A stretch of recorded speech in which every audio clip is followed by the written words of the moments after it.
The story begins on a cliff. We see a man attack an older man with his sword. The older man managed to block the attack. The man was annoyed to see this. The older man smiled and told the younger man that he is impressed.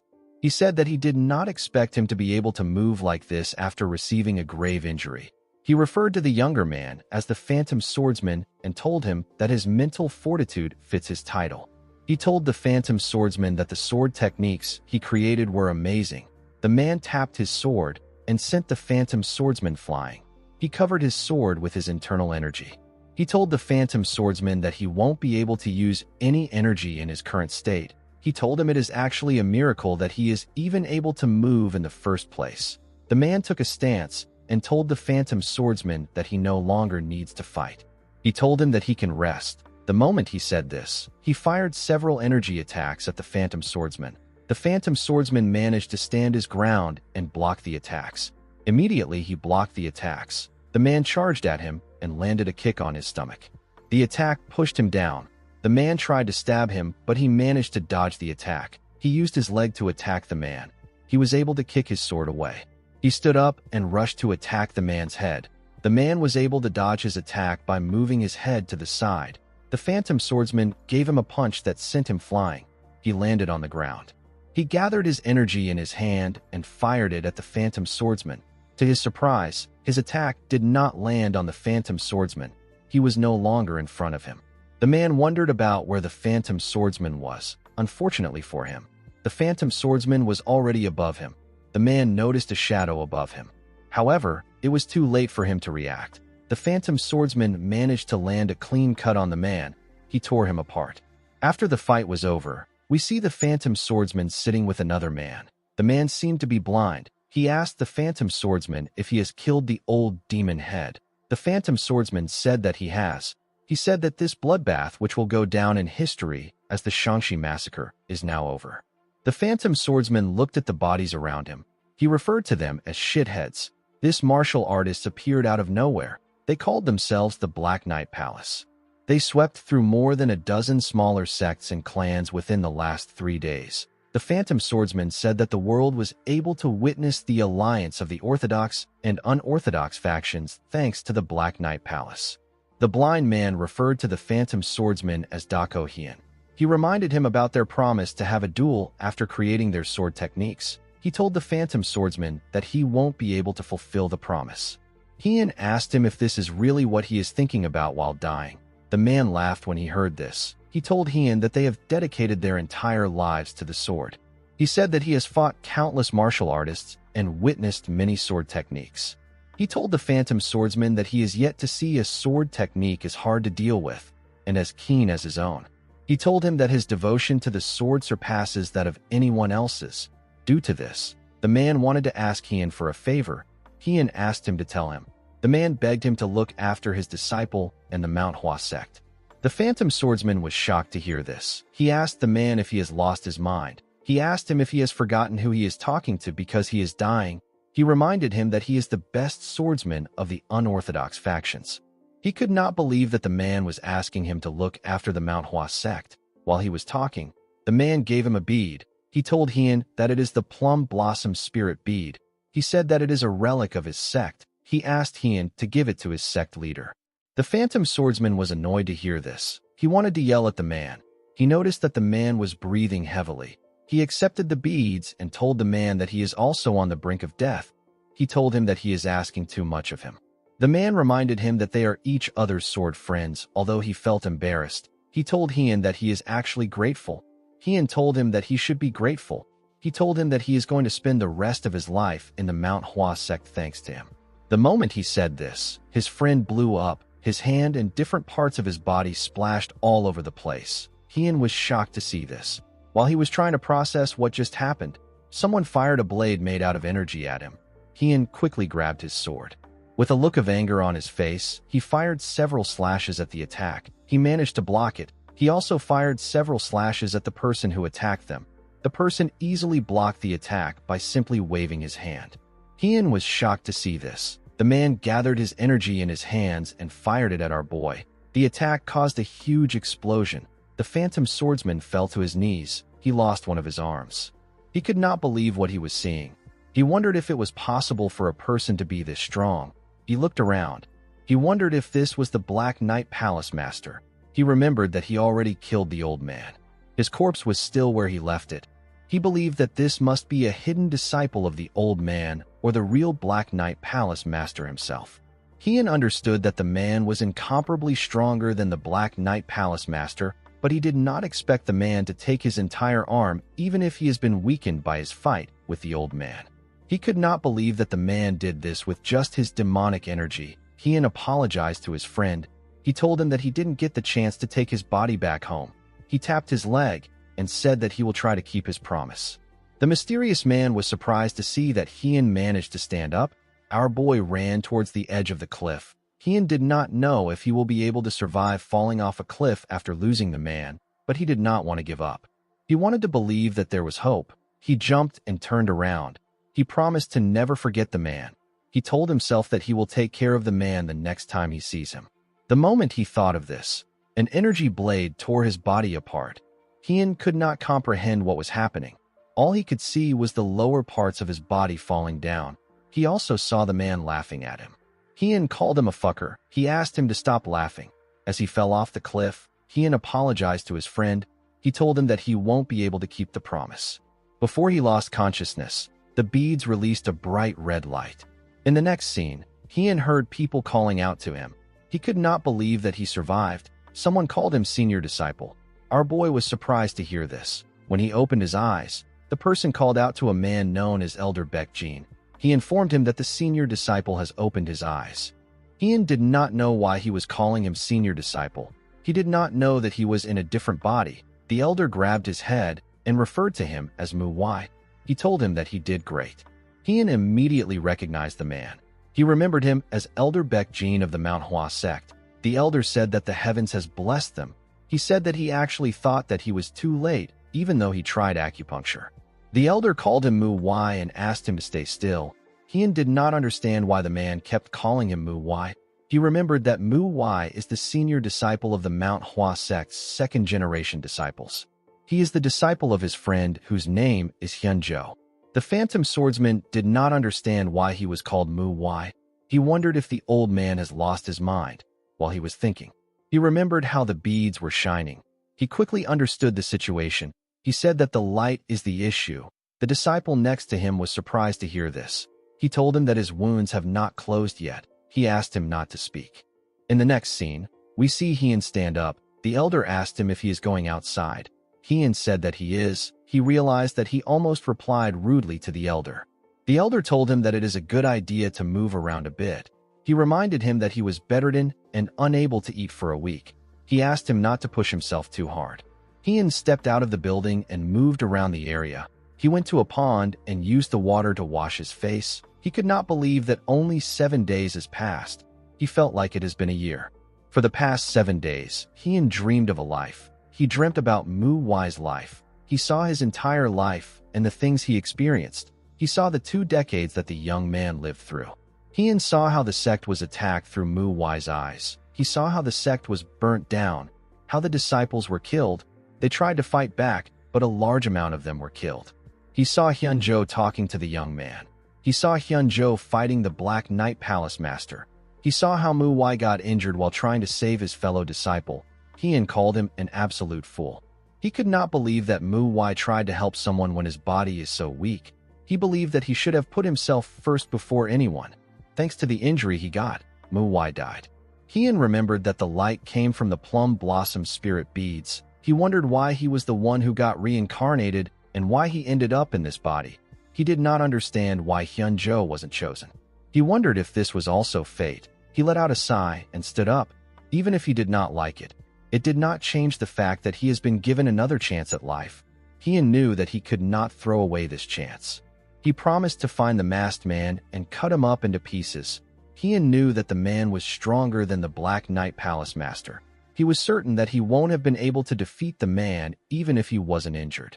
In order to get a chance at beating the man, our boy has to grow stronger than his previous self. As he walked into a building, he remembered Hyunjo asking him to look after his disciple and his sect. He also remembered what Hyunjo told Mu Wai. His friend asked his disciples not to fear. He told them that they will be the ones to protect the sect. Ian took out some books from the shelf and placed them on the table. He asked his friend not to worry. He said that he will fulfill his promise and avenge his death no matter what. In the next scene, we see some men talking to the sect leader. The sect leader asked them if they need to rebuild a total of 8 pavilions. A man told him that they do. He said that the damages grew because they were unable to put out the last ambush's fire in a timely manner. The sect leader told the man known as Baek-san that he assumes that they don't have enough money to cover the damages because of their previous damages. Baek-san told him that he is correct. He revealed to him that profits and visitors will be cut down drastically for a while. The sect leader, whose name is Baekyu, realized that they need to avoid large expenditures. He told Baek-san that it is better if they start with the most important pavilion first. He asked Baek-jin about the disciples' recovery. The man informed him that they are all recovering smoothly. He said that the gravely injured disciples are also doing much better. He asked him not to worry. The sect leader was relieved to hear this. He asked him about how Mu-Wai is doing. He believed that the news about Hyun-jo would have been shocking for the boy. Baek-jin told the sect leader that our boy actually took it better than he expected. He said that Hyun has healed a lot.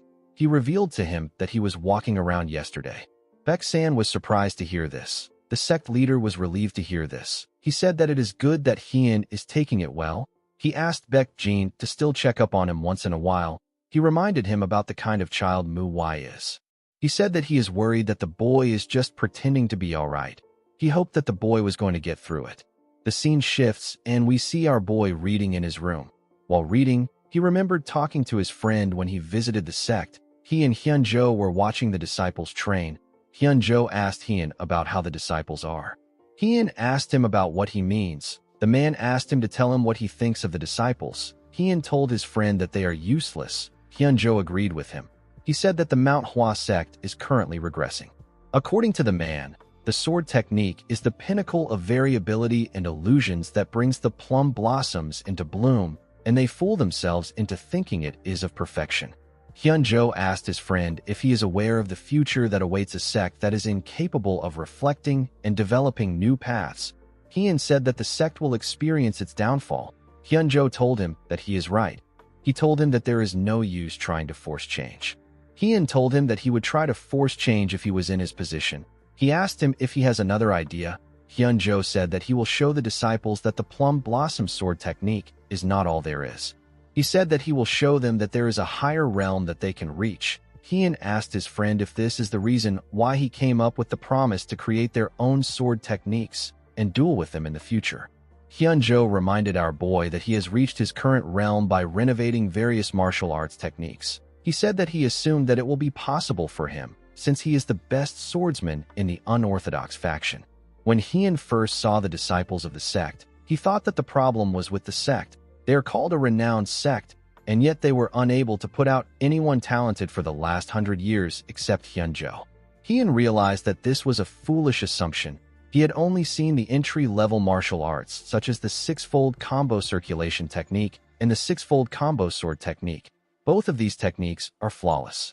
Martial arts techniques become more powerful with time as it goes through the hands of other people.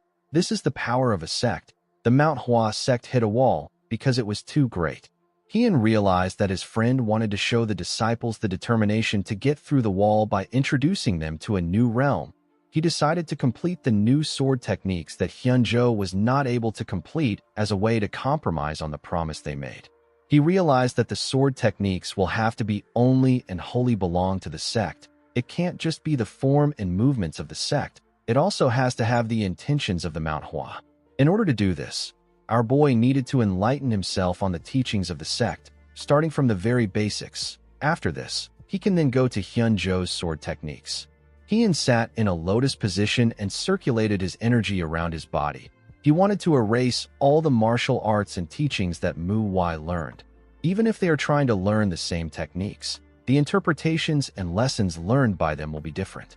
Hyun could not accept what Mu-Wai learned as his. Our boy knew that he could not underestimate the practice just because it is the basics.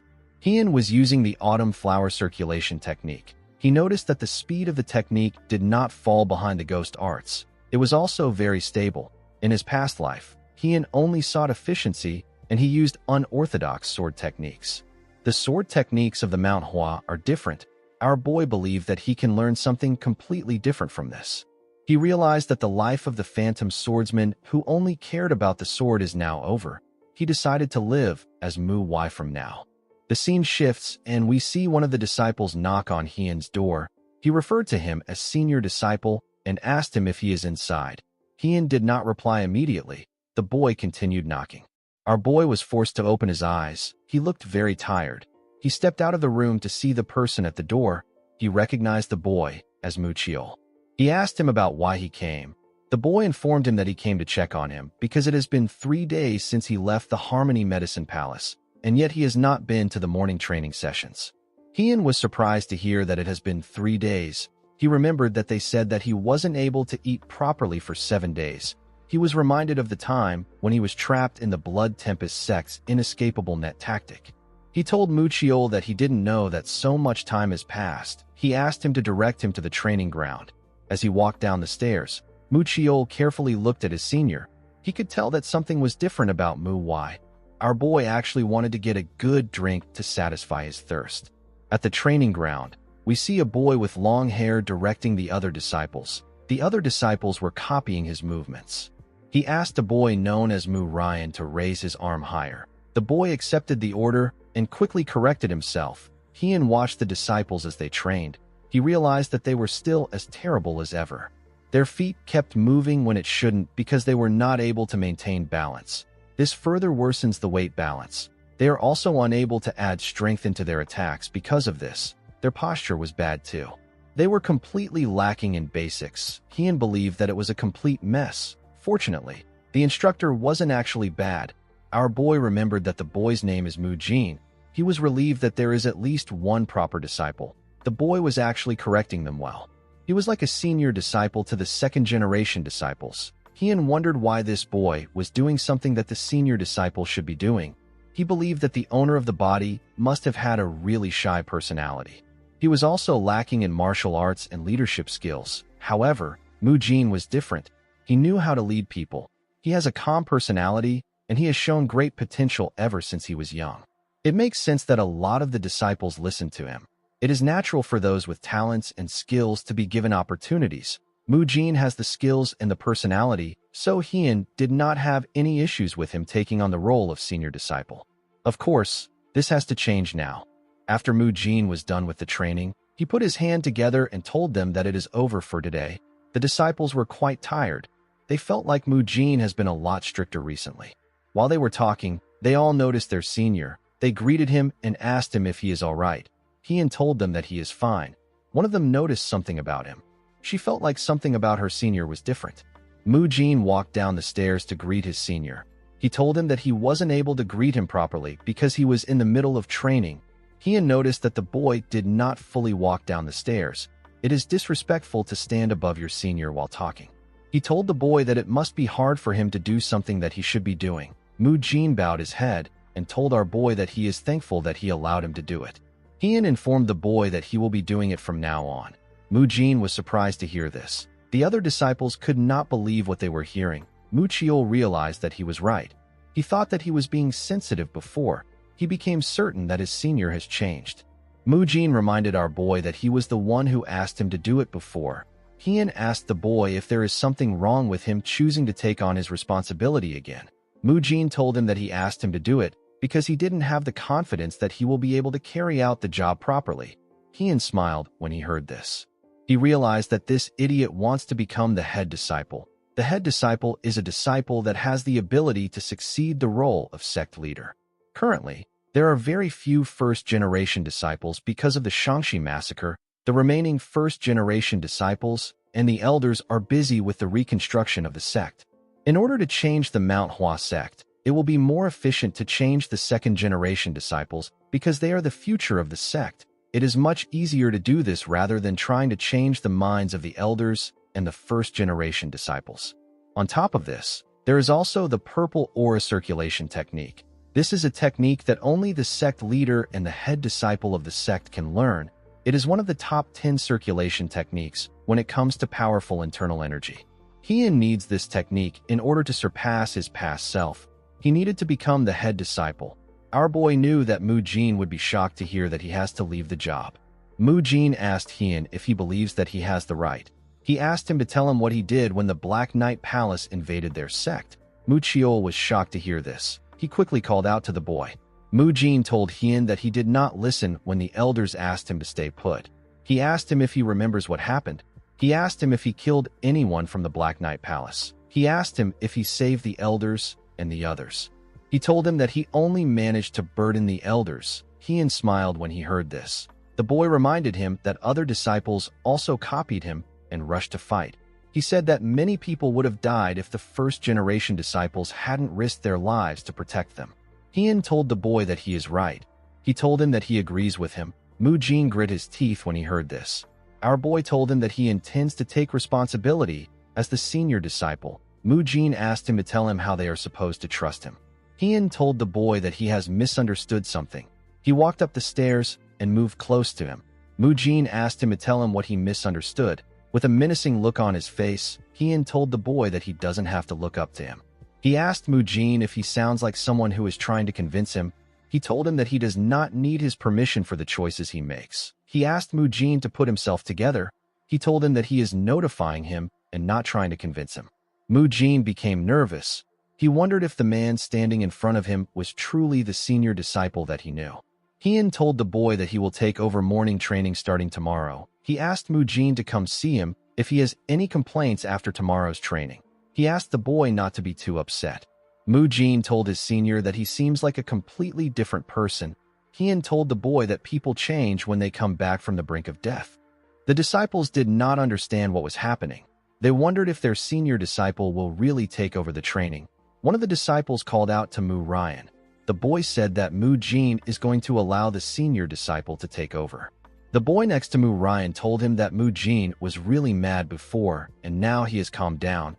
He told him that he couldn't hear their conversation. Mu Ryan told his friend that Mu Jin must have backed off out of kindness. He said that he is worried because he knows the senior's skill level. His friend told him that they can do the same thing. Mu Ryan asked him about what he means. The boy suggested that they talk to Hien. At night, we see the boy and his friend walk up to our boy's door. When they knocked on the door, Hien asked them about why they came.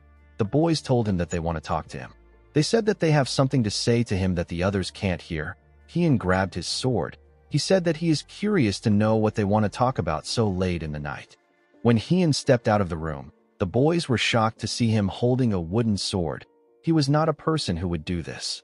Mu Ryan's friend told our boy that he wants him to take back what he said today. He told him that Mu Jin only backed off because he wanted to help him preserve his image.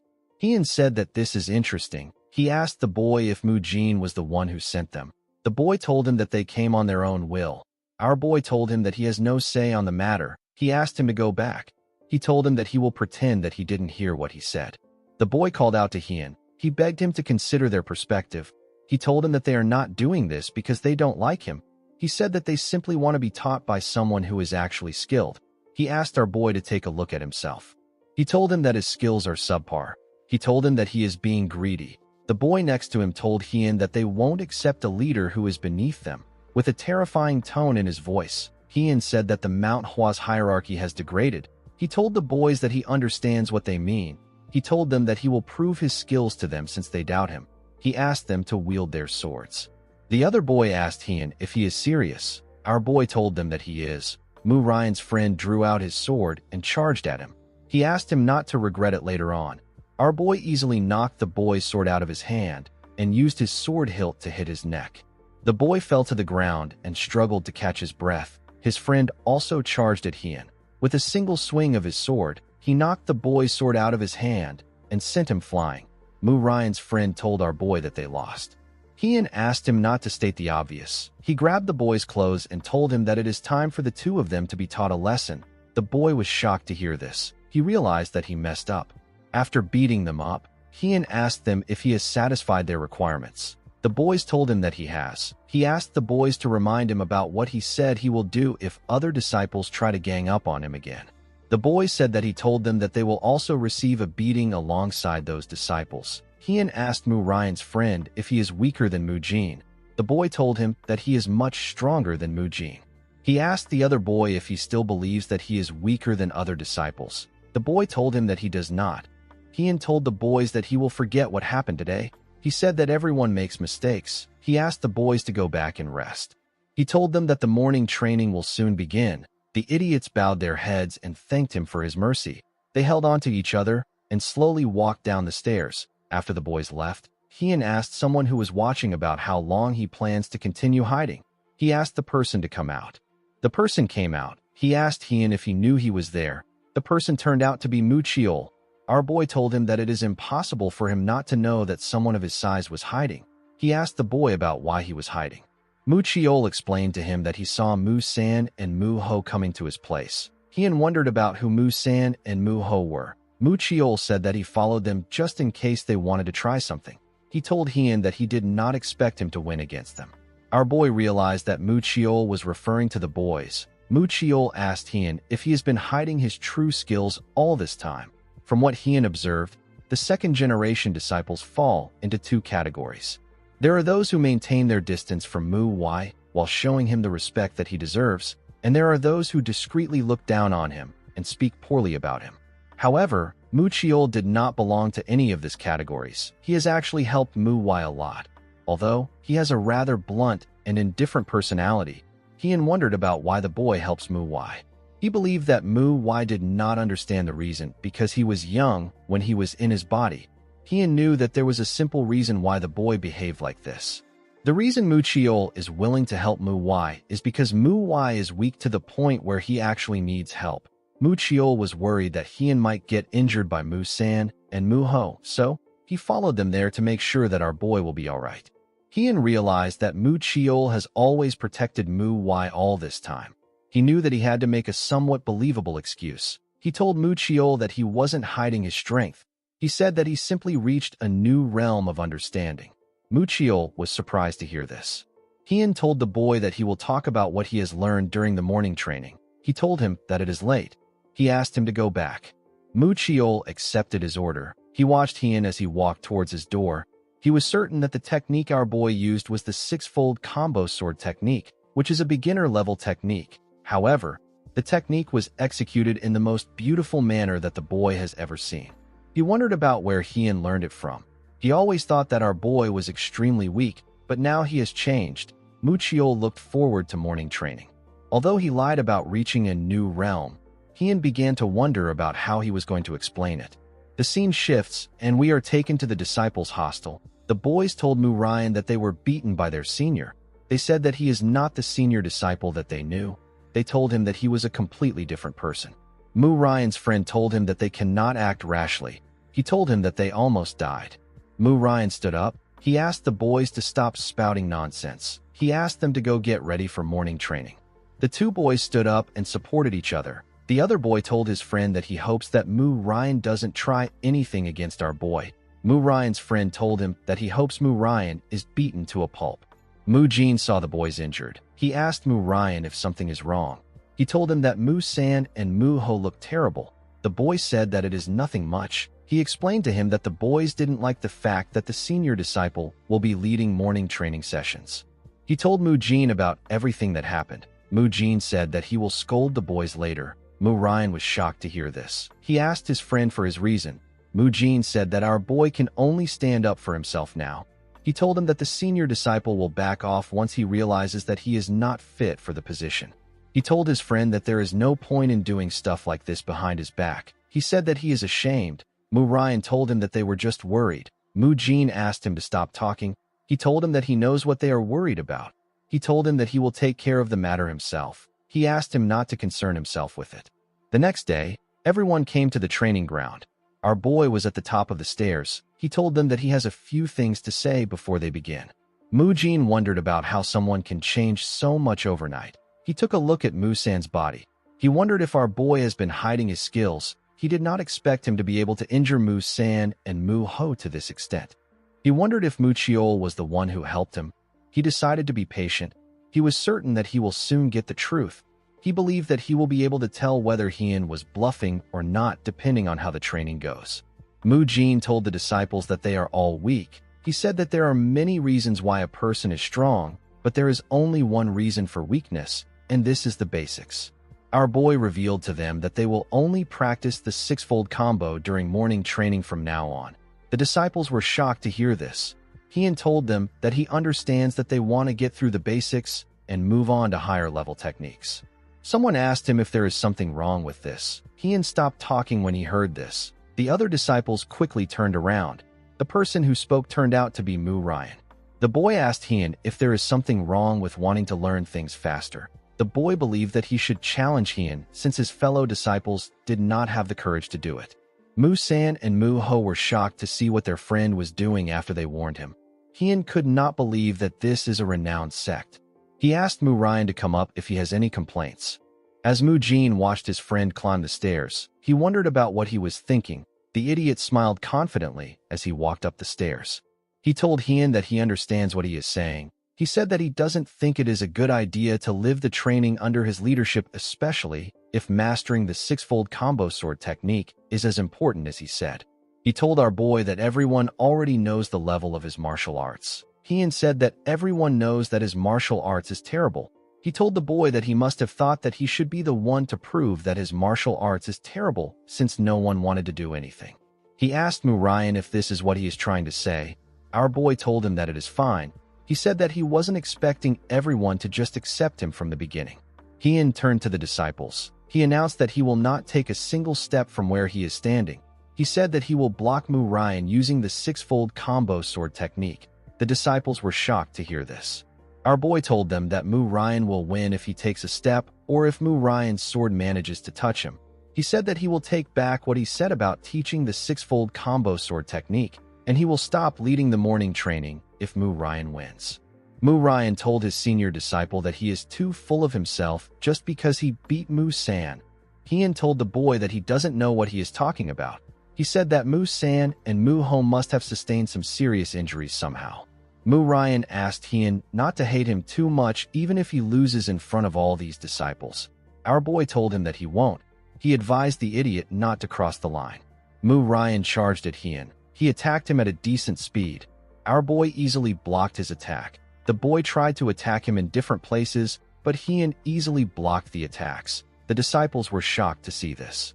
Mu Ryan increased his speed and attacked faster, but Heian was still able to block the attacks. He changed his stance and increased his speed again. The other disciples were shocked to see him using the concentrated wind sword. It is a technique known for its speed. It is a technique that Mu Ryan can use best out of all the second-generation disciples. Mu Chiol noticed that Mu Ryan has gotten faster since the last time he saw him use the technique. Despite the fact that he has gotten faster, Heian was blocking the technique with ease. Our boy told Mu Ryan that he needs to use more strength in his shoulders when dealing with him compared to the other second-generation disciples. He told the idiot that he is less terrible than the others. He asked him if he has anything better. Mu Ryan grit his teeth out of anger. Although he was frustrated, he didn't actually have anything better than this. He wondered about what he should do. The other disciples wondered if this is really the senior disciple that they know. They noticed that his leg hasn't moved at all and his balance hasn't shaken at all. Mu Jin could not believe what he was seeing. Mu Ryan realized that it is already over for him. He did not know how he was going to recover from this. He showed everyone Heian's skills, but not in the way he wanted. He wondered about how his senior managed to improve this much. Our boy told him that he is not strong. He explained to him that a sword should not be swung with two arms. Instead, it should be swung with the entire body. Due to this, the most important thing when it comes to swinging a sword is the feet. Heian told the boy that if he overlooks the fact that he has to utilize his feet because he is too focused on swinging and stabbing, his sword will become useless. He explained to Mu Ryan that he is not fully healed yet, and he was still able to block all his attacks. He told the boy that this is how useless his technique is. He told him that he is not just talking to him.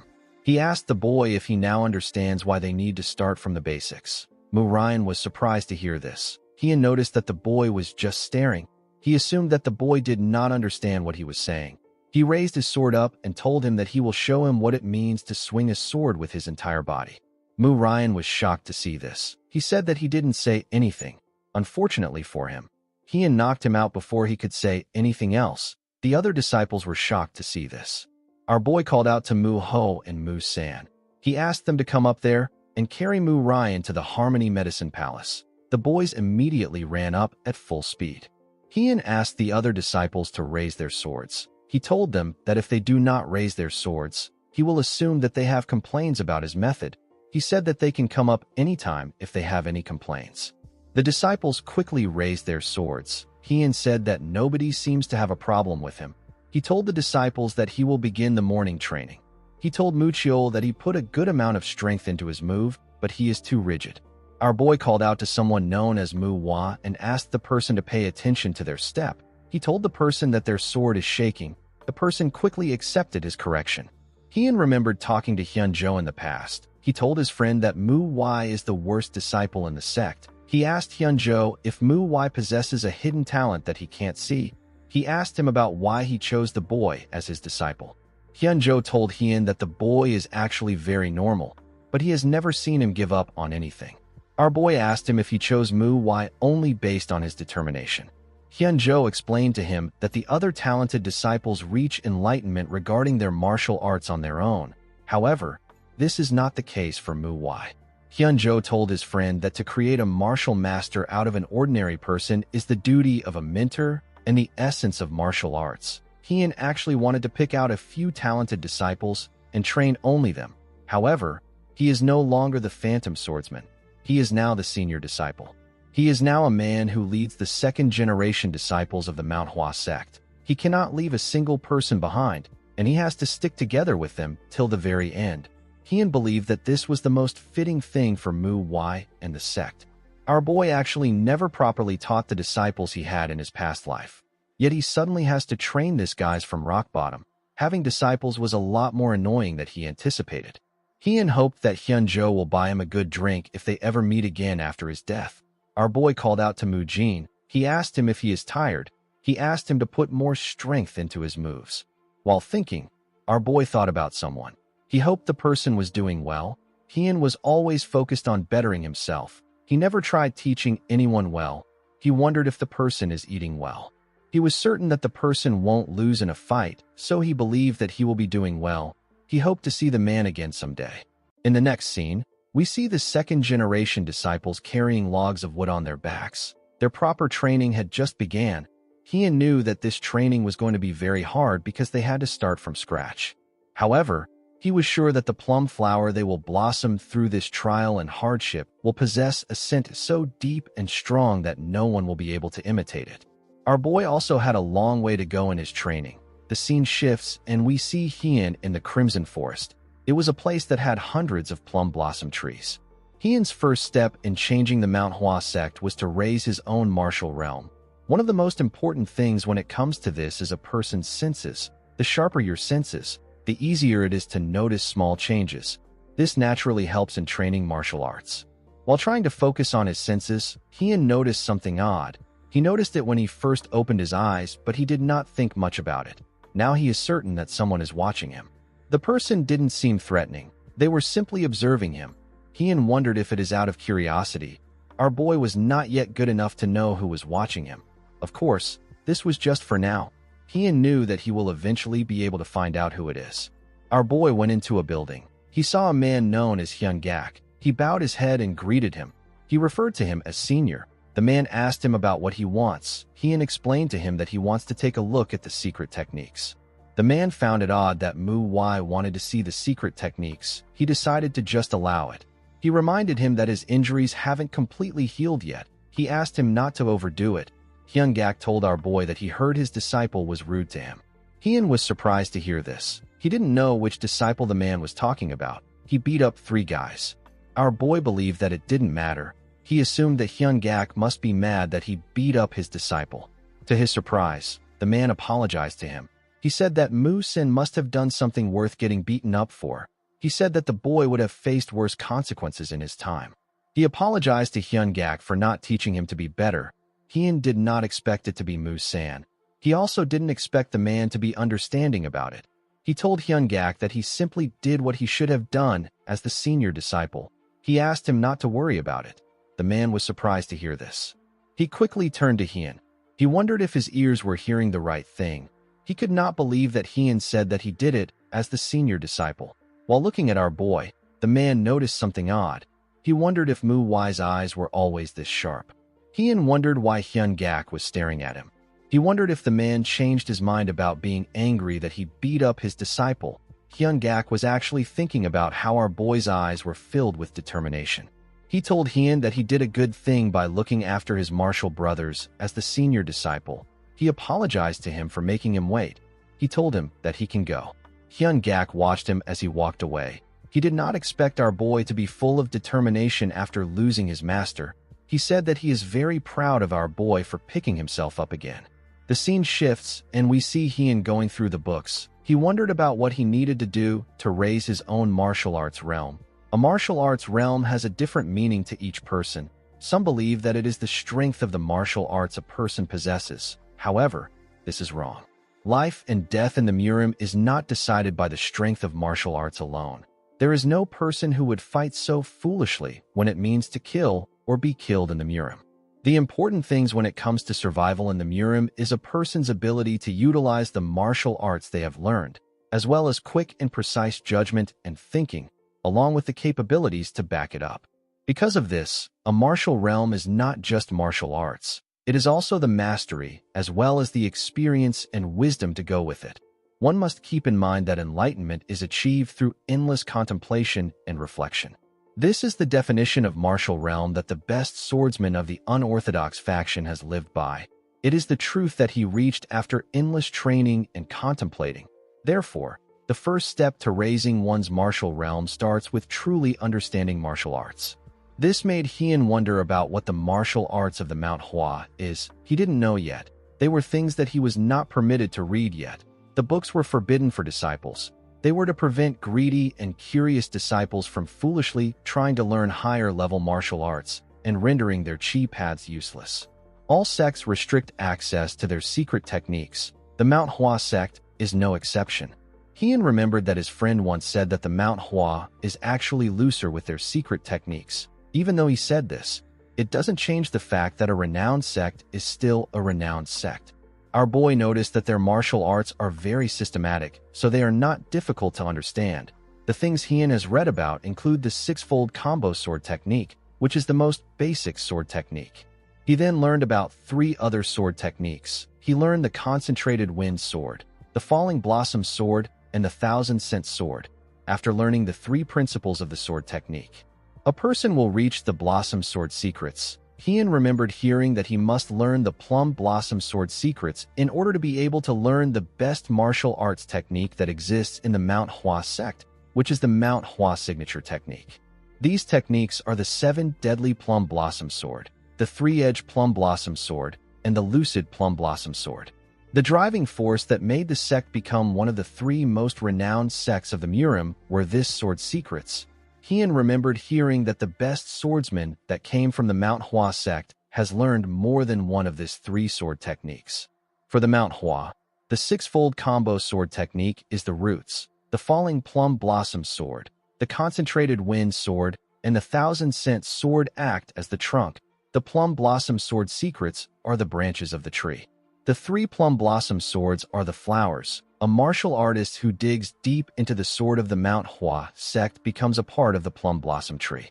This was the summary about the martial system that Heian was able to understand. He was only able to reach the level of the trunk. He wanted to check out the plum blossom sword secrets and more, but he needed a plum blossom sword in order to be allowed to do this. A plum blossom sword is a sword given only to those who have been acknowledged for their mastery in martial arts. It is the symbol of the MANHWA. Heian said that he will get the sword as soon as possible. The moment he said this, someone asked him if he wishes to learn the plum blossom sword secrets. The person turns out to be the sect leader. Heian recognized the man. He quickly stood up and greeted him. The sect leader explained to him that he came to see who was in this section because it has been a while since someone has been there so late in the night. He asked Heian if he can join him. Our boy asked him to sit. He looked outside the window to see the moon. He did not know that it had gotten so late. He realized that Hyun Gak must have turned on the candles for him. Baekyu asked our boy if he read all these books. Heian said that he did. The man revealed to him that he heard that he is training the second-generation disciples with the 6-fold combo sword technique. He asked Heian if he is the one leading the morning training. Our boy said that he is. The sect leader remembered that MANHWA has always hesitated to answer his questions in the past. Even when they were simple questions, Heian realized that Baekhyun simply wants to check on MANHWA. He wanted to see if MANHWA is alright, whether he has really gotten over his master's death. He wanted to confirm if the boy was not pretending to be alright and overworking himself in the process. He wanted to see how MANHWA was faring. Heian reminded the sect leader that the six-fold combo sword technique is the foundation of the sect. Baekhyun agreed with him. Our boy revealed to him that the second-generation disciples have started on the wrong foot. Baekhyun was surprised to hear this. Heian told him that it is as if they have not begun to train. He was certain that the leader of the sect would know how terrible the second-generation disciples are.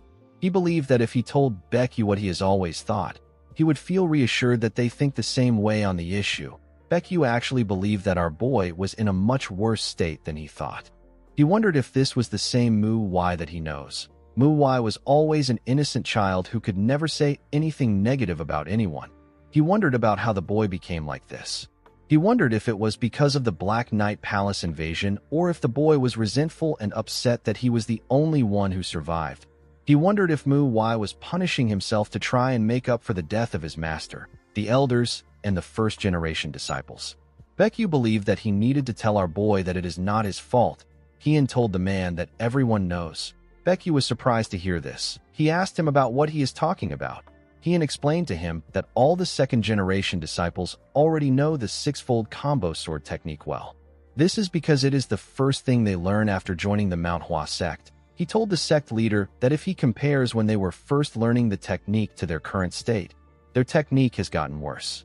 Baekhyun did not understand this. He found it odd that their techniques have gotten worse even though they have been honing it for a long time. He asked Heian for the reason why this happened. Heian explained to him that the sect and the clans in the Murim have different ideologies and views. Naturally, these views and ideologies are melded with their martial arts. A sect or a clan's martial school is an expression of that organization's ideologies through martial arts. The Wudong sect's Taiji Fist and their Taiji Enlightened Sword Arts. The Diansong sect's Sun-Shattering Sword Technique and their Silver Moon Splitting Ray Blade, and the Qingqing sect's Azure Cloud Crimson Dawn Slash and their Four Heavens Ray Sword are examples of this. Therefore, to learn a school of martial arts is not just to train the body, but to explore and understand the ideology of that sect or clan. Baekhyun noticed that Heian was calmly explaining. For some reason, our boy was reminding him of Hyunjo. Heian explained to him that the second-generation disciples are only focused on blossoming the plum flower. He said that this is not actually wrong, but it is not wise either. The sect leader asked him about what he proposes that they do. Heian said that he needs to help them realize that learning the signature technique of the sect is not the point of a martial school. He said that training endlessly to explore and understand the ideology and applying it to daily life is the essence of a martial school. Heian said that the plum blossom flower isn't the end of it all. The moment he said this, Baekhyun saw him as Hyunjo. He was surprised to see this. Despite the fact that Heian was nothing like Hyunjo, Baekhyun wondered if the reason he got the same vibe from our boy was because he shines like Hyunjo did in the past. He wondered if he was the only one who could see Heian's talent.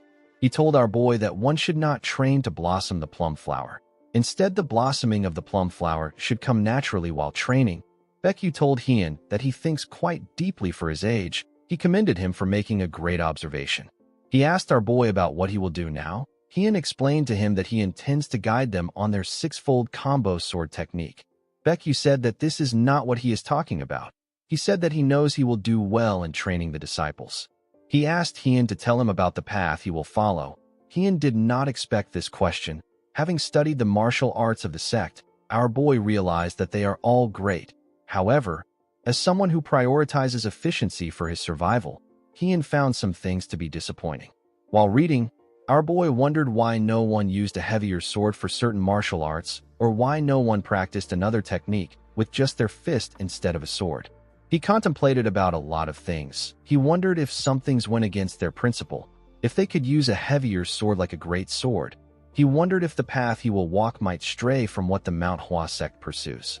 Heian did not know if he was on the right path. This was not a light issue. It made him think about a lot of things. He realized that his path might not go with the principles of the sect. He hoped that his friend would not be too upset with him.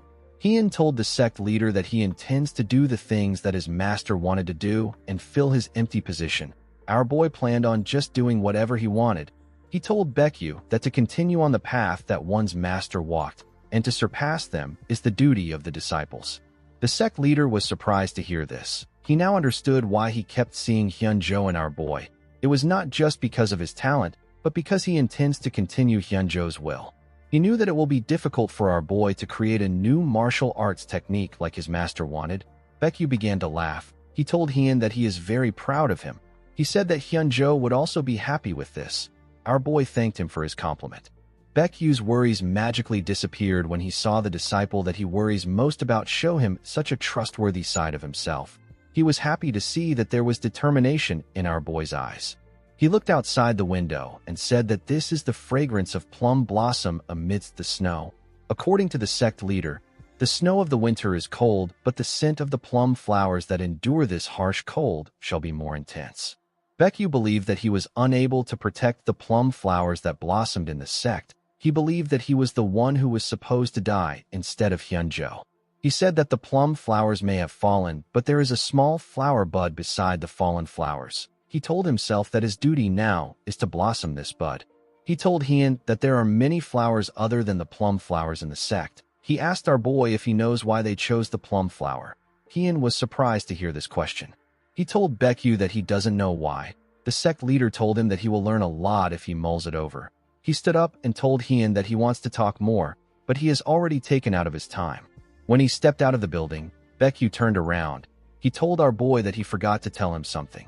He revealed to him that he also lost his master. He told Heian that he does not actually fully understand his sadness. He knew that every person feels emotions differently.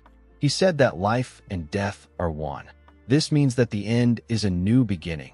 It is a natural flow. He advised Heian not to think of Hyunjo's death as the end. He asked him to consider it a new beginning. He asked him to think of what he is doing as a way to celebrate Hyunjo's life.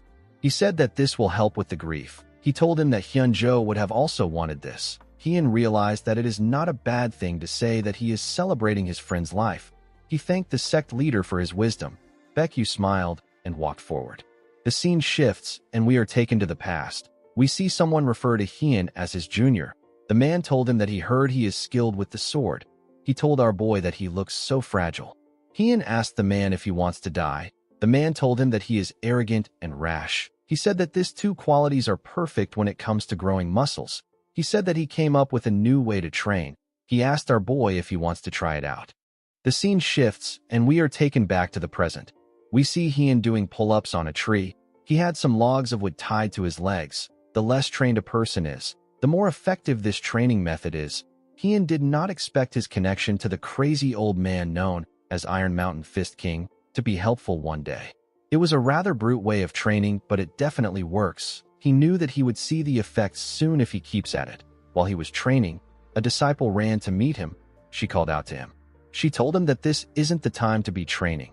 She said that it is finally time. Heian asked her about what it is time for. With a smile on her face, the girl revealed to him that the sect leader asked him to make a trip down the mountain. In the next scene, we are taken some days back. We see the elders and the sect leader having a meeting in a building that was partially destroyed. Someone brought up an issue concerning the third-generation disciples. The elders said that they are already very late. He said that they need to prepare right away. Baekyu said that they should have already taken in third-generation disciples by now, but they couldn't do anything because of the Shanxi massacre. An elder suggested that they take in disciples from the outer sects so that they can show them that they are doing well. Baekyu agreed with the man. Another elder said that they need to send a disciple to check in on the Shanxi outer sect. He said that the Unorthodox Alliance or another evil organization is probably trying to fill the power vacuum that was left in Shanxi. The sect leader realized that they could not push this issue any longer. Outer sects are martial halls that were set up outside of the MANHWA to teach the martial arts of the sect.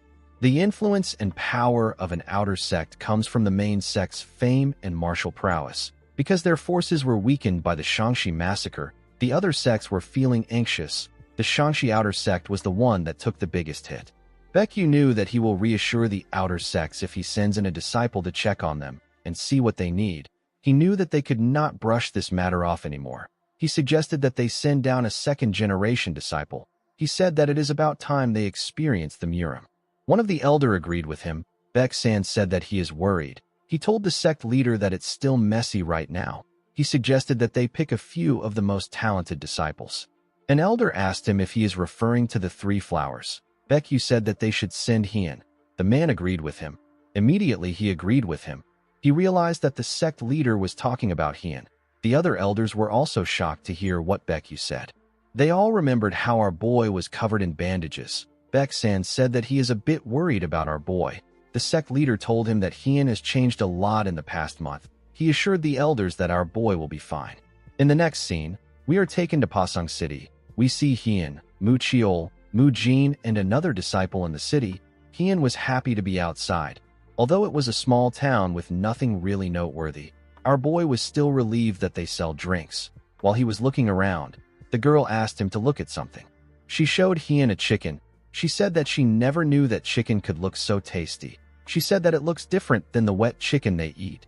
She looked around and said that she can smell more good food. Mu Jin called out to the girl known as Mu Hua. He asked her not to forget that she is wearing the MANHWA uniform. The girl was not listening to him. She was very focused on the different dishes around them. While they were walking, Mu Hua asked them to take a look at another food. She asked Mu Jin to tell her how he does not like good food. The moment she said this, someone walked past her and hit her on the shoulder. Mu Hua turned around and glared at the man. The man and his gang stopped moving. Mu Jin wanted to tell the girl to apologize, but Hien signaled him to stop. The man noticed the 2 plum flowers on her clothes. He realized that she is a second-generation disciple of the MANHWA. He asked her if this is her first time in the Jianghu. He asked her if the MANHWA sect did not teach her how to ask for forgiveness. Mu Hua was annoyed to hear this. The man told her that she bumped into him first. He asked her to apologize. The girl told him that he actually bumped into her.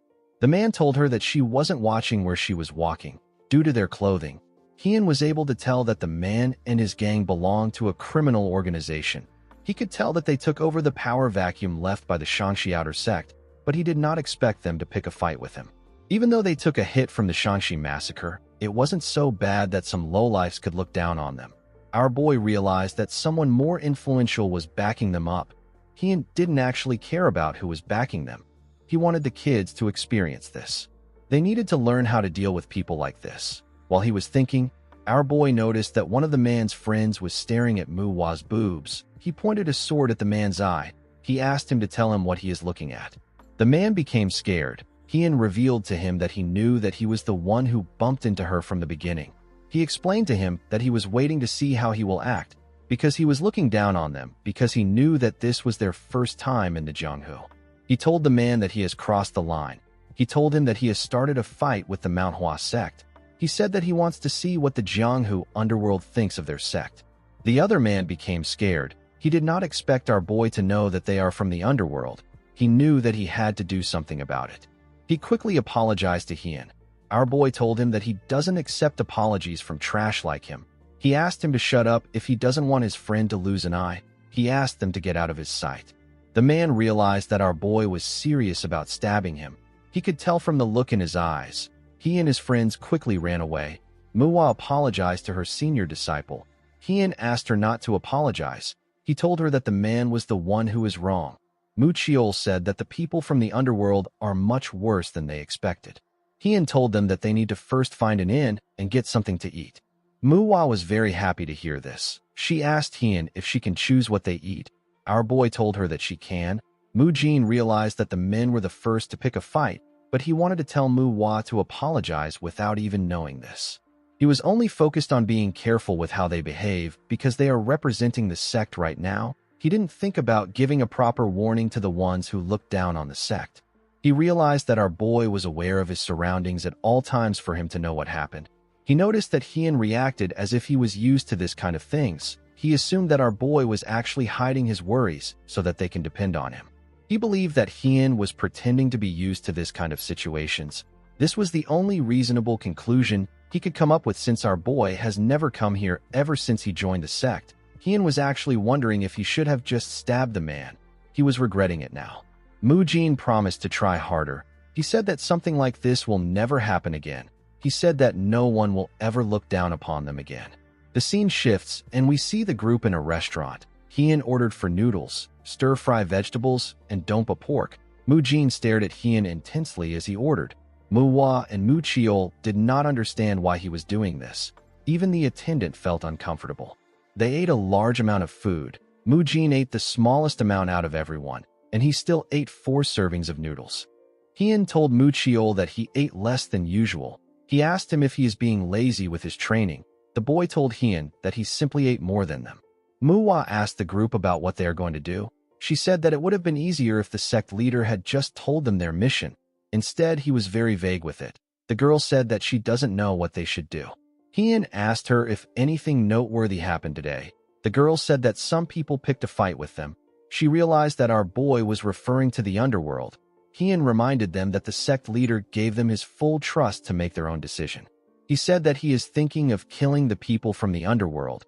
He quickly changed his words and said that he is thinking about teaching the bastards from the underworld a lesson. The group became worried when they heard him change his words. Hien asked them about what they want to do. Mu Hua said that it won't be a problem for them to look into things. Our boy asked Mu Jin about what he will do. The boy suggested that they gather some information on them first before they decide on what to do. Mu Hua agreed with him. Mu Chiol said that gathering information is good. Since they all agreed, Hien ordered them to collect all the information they can get on the underworld until tomorrow evening. The scene shifts, and we see Hien on top of a roof. He wore a hood and used it to cover his face. He looked down at some men harassing a lady. One of the men stretched out his hand and told the lady that they are the nice thugs who accept little money. Underworlders is a term used to refer to those who commit immoral acts with incorrect beliefs. Although the term itself may seem to refer to demonic forces like the Black Knight Palace, their biggest difference is their goals. The Underworlders seek money, pleasure, or just cheap thrill of dominion from bothering the weak. The woman began to shake. Another man corrected his friend. He told him that his calculations are a bit off. He said that the interest rate has gone up recently. He said that he forgot about it. The woman was shocked to hear this. While staring at her boobs, the bald man said that they need to collect their money. He told her that she can pay him with something else since it is his fault. In a way, organizations that commit murder can also be considered as underworlders since they kill anyone as long as they are paid. However, these people are just called assassins. To the average person, underworlders refers to the thugs and ruffians who enjoy their cheap and dirty lives. They can never become anything more than thugs. Hien came down from the roof and walked up to the men. He told them that he doesn't know if they are arrogant or ignorant. He said that he cannot understand them. The men were surprised to see him. The other man said that he asked someone called Yung Bong to be on the lookout for them. He wondered about where the person went. He believed that the man got tired of waiting and left like a bum. Hien had actually knocked him out. Hien asked the men to tell him who they believe in to be acting like this. He asked them if there is someone backing them. The men did not know what he was talking about. The bald man asked him if he wants to fight. He asked him to get lost if he doesn't want to die. Our boy realized that he had to look into things by himself. He came to meet the members for a different reason. The other man asked Hien to leave. He asked him to stop mumbling nonsense. He asked Hien to get lost again. The moment he said this, Hien appeared in front of him and used his knee to kick his face in. The man was sent flying. The bald man was shocked to see this. He asked our boy about what he is doing. Before the other man could get up, Hien moved close to him and gave him a heavy kick that knocked him out. The bald man was shocked to see this. He let go of the lady. She quickly ran once she saw her opportunity. Hien referred to the bald man as Pig. The man quickly answered him. Our boy noticed that he had learned some third-rate martial arts. He asked him to come at him with some killing intent. He told him that he will let him live if he does this. He asked him to also hand over the wallet in his hand. In the next scene, we see a man peeing. His friend asked him if he will piss all day. The man asked him to stop nagging him. His friend told him that he will be sober by the time he is done. The man stopped peeing and walked back to his friends. At the top of the tree where the man peed, the two thugs were tied to the branches. The man asked his friend to tell him why he is in a hurry. His friend revealed to him that he saw something interesting. He told him that he wants to show him too. He told the man that someone just ordered an incredible amount of food. It was around 3 bundles worth of food. The man asked his friend about where the person went to in that short period of time. The scene shifts, and we see the other disciples making inquiries and following the underworlders around. They even listened to their conversations. In the next scene, we are taken to another part of town. Some of the people in the town caught the smell of pork belly and spring rolls. One of the men said that he doesn't know where this person came from. He said that the person must be out of his mind to bring food in front of them. The people in the town couldn't contain their hunger. They all rushed to take the man's food. They wanted to see what was in the bundles. The person drew his sword and pointed it at them. The other men quickly stepped back. Hien told them that he is not there to share. He told them that he will cut off their heads if they lay a hand on the food. Someone told Hien that he is impressive. The person bowed his head and apologized to him. He introduced himself as So Jingi of the Beggar sect. He apologized on behalf of the beggars. Hien put his sword away and introduced himself to them as a disciple of the MANHWA sect. Jingi told him that the beggar sect considers what happened to the MANHWA sword saint as a shame. He said that their sect leader found it deeply regrettable that he wasn't able to help during the Shangxi massacre. Hien told him that it is fine. He said that the situation would have been difficult for the sect leader to interfere because of the extreme heavenly sect. Jingi told him that he is well informed. He asked our boy about why he came to the beggar sect. Hien revealed to him that he wants to get some information regarding the underworlders who currently control Pasang. He told the man that the food won't taste good once it is cold. He told him that they can talk while eating. Jingi called him an interesting man. While they were eating, Jingi revealed to Hien that the underworlders are from the brutal blood faction. They took over the empty space left behind by the Hua Ryu sect, which is an outer sect of the MANHWA sect. The sect got annihilated during the Shangxi massacre. Hien told the man that these men are very strong for underworlders. Jingi agreed with him. He explained to him that everyone in the brutal blood faction is knowledgeable about martial arts. Hien told him that he dealt with a few of them. He told him that he is aware of this. He said that the men have learned some third-rate martial arts. He told Jingi that he has not talked about what is actually important. Jingi stopped eating and asked Hien about what he is talking about. Our boy revealed to him that he is talking about the person behind the brutal blood faction. Jingi asked Hien to tell him why he suspects that there is a mastermind behind the faction. Our boy explained to him that Pasang is not a very big area, but it is not a small one either. The Hua Ryu sect is pretty big for a mid-sized sect. Pasang is pretty big among smaller places, and yet a mere underworld organization managed to monopolize it. Going after power is an obvious action for those interested in the power vacuum, and Pasang isn't small enough for a single underworld organization to take complete control over. It would make more sense for dozens of underworld organizations to split control over parts of Pasang and compete against each other. Jingi told our boy that he is very discerning. He said that he finds it hard to believe that he is just a mere rising prospect who is new to the Jianghu.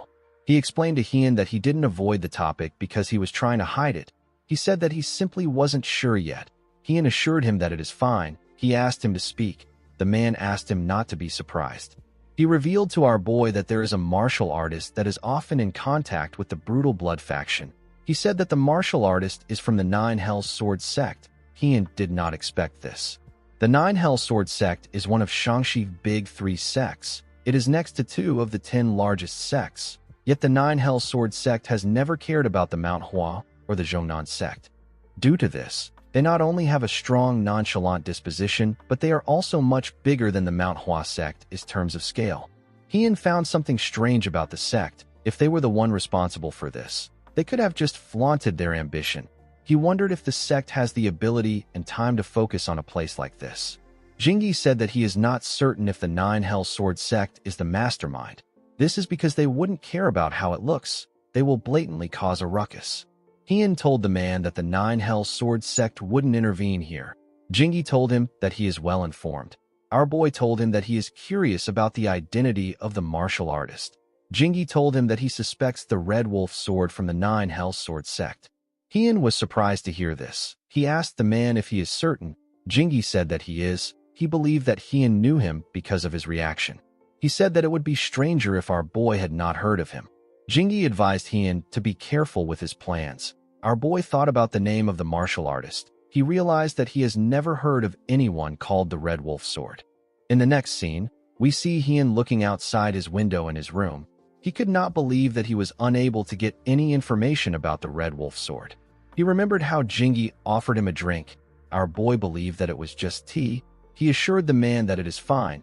He told Jingi that someone might mistake the tea for alcohol. Jingi laughed and told Hien that he was actually mistaken. Hien wanted to play along with the man.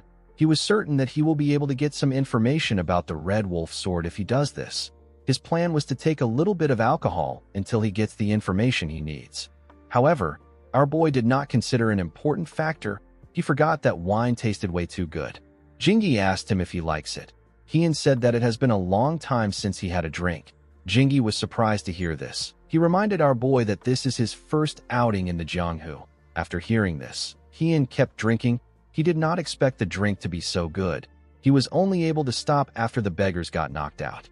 Our boy believed that he will be fine even if he didn't get the information he wanted. He already had some assumptions. He already knew how he was going to act, but he did not know what the junior disciples will do. He closed his window and looked at the bottles on the ground. He told himself that he still has some time left. He said that he will enjoy the leftover wine. At night, we see the junior disciples in our boy's room. Muhua and Mu Chiol noticed that they could smell alcohol. Hien had pushed the bottles under the bed. Muhua saw the bottles. Our boy asked the disciples to tell him what they learned. Muhua asked him if he was drinking while they were gathering information. With a serious look on his face, Hien said that he wasn't. The girl asked him if he is certain. Hien told her that he won't repeat himself. He asked her to tell him what she learned. Mu Jin revealed to him that the underworlders have taken over the power vacuum left behind by their sect's outer sect. He said that they now have control over Pasang. Muhua told Hien that the underworlders are dirty, evil bastards who are always dining and dashing. They steal money from civilians and resort to violence whenever the civilians don't cooperate. Muhua said that it is not uncommon for them to beat a person to death. Mu Chiol said that the biggest problem is that they have learned martial arts. Although it is a third-rate martial arts, it is still very dangerous when used against people who haven't learned any martial arts. Hien commended them on gathering this amount of information with the little time they had. He told them that he will now tell them what he learned. He told them that all they said was true. He said that there is something they need to be skeptical about. He asked his juniors about how the underworlders learn martial arts. He said that it is actually not hard to learn a third-rate martial arts. It is also easy to acquire books of this level. However, the underworlders are the type of people who would never touch a book on any given day. Some of these idiots are so far gone that they would use the books as fuel for a fire. Hien said that it doesn't make sense for all of them to learn a third-rate martial arts through a book. He said that someone must have helped them. He revealed to them that he looked into who it might have been and why they did it. He said that he found out who it was, but he wasn't unable to uncover the reason. The disciples were surprised to hear this. Mu Jin asked him about who the person is. Our boy revealed to them that it is the Red Wolf sword from the Nine Hell Sword sect. The disciples were shocked to hear this. Mu Jin could not believe that they were not dealing with some lowly criminals. Hien said that he wanted to ambush them and wipe them out. He asked them about what they think. Mu Jin could not believe that Hien was actually thinking of doing something. He feared the power of the Nine Hell Sword sect. Mu Chiol said that he doesn't know the reason why the Nine Hell Sword sect is working with a criminal group. He said that this is a decision that they cannot make on their own. He said that it will be best if they report to the elders before doing anything. Mu Jin was happy to see that Mu Chiol was saying what he was thinking. Muhua told our boy that she agrees with him. She said that this is injustice. She told him that they need to stand up to these criminals. Mu Jin was shocked to hear this. He believed that this was wrong. He believed that they needed to consider the situation they are in. Their sect was already overwhelmed with the recovery from the Shangxi massacre. It will be disastrous for them to clash with a big sect like the Nine Hell Sword sect. The boy believed that they must avoid this at all cost. He told Hien that it is too dangerous. He said that it would have been fine if it was just the underworlders. However, it is different if the Nine Hell Sword sect is behind them. He told our boy that he is worried that they might be starting a war with them. Hien told him that he is thinking too much. He told him that he understands. He asked him not to worry because something like that won't happen. Mu Jin was surprised to hear this. He asked our boy about why he is so certain. Hien explained to him that this isn't how the Nine Hells Sword sect operates. He said that the Nine Hells Sword sect is a rather tyrannical organization. If they wanted to eliminate an organization, they would just start a fight. They wouldn't act behind the scenes. They would just go straight to the point. With the situation the MANHWA sect is in, the Nine Hell Sword sect could invade them and wipe them out anytime they want. Heian explained to the boy that it is more likely that the Underworlders are not really connected to the Nine Hell Sword sect. Even if they are, they won't start a war over it. He asked Mujin to follow him now that he understands. The boy was shocked to hear this. He asked Heian to wait. He asked him about where he got the information. He asked him if the person he got it from is trustworthy. Our boy revealed to him that he got it from the Beggar Sect. The Beggar Sect is an orthodox organization made of beggars. Any beggar in the Jianghu can be said to be part of this sect. When it comes to numbers, no organization in the Jianghu can match them. They use their numerical advantage to gather intelligence. They earn money and get food by trading the information they gather. One should not underestimate them because they are beggars. They have also learned martial arts, and they follow their own morals and ethics. Any information gotten from this organization is definitely trustworthy. In the next scene, we see Heian and his juniors walking towards the Underworlders building. Mujin remembered that Heian told him that he worries too much. Our boy told him that he will try to make peace before doing anything. He assured him that he won't kill them right away. The boy believed that he was overthinking things. He told himself that he needs to stop worrying since his senior disciple said that he will try to work things out first. He said that he will calm down. He believed that things will be weird if he acts too anxious. He didn't want to be a burden. When they reached the doorstep of the brutal blood faction, Heian destroyed the door with a kick. Mujin tried to still maintain a straight face. He wondered why Heian didn't just open the door. The Underworlders were shocked to see that someone broke down the gates. They asked the people about who they are. As the dust slowly went away, Heian asked the men to tell the Red Wolf Sword and their leader to come out and kneel to apologize. He drew his sword and told the men that he will spare their lives if they do this. The men saw the symbols on their clothes. They quickly realized that they were looking at disciples of the MANHWA sect. Mujin told our boy that this isn't a peaceful method. MANHWA agreed with him. Heian told them that breaking down the front gates when ambushing another sect or clan is the way to do things in the Jianghu. He asked them to remember this. The moment he said this, the leader stepped out. He asked his men about what caused the ruckus. One of the men told him that the people in front of them are from the MANHWA sect. When the leader saw the symbols on their clothes, he realized that they were really from the MANHWA sect. He noticed that there were just 4 disciples in front of them. He believed that they were quite confident just because they are from the MANHWA sect. He asked them if they want to die. He told them that they are stupid to ambush them this late. He told them that he currently has an important guest. He said that he will let this go. He asked them to screw off if they don't want to die. Heian told the man that they are the ones who are going to die. He asked the leader to watch his mouth. He told him that he doesn't like his tone. The leader was annoyed to hear this. He asked Heian if he is out of his mind. He asked him if he knows who they are involved with. He told our boy that he does not value his life.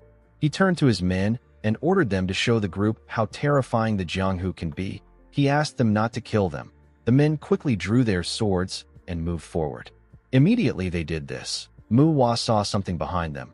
She saw 2 bodies on the ground. The girl was annoyed to see this. She quickly ran to the bodies. She wanted to check their condition. It was a man and a woman. The both of them were heavily injured and covered in blood. The man was already unconscious, but the woman was still hanging on. She was breathing heavily.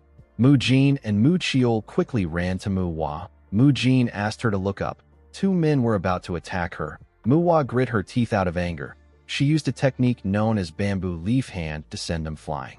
The men fell to the ground. Muchiol and Mujin quickly covered the girl.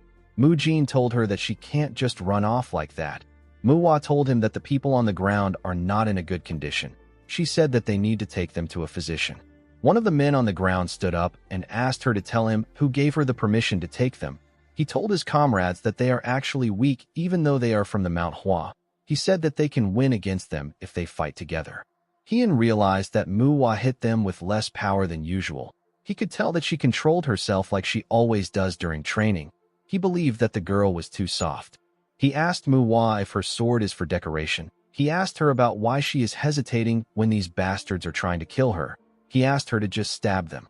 The leader noticed that our boy did not move at all when the others ran to help. Just by looking at Heian's face, he could tell that our boy was sick and tired of this whole thing. He believed that Heian must be confident in his skills. He decided not to fight him. He chose to help his men kill the other disciples and join hands to kill our boy later. Heian was surprised to see that the leader actually ran to help his men. He didn't know why he was doing this when he was right in front of him. Fortunately, This was the situation that he wanted. This was the second-generation disciples' first time in the Jianghu. It is their first time out in the Jianghu after joining the MANHWA sect. Thanks to this, they don't know anything. These underworlders are bastards who throw dirt and even spit at their opponents. Heian knew that the disciples will find it difficult to fight opponents who are actually doing whatever it takes to kill them. It is different from the incident with the Black Knight Palace where the first-generation disciples were there to protect them. This time, there is no one protecting them, nor is there anyone to fight these guys for them. They will die if they don't take their opponents seriously. Heian wanted them to learn that life and death in the Jianghu is not decided purely by their martial arts realm. The situation was incomparable to training in the mountains where they simply take turns in attacking each other. Our boy was certain that they will learn well. However, things were different for one disciple. Mu Qiu was not struggling much. While he was holding a man's head, another man charged at him. Mu Qiu dropped the man he was holding. He stopped the other man's hand before his sword could reach him. He gave him a punch that knocked him out. The leader was horrified to see the look on Mu Qiu's face. He realized that he couldn't take on the boy. He quickly turned around and ran to Heian. He assumed that he was wrong. He believed that our boy was the easiest opponent. He said that it is common sense to get rid of the weaker ones first before working with others to take down the stronger one. Heian pounded the idiot into the ground. The men were shocked to see that their leader lost. They didn't know what to do. Our boy was stronger than they expected. A man with a cup of liquor in his hand asked them to fight the others. He announced that anyone who can kill the disciples will become the new leader. He asked them to stop being dramatic and finish their job. The men referred to him as the Red Wolf Sword. The juniors were surprised to see that this man was the Red Wolf Sword. Heian told the man that he was wondering when he would show up. The Red Wolf Sword did not expect this. He asked our boy if he knows him. He said that it is an honor that a young disciple of the MANHWA knows him. Heian revealed to him that he just learned about him yesterday. He told him that he doesn't care about the names of weaklings. The Red Wolf Sword told our boy that a MANHWA disciple should follow the orthodox way. He told him that he runs his mouth like some demonic martial artist. He threw his cup on the ground and told Heian that he will play with him. He jumped down from the balcony and told Heian that he is going to have to give it his all. Heian asked the man if he is strong enough to take him on. The moment he said this, he appeared behind the Red Wolf Sword. The man was shocked to see this. He did not know when Heian got behind him. Before he could do anything, our boy grabbed his head and slammed it on the ground. The Red Wolf Sword quickly stood up and jumped back to put some distance between himself and Heian. He did not expect Heian to be so fast. He wasn't just missing his movements. He didn't even see his feet move. He wondered why Heian was not using his sword. The Red Wolf Sword told himself that it is impossible for our boy to be on a higher level than him. He said that there must be something else. There was no special reason why Heian did not kill the old man. He just wanted to see his own swordsmanship. It has been a month since he opened his eyes in Mu Wai's body, and he has never missed training once. The research to combine the MANHWA martial arts and his own martial arts was also in progress. However, there was no way to prove the results of his training and research. The junior disciples weren't strong enough to understand. The elders and the first-generation disciples didn't have time for him. This was what made the old man precious to our boy.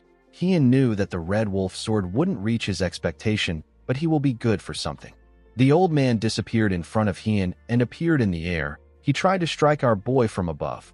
Heian easily dodged his attack by moving back. The man turned and swung his sword at our boy. Heian went down to dodge the attack.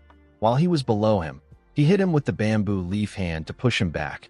Our boy did not give him the chance to regain his balance. He closed in on him and attacked him with his sword. The Red Wolf Sword was able to dodge it by bending his head. He could not believe that Heian was able to read his steps. He did not expect our boy to be at the level where he can read his steps with the slightest movement. He wondered if the reason he couldn't follow Heian's movement was because of the difference in their levels. The Red Wolf Sword did not want to accept this fact. He told himself that it is impossible. He told Heian that he acknowledges the fact that he is not just some talented prospect. He apologized to him for looking down on him. He took a stance and told Heian that he is going to go all out. Immediately he said this. He fired an energy attack at our boy. His attack took the shape of a huge wolf. Mu Wai and the other disciples were shocked to see this. The girl called out to her senior disciple. Heian cut the wolf down with the falling plum blossom sword. He told the man that the red bud sword technique is fierce, but it has a lot of gaps. He told him that he can tell that he hasn't learned the second half of the technique from his movements. The red wolf sword was surprised to see that Hien knew about the technique. He wanted to question him, but our boy rushed to attack him. The man was able to block the attacks. Hien moved past him. The moment he did this, the man began to bleed from his arm. The red wolf sword was certain that he blocked Hien's attacks. He believed that this was definitely the rapid sword technique.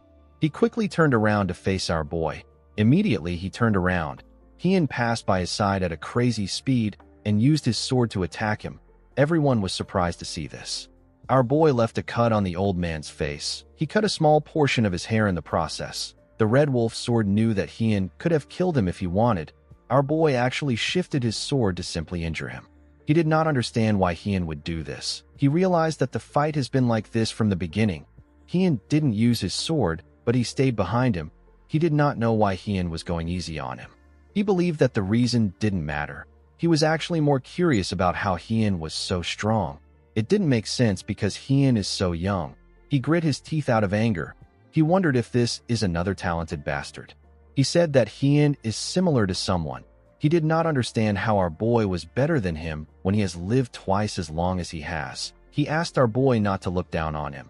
He said that he is a martial artist of the Nine Hells sect. The moment he said this, he fired 3 more wolves at Hien. With a simple swing of his sword, Hien fired his attack at the wolves. His attack tore them apart and hit the man. It left several cuts on his body. Muchiol was surprised to see this. The red wolf sword told himself that he was already training before our boy was born. He said that he kept on practicing so that he could be acknowledged for his martial arts. He could not believe that Hien destroyed the results of his efforts so easily. He used his sword to hold himself. He charged at our boy. He asked Hien to tell him why his efforts won't be acknowledged. Immediately he said this. Hien cut him down at a crazy speed. In the next scene, we see the leader pull his head out of the ground. His mouth was filled with sand. He began to cough out the sand in his mouth. The man wondered about what happened. He was certain that he charged at Hien with his sword. While he was trying to put himself together, he heard someone ask about why his effort isn't acknowledged. When the leader turned around to see who was talking, he saw Hien land a huge cut on the red wolf sword. The leader could not believe his eyes. While he was on the ground, the red wolf sword told himself that there is nothing as unfair as talent. He believed that his efforts fell victim to a young prospect's talent in order to let him shine. He assumed that Hien must have only trained for a few years at best. He said that it is a good story for a young prospect to attack a martial artist of the Nine Hells Sword sect. He told our boy that he has seen many talented and young martial artists like him. He told him that he is already used to being acknowledged by those around him. He asked our boy if it felt good to cut him. He asked him to enjoy it as much as he can because he will end up dying like him.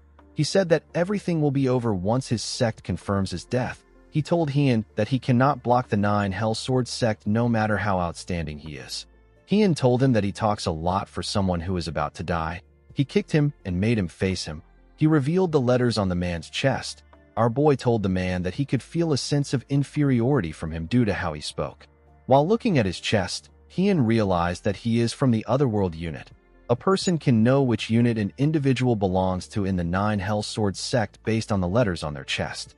The Otherworld unit, the Hell unit, and the Despair unit are the 3 units in the Nine Hells Sword sect. They are known as the 3 axes that supports the sect. This information is what the public knows. Hien told the man that he knows that the Otherworld unit has not achieved any merits and has been completely pushed aside from succession. The real power lies within the Hell unit and the Despair unit, who are at war with the Brutal Dragon faction. Our boy found it strange that the Nine Hells Sword sect, which is at war with the Brutal Dragon faction, would suddenly have their eyes on the south of Shaanxi.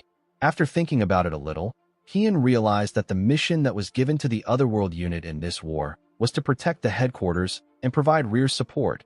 However, because the Otherworld unit wants merit, they pretended to be completing some missions on the outside. They were actually just wasting their time. The Red Wolf Sword was shocked to see that Hien was aware of what was happening. He asked him about how he knew this. Hien asked him if he thinks that the Otherworld unit will step up for him if he dies. He told him that his unit will do their best to hide his death at all costs. He reminded the Red Wolf Sword that he should be supporting the war instead of wasting his time with this nonsense. Heian told the man that this is the perfect opportunity for the Hell unit and the Despair unit to strike the Otherworld unit down. With a serious look on his face, Heian asked the idiot if the Otherworld unit will come to the MANHWA for revenge. He asked him if the MANHWA sect look like they are scared of the unit. He told him that they wouldn't win even if the Hell unit and the Despair unit helped them. Heian said that it was he who faced the 9 Hell Sword sect alone. The moment he heard this, the Red Wolf Sword lost consciousness and died. The leader of the brutal blood faction was shocked to see what happened. He quickly dug a hole in the ground and put his head back inside. He told himself that he didn't see anything.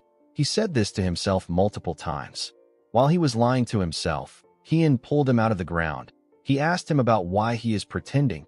He asked him to deal with this immediately. The man accepted his order. In the next scene, we see Heian and the other disciples in the office of the leader. The leader gathered the books containing their income for our boy. Heian saw the gambling debt income, the names of those who borrow money from them, and the accounts they borrowed from. Our boy did not expect the leader to keep a good record of the cash flow. While the leader and his subordinates were kneeling, Heian asked him if this is all. The leader said that it is. Our boy ordered him to return all the money they took and extorted to their respective owners. He asked him to also get rid of the gambling den and end his little faction. He asked the man if there are any complaints. The leader said that it will be a bit difficult to accomplish all of this today. The moment he said this, he saw the scary look on Heian's face. The leader kept quiet. Heian told him that he is mistaken about something. He explained to him that the reason he is not killing all of them is not out of mercy. He told him that they are simply trash who should not die. He told him that the victims will not be able to direct their anger at something if they die. Heian asked the men to not think that they can atone for their sins through death. He told them that their sins are heavier than death. He said that it is only right for them to live while atoning to those who they have bothered for the rest of their lives. Heian asked the men if they understand him. They all said that they do. Our boy ordered everyone to get started. He told them that they need to be proactive to finish it today. He asked the leader to stay behind. He asked his juniors to make sure the men are properly tearing things down and returning the money. MANHWA asked her senior disciple about what he is going to do. Heian told her that he has something else to do. The girl asked him if he is going to drink again like last time. Heian asked her if he looks like a person who can drink anytime he wants. MANHWA told him that he looks like someone like that. Our boy asked her to focus on her mission. MANHWA glared at him as she walked out of the room. She asked him not to worry. She said that they will be fine. Heian did not expect the girl to see through him. Fortunately, he wasn't going to drink this time. He wanted something else. The leader asked Heian about why he asked him to stay. Our boy stood up and asked him not to hide it. He told him that he can't fool his nose. While drooling, Heian asked the man to lead him to where the tuber fleece flower is. In his last life, Heian went around looking for rare opportunities in order to get stronger. He didn't have any sect to support him, and he also didn't have enough money to obtain elixirs. Because he didn't have money, he looked for these opportunities by himself. These items are rare for a reason. A person couldn't just find them by looking for them. You have to stumble upon them accidentally. While Heian was resting after training, he coincidentally discovered the tuber fleece flower. He discovered the flower after spending 7 years looking for a rare opportunity. The tuber fleece flower he acquired in his past life tasted bitter, and it had a drab scent of dirt. It was a scent that Heian couldn't forget. The leader took our boy to their basement. Heian noticed that the scent of the fleece flower he faintly smelled earlier is getting stronger now that they have gotten close to it. The leader told Heian that it is a 200-year-old tuber fleece flower. He revealed to him that they obtained it accidentally and have stored it for a while. He said that he had forgotten about it because of the chaos. He told Heian that he is truly different to be able to smell and recognize it. He revealed to him that the Red Wolf sword was originally going to take it. He said that the herb has now found its true owner. Heian stepped into the treasury and commended the man on his work. He asked him to go up to finish his work. The man accepted his order. Our boy locked the door and began to look around. Most organizations who are capable of using martial arts have a space where they can practice energy circulation. Heian observed that the iron doors and the stone walls were pretty thick. He was certain that he didn't need to worry about anything. In his last life, Heian ate a 300-year-old fleece flower. He knew that a 200-year-old fleece flower won't be as good as the one he ate. However, this didn't change the fact that the item is special. Heian quickly opened the box. He wanted to enjoy the herb. The moment he opened the box, he saw something shocking inside. He did not understand why a 200-year-old fleece flower was so big. It was much bigger than the 300-year-old fleece flower he ate in his last life. This fleece flower was at least 400 years old. Hien picked up the flower. He recalled that it was very difficult for him to obtain a fleece flower in his last life. He could not believe that this man found something of this quality so easily. Hien felt bad that he was ingesting the herb alone. He promised to share the next good item with his juniors. While the leader was looking through the documents, he felt a heavy vibration and heard a loud sound. He was shocked to hear this. He quickly stood up. He noticed that the sound came from the basement. He saw some smoke coming from the basement. Hien stepped out of the basement. He said that he feels refreshed. The moment he said this, the leader ran to him. He asked him about what the loud noise was. Our boy said that it was nothing. He asked the man if he has time to stroll around. He reminded him that he has to thoroughly look through the ledger. The leader told him that this was what he was doing before he came down. Hien turned around and told him that he will check it later to see if he returned the money. He asked him to make sure to do it properly. The leader bowed his head and asked Hien to have a safe trip. He watched our boy as he walked away. He called him a bastard and said that he speaks in a rude manner. He turned to the basement. He wondered why there was smoke coming from the basement. He knew that the building was too damaged for nothing important to have happened inside. However, the man didn't care. He knew that the building would have eventually been destroyed either today or tomorrow. He did not think that it mattered. The leader was a bit curious about what the fleece flower did to Hien for this to happen. The scene shifts, and we see the gang members breathing heavily. They were all tired from destroying something with sledgehammers. While they were breathing heavily, Muchiol moved close to them.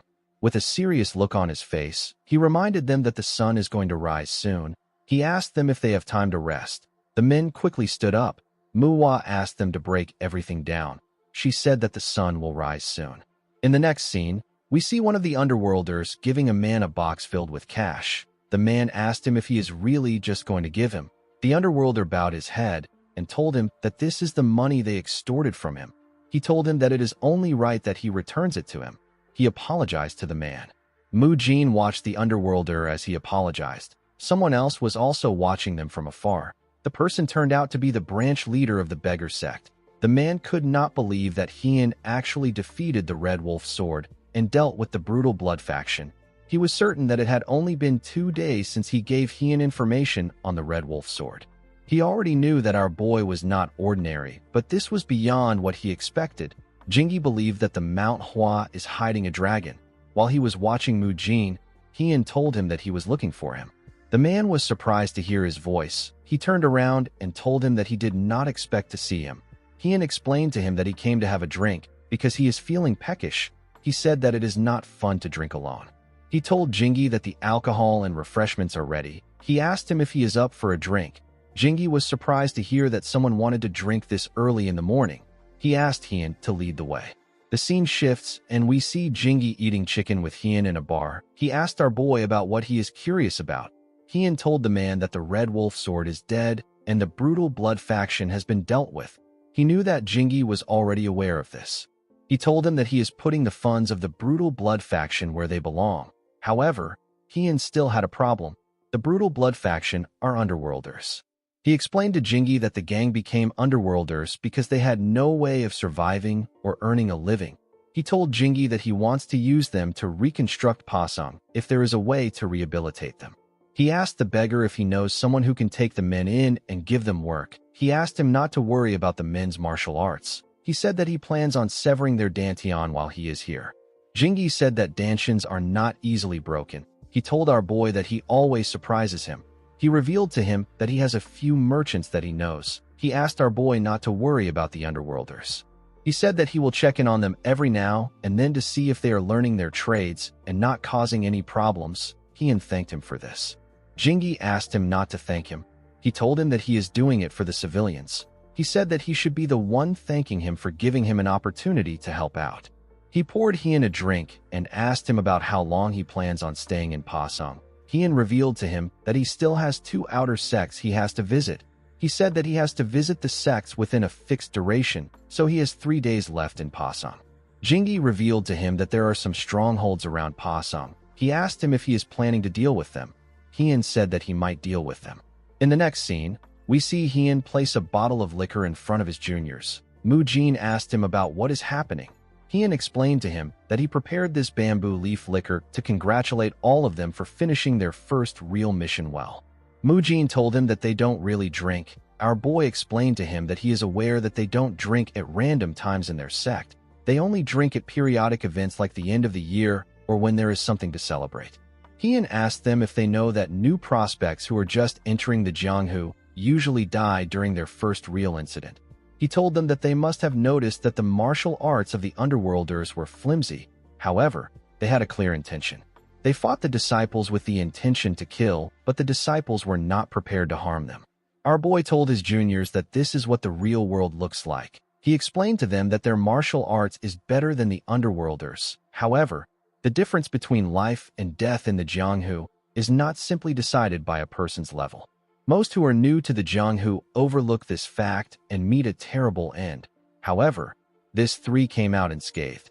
Hiem told them that their safety is a reason to celebrate. He told them that they drink since it is a celebration. Mu Jin found it odd that his senior was speaking with experience. He reminded him that this is also his first real incident. Our boy told him that he is right. They all raised their cups and congratulated themselves for safely completing their first mission in the Jianghu. After taking a sip of the drink, MANHWA said that the bamboo leaf liquor is delicious. Mu Jin agreed with her. He said that it is not bitter even though it is alcohol.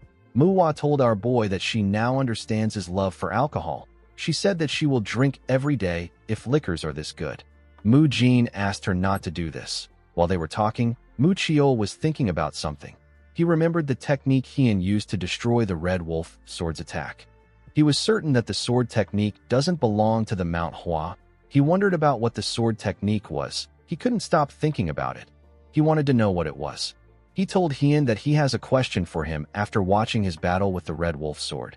He said that the first technique he used belongs to the MANHWA. However, the moment he deflected the Red Wolf sword strike, his swordsmanship changed into something else. Mu Chiol said that the power was concentrated and the curves were not smooth. He told Hien that he wants to know more about this technique. Our boy believed that they were all busy dealing with the underworlders. He did not expect Mu Chiol to be watching him. He knew that the technique he used had the principle of weight in it. Weight and power were the principles of the Dako sword technique, which Hien used and invented in his past life. Our boy simply put the principle of weight into the basic moves of the six-fold combo sword technique. He could not believe that Mu Chiol actually noticed this. He remembered that the boy said that it didn't look like a MANHWA sword technique. He told Mu Chiol that he will tell him later. He said that there is something they need to do first. Hien had been waiting for a chance to mention this to his juniors. He believed that now was perfect. He asked his juniors if they have finished their drinks. He asked them to finish it if they haven't done so. He told them that they won't have time to drink for the next 3 days once they hear what he is about to say. In the next scene, we see a coachman driving a carriage in a forest. Someone came out of the bush and asked the coachman to stop. The man asked him if something is wrong. The man who came out of the forest said that nothing is wrong. He asked the coachman to give him everything he has if he doesn't want to die. The coachman begged the man to spare him. While he was begging, Hien and his juniors watched him from the bushes. MANHWA could tell that this man was a bandit. Hien explained to her that the bandits stay hidden in the woods until someone passes by in order to rob them. Although they look like they are part of the underworlders, they are actually different. The biggest difference would be the fact that they learn martial arts, and they are more systematic. The people they dealt with earlier also learned martial arts, but the Red Wolf sword taught them with a purpose in mind. So those men aren't like the average underworlders. These men are more structured. Hien told his juniors that they have to assume that a stronghold is nearby if they come across this bandits. He said that there are about 5 strongholds around Pasung. He told the disciples that he does not know the exact locations of the strongholds. He said that the only thing he is sure of is that these men are stronger than the underworlders under the Red Wolf sword. With a worried look on her face, MANHWA asked her senior disciple about why he is telling them this. Our boy revealed to them that they will be the ones to eradicate these strongholds in the next 3 days. He said that one person will take on each stronghold and the rest will watch. The juniors were shocked to hear this. MANHWA asked him about why he made such a decision. She asked him if they did something wrong. Our boy found her question to be odd. He reminded her that they almost died because they couldn't take down the underworlders. He told them that they almost died because they were not ready to harm others. Heian explained to them that this mission was made to deal with their fear. Mu Chiol told him that he is right. He said that they might have died if it wasn't for him. He said that it is a good idea. Mu Jin and Mu Hua did not like the fact that he was right. Mu Jin asked Heian about how he prepared himself to harm others. Heian did not know how to answer the question. This wasn't his first real fight. His first real fight happened a long time ago. However, it wasn't something that he could easily forget. Heian told Mu Jin that he remembers being afraid, the fear that he will be the one to die if he doesn't kill the person got to him. Heian told his juniors that he is afraid of dying, and he is also afraid of them getting hurt. He said that he slayed the enemy in front of him in order to prevent his fears from becoming real. He explained to his juniors that this perspective belongs to him. He said that a person should have their own way of fighting. He told Mu Chiol that he will teach him the sword technique that he saw, depending on how he performs at his stronghold. Our boy told them that he will show them how it is done since it is the first night. He asked them to watch and learn. Our boy stepped out of the bushes. He beat up the bandit and knocked him out. He later woke him up and made him direct him to his stronghold. His leader was shocked to see Heian. Our boy easily took care of the bandits and destroyed their stronghold. After this night, the special training began for the juniors. They watched over the brutal blood faction during the day, and they took care of the strongholds at night. The training was quite effective. At first, the disciples hesitated. However, they quickly learned their lessons. They stopped hesitating sooner than Heian expected. They all did well. However, Mu Jin seemed like he needed more time. It was not that he was falling behind in terms of skills. He was actually even better than Mu Chiol and Mu Hua when it came to skills. But he was still hesitating when it came to killing, even though he was at death's door. Having watched over the boy until now, Heian understood why he was hesitating, but he couldn't do anything about it. Mu Jin needed to overcome it by himself. In the next scene, we see Heian tell his juniors that they have taken care of the strongholds. They were able to take care of the strongholds in 2 days instead of 3 days. Our boy commended them on their efforts. He revealed to them that they will be leaving for Wainan as planned. He asked them to rest until tomorrow. Mu Hua asked him about what they will do today. Heian reminded her that he told Mu Chiol that he is going to teach him a new technique. Mu Hua asked him if they are also involved. Our boy told her that they have to help too. Mu Hua was not excited to hear this. She planned on resting today. She could tell that Heian was going to work them to the bone again. The scene shifts, and we see Heian demonstrate the move to the juniors. He left a hole in the ground when he swung his sword.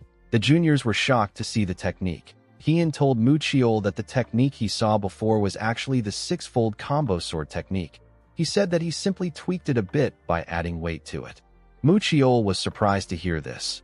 Heian explained to him that the sword techniques of their sect allow a person to proceed to the next move even if the sword path is blocked or destroyed. This is partly because there are so many changes in movement. It is also because there is no differentiation between defense and an offense in the six-fold combo. In other words, a person can link the six-fold combo sword technique to any other skill. Heian said that he will be displaying his own personal interpretation of the technique. He asked them about how things will be if he mixes the element of illusion and change to the six-fold combo sword technique. Mu Chiol asked him if he is serious. Heian revealed to them that Hyunjo wasn't the first to create this method, but he was the best at it. This means that he has a very profound understanding of martial arts. Our boy told them that Hyunjo thought a lot about the six-fold combo sword technique and came to a conclusion. Hyunjo said that Flamboyant Change and the Plum Blossom are both still the six-fold combo sword technique, but it is a different branch of the technique. Heian announced that Hyunjo was discreetly creating a new technique. He said that one of them uses the weight of the sword which he just performed. He said that he also has a conclusion about the technique. He said that it is incomplete. On top of this, the MANHWA doesn't have a technique that deeply studies the weight of the sword. Heian explained to Mu Chiol that it can be foolish to learn a technique that isn't even complete, especially when he already has a good basic technique. Our boy said that Hyunjo has a reason for creating the method in secret. He knew that an incomplete technique could just end up causing chaos and confusion. Heian asked Mu Chiol if this is really the technique he wants to learn. The boy became quiet. He quickly put himself together and asked Heian to teach him the technique. For the sake of the story, I will now call Heian Mu Why. After telling Mu Why that he wants to learn the technique, they began to train. They practiced their stance overnight. MANHWA and MUJIN were forced to watch them do the same thing. MANHWA was tired of watching them. She gently called out to MUJIN. She suggested that they should run. MUJIN was surprised to hear this. MANHWA corrects MUCHIOL by telling him that he has been wielding his sword with the principle of illusion. He asked him to forget the principle of illusion that he knows and focus on the principle of weight. He advised him to think about the difference between how they use their swords. While sweating heavily, MUCHIOL said that he understands. As the boy practiced his sword technique, MUJIN and MANHWA walked down the hill. They said that they wanted to go watch the underworlders. In the town, we see a man asking his subordinate to move faster. He told him that he won't be able to get things done at his current pace. The subordinate was an underworlder. He told his master that his back and the area around his stomach has been aching him since yesterday. MANHWA saw that there were no issues in the town. She recalled that her senior disciple told her that those who became underworlders had no other choice but to walk that path. If they are given the opportunity, they would actually work hard. MANHWA did not expect it to be true. She believed that all underworlders were trash. She assumed that the underworlders were acting nice because they knew that she was watching them. MANHWA wasn't really bothered about this because the underworlders could no longer use martial arts anymore. The girl believed that MUJIN must be watching the underworlders too. She decided to end things and go back to the inn to rest. She told herself that she has done what she needs to do. She believed that she deserved to rest because she has worked hard for a few days. The moment she turned around, someone called out to her. MANHWA quickly drew her sword when she turned around. She saw a woman and a child. She recognized the woman. She remembered that she was the one that she saved at the brutal blood faction. The woman apologized to her for surprising her. She introduced the little girl she was holding as her younger sister. Her name is Young. She asked MANHWA to say hi to her. The girl quickly put her sword away. She asked the woman about how her wound is. She apologized to her for scaring her younger sister. She explained to her that she is a bit sensitive because she has been working for a while. While she was talking, Young thanked her for saving her sister. MANHWA was surprised to hear this. She became emotional. She could not believe that the little girl was thanking her. She asked herself if this is why chivalrous fighters exist. MANHWA felt like crying.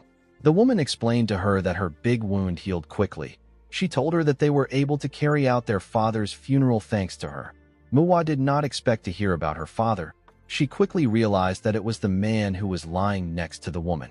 MANHWA put her hands together and bowed her head. She apologized to her for not being able to help earlier. She hoped that their father rests in peace.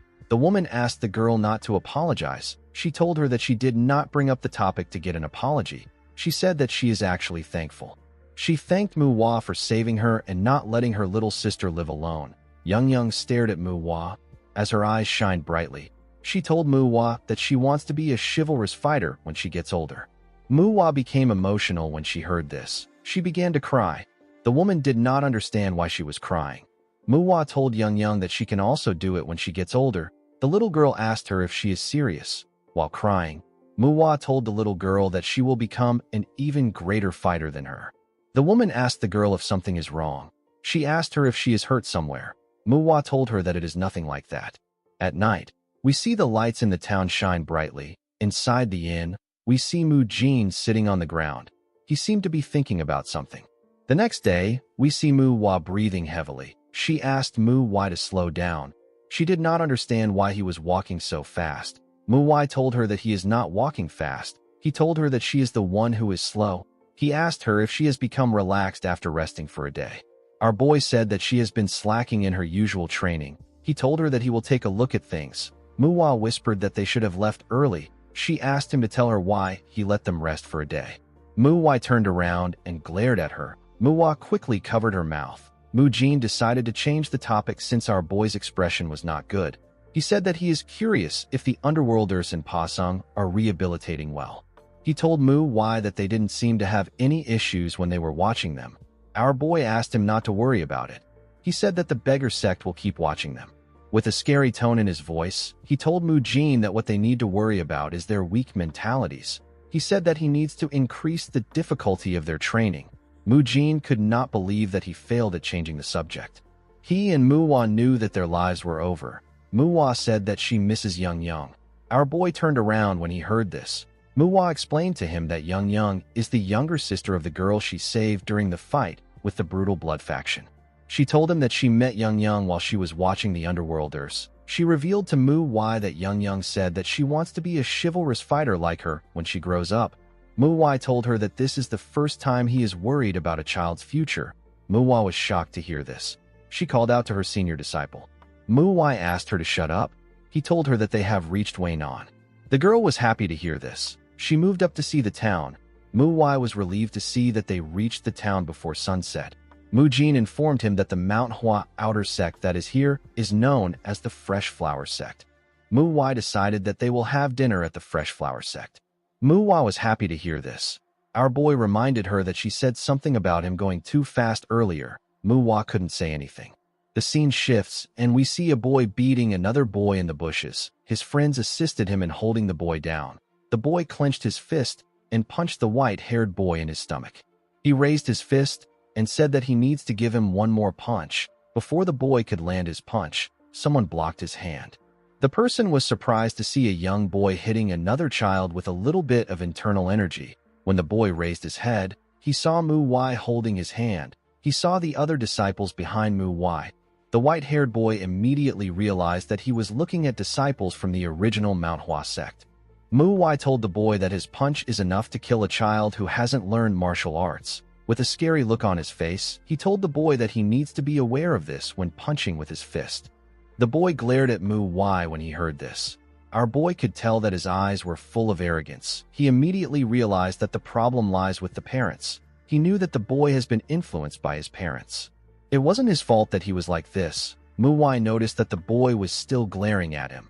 With a look of anger on his face, our boy told the arrogant idiot that he can get slapped if he glares at someone while knowing that he is in the wrong.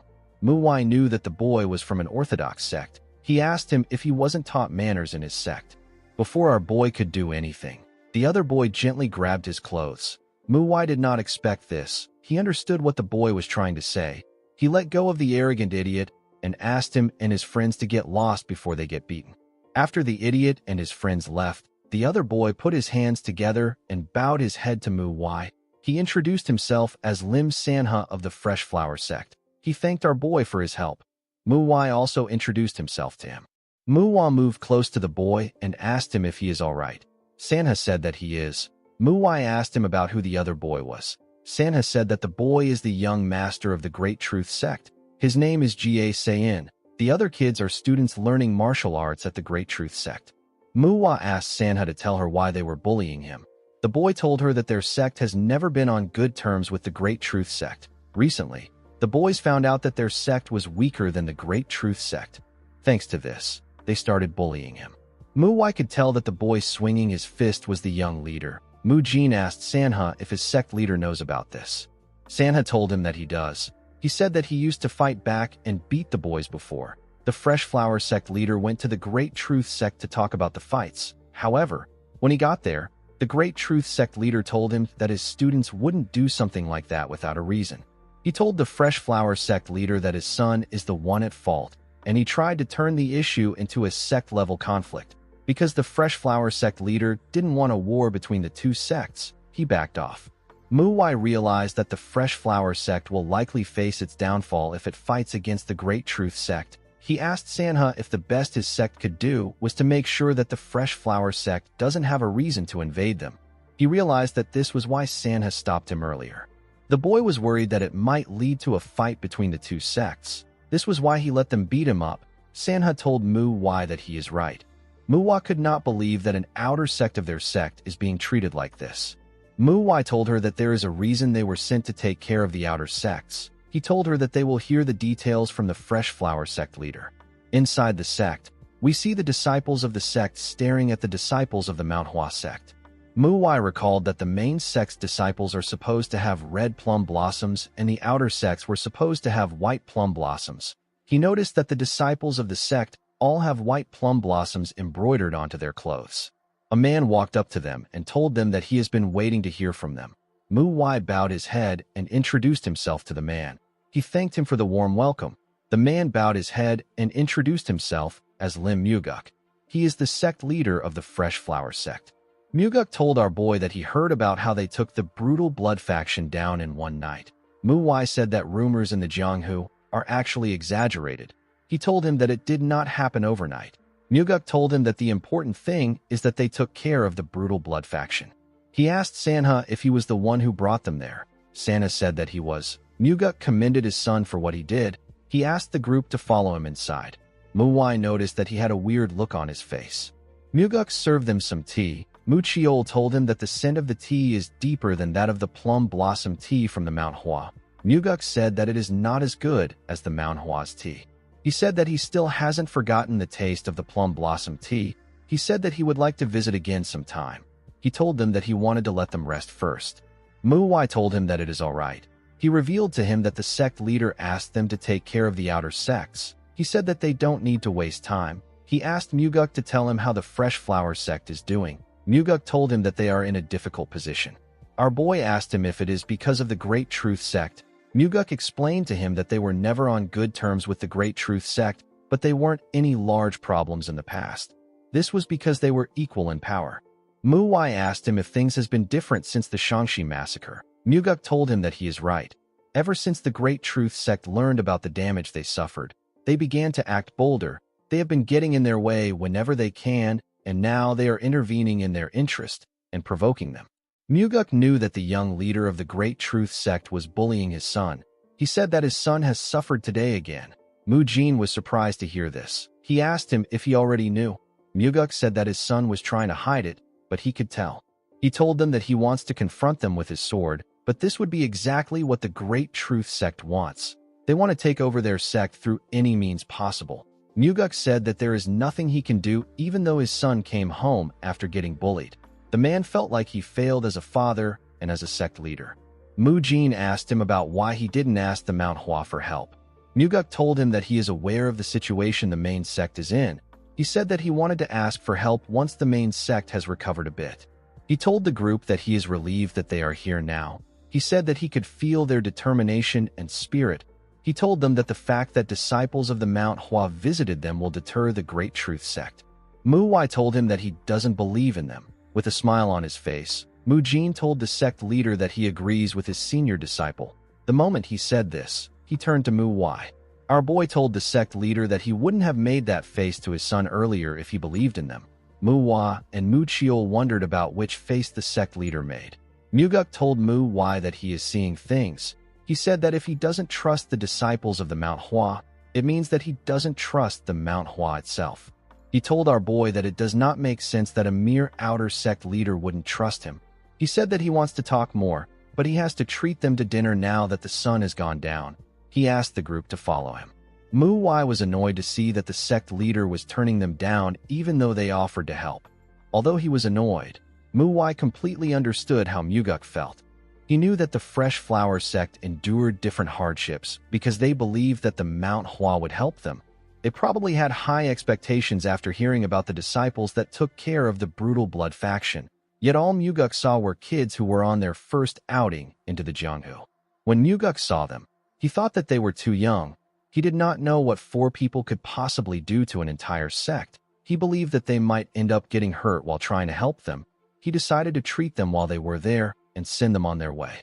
Muguk felt sorry for his son and the other sect members who had to endure harassment from the Great Truth sect. While remembering what he thought, Muguk wondered if he was actually hoping that these young disciples would help them. He could not believe that he wasn't able to hide his expression. He told himself that he was the one acting like a child. He was quite surprised that Muwai was able to read his face in that split moment. He did not expect our boy to be so observant. He realized that Muwai was still a disciple of the MANHWA. Our boy stood up and thanked the man for his offer. He told him that they will take care of their dinner by themselves. Everyone was surprised to hear this. Muwai did not expect him to say something so rude. Muwai did not feel like he was rude. He knew that the sect leader was the one who was rude to them first. Muguk asked our boy to tell him why he is turning down their goodwill. Muwai didn't think that he will be able to change Muguk's mind. He believed that he will be wasting his time trying to convince the man. He told the man that he cannot take from him since they have not helped him with anything. He said that it is not right. Everyone was surprised to hear this, but no one was as surprised as Muwai.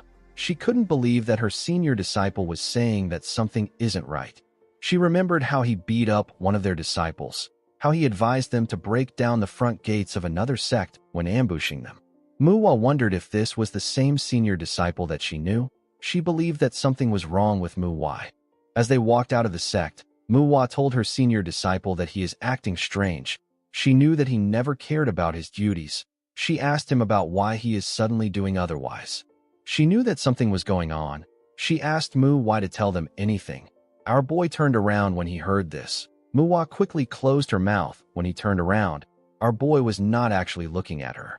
He was looking at the Fresh Flower sect. He wanted to see how far they were from the sect. He believed that they were far enough. The only way the Fresh Flower sect could hear them is if they had an extremely advanced martial master. MANHWA told his juniors that he will tell them what happened.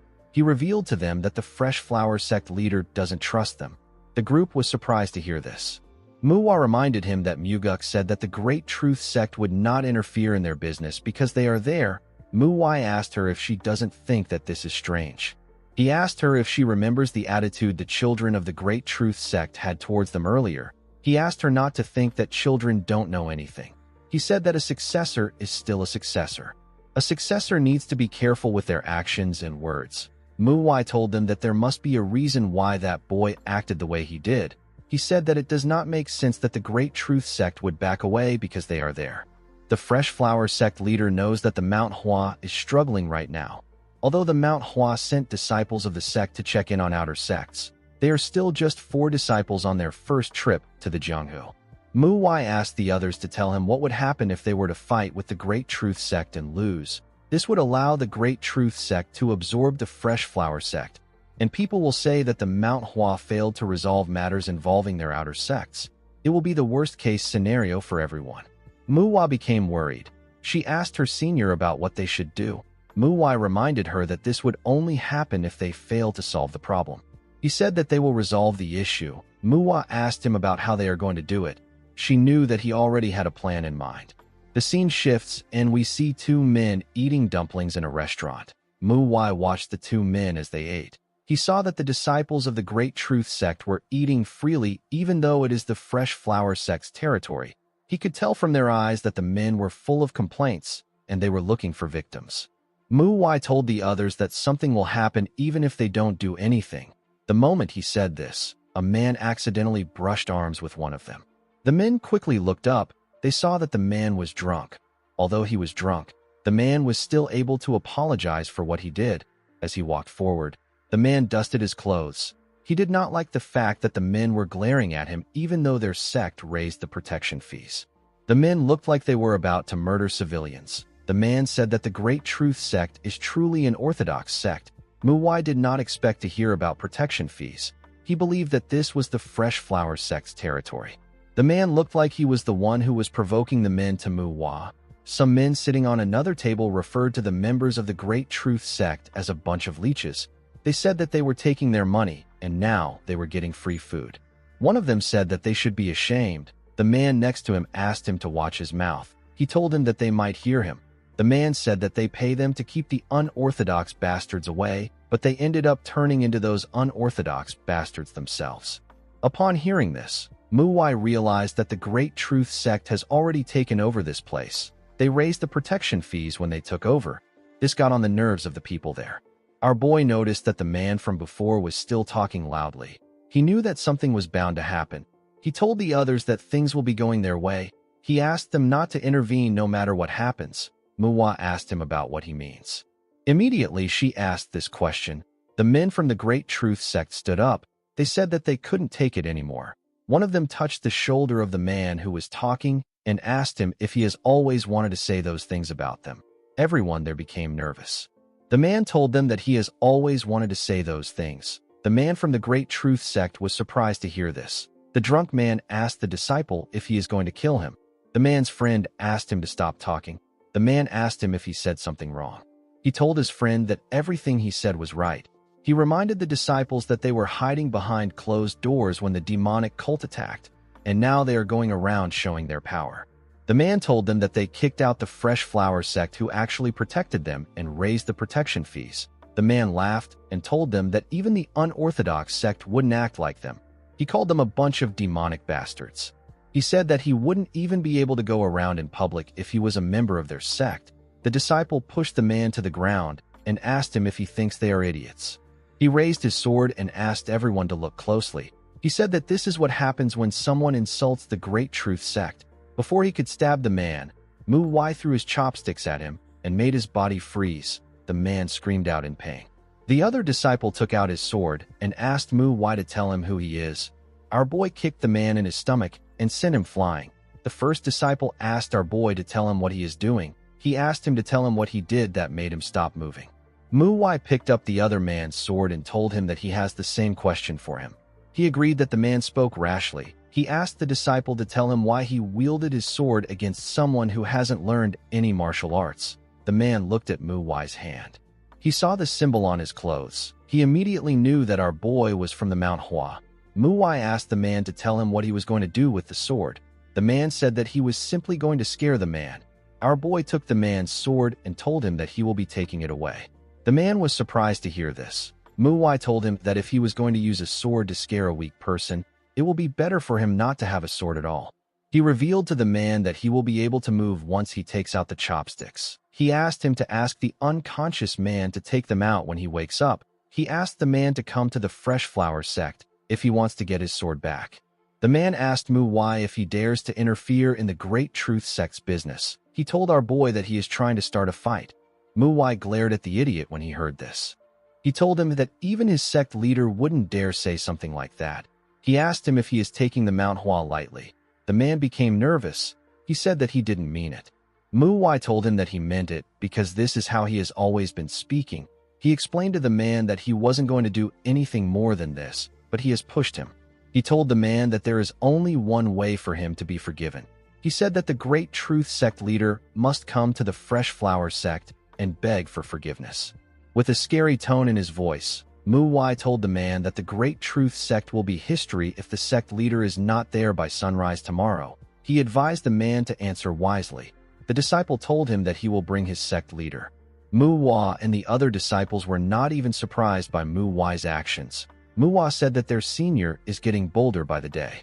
She said that it would have been better if they just ambushed the Great Truth Sect. Mujin agreed with her. He asked her if this will be all right. The next day, we see the sect leader of the Great Truth Sect and his disciples marching towards the Fresh Flower sect. In Muguk's life, there are 3 times when he felt like a giant boulder was placed on his chest. It was a time when he found it hard to breathe. The first was the time when the MANHWA sect members were dying during the Black Knight Palace's bloody battle. The second time was when his oldest son passed away, and the last time was when he found out that his youngest son was being bullied. As he watched the Great Truth Sect leader and his sect members walk towards his sect, Muguk felt like a giant boulder was placed on his chest again. MANHWA stood in front of the sect. He could tell that the Great Truth Sect leader did not come there to apologize. The sect leader asked our boy if he is the junior who called for him. He asked him if he did not learn etiquette at MANHWA. MANHWA smiled when he heard this. He asked the senior if his actions bothered him a lot. He said that his etiquette is poor, but it cannot be compared to that of the Great Truth Sect. He told the sect leader that everyone in his sect is showing their killing intent as if they cannot wait for a bloody battle. He told them that they are kind of like a demonic sect. The sect leader placed his hand on his sword and called MANHWA a bastard. Our boy cuts him off and tells him that they shouldn't fight here. He asked him to speak with him inside. He told the man that someone might misunderstand the situation if they see this. He explained to him that he is standing as if he is going to unsheath his sword and start fighting any second from now. MANHWA reminded the man that they are orthodox sects. He told him that it won't be good for them to cause any misunderstandings. The sect leader took a look at his sword. He told MANHWA that he is quite the talker. He believed that MANHWA was just buying time. He decided to just humor him. He agreed to follow MANHWA inside and discuss with him. Our boy was relieved to see that he agreed to follow him. He planned on breaking his wrist and dragging him inside if he didn't comply. Muguk turned around and asked them to come in. He was relieved to see that everything was going the way our boy said that it would. The scene shifts and we are taken to the past. We see Muguk talking to MANHWA. He asked our boy to tell him what he has done. He believed that MANHWA understood his intentions of not having unnecessary conflict with the Great Truth Sect. MANHWA told him that he does. The sect leader asked him to tell him why he caused trouble if he understood his intentions. Our boy asked him to calm down.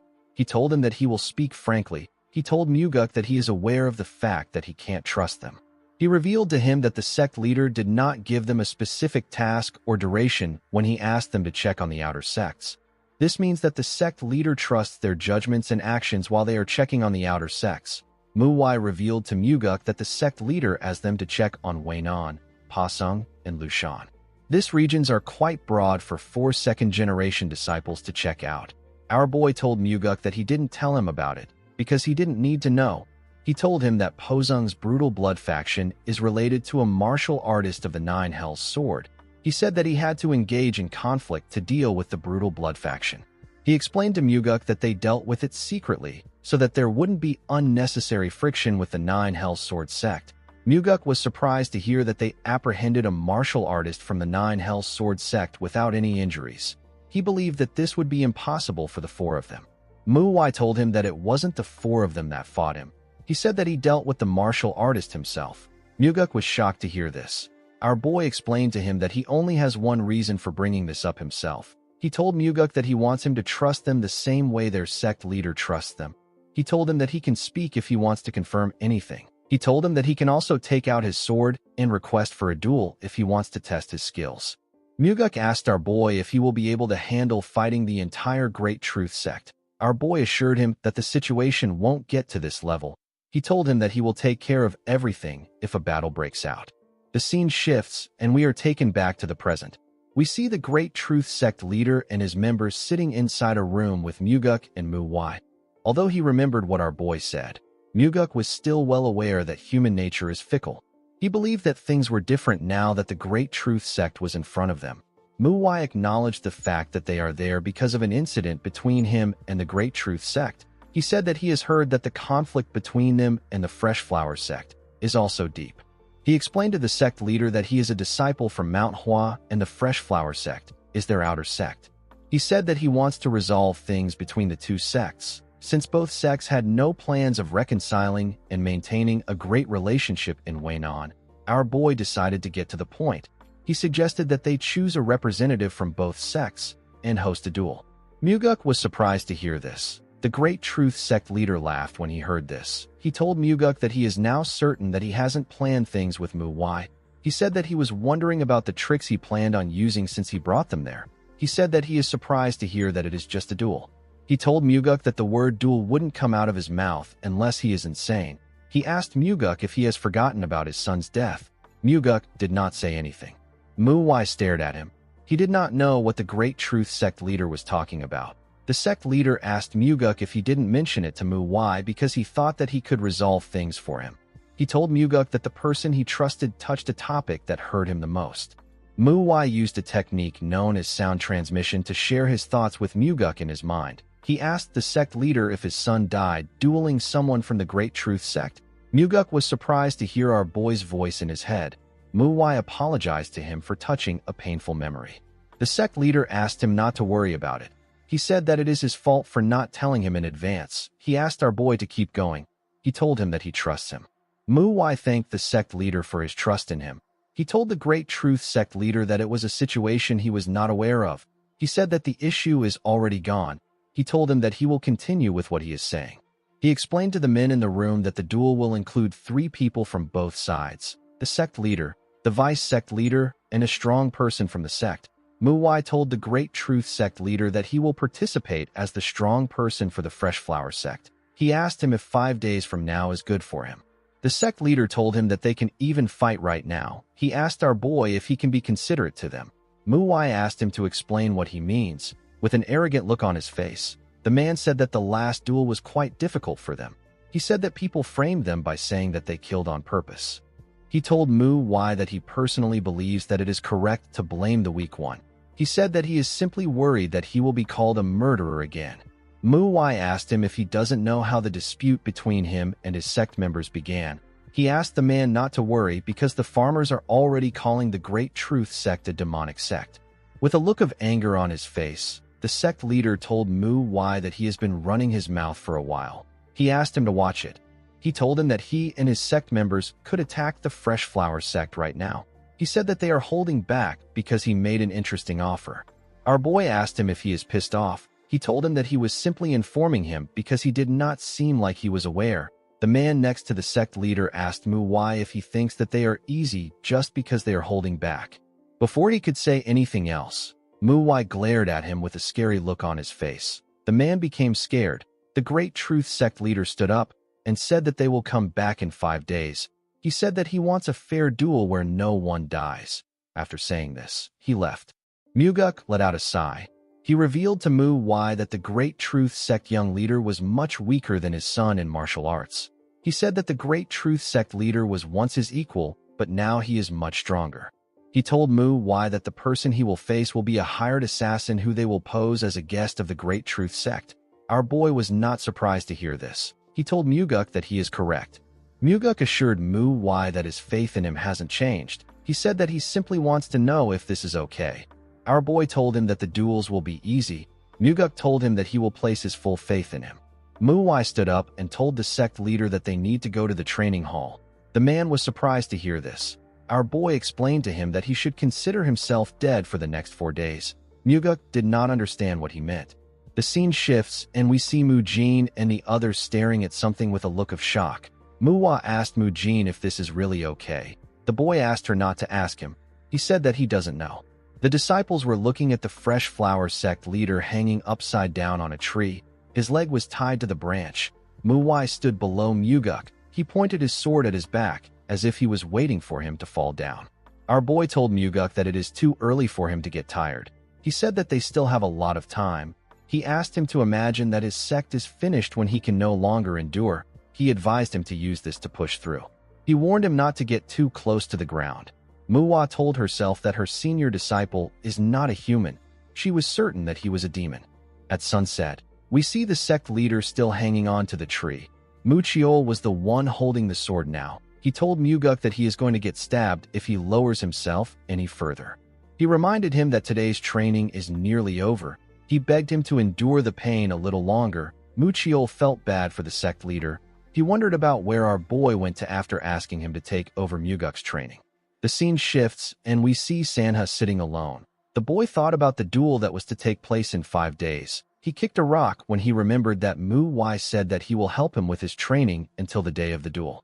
The boy knew that he couldn't suddenly get stronger with 4 days of training. While he was thinking, someone walked up to him. Sanha was surprised to see Mu Wai. With a smile on his face, our boy told him that he is right. Sanha did not expect to hear this. He asked him about what he means. Our boy explained to him that he cannot become strong with just a few days of training. Such a thing is not possible without the help of a miracle medicine or strange encounter.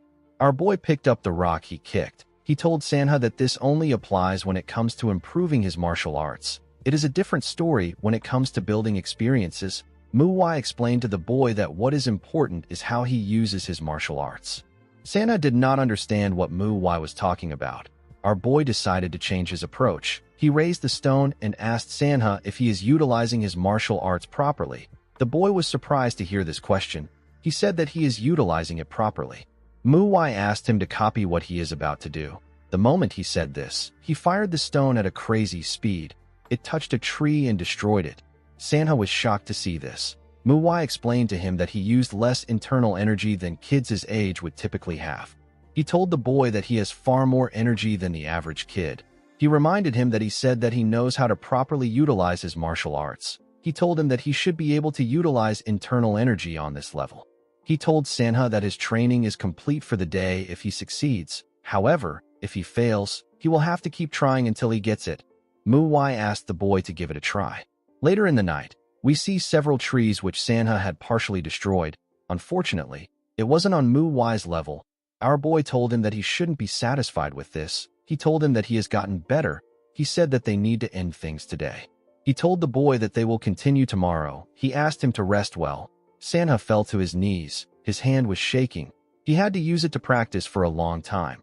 While shaking in pain, the boy said that Mu Wai is a demon. Unfortunately for the boy, the sun was already rising. He wondered about how he was going to even rest.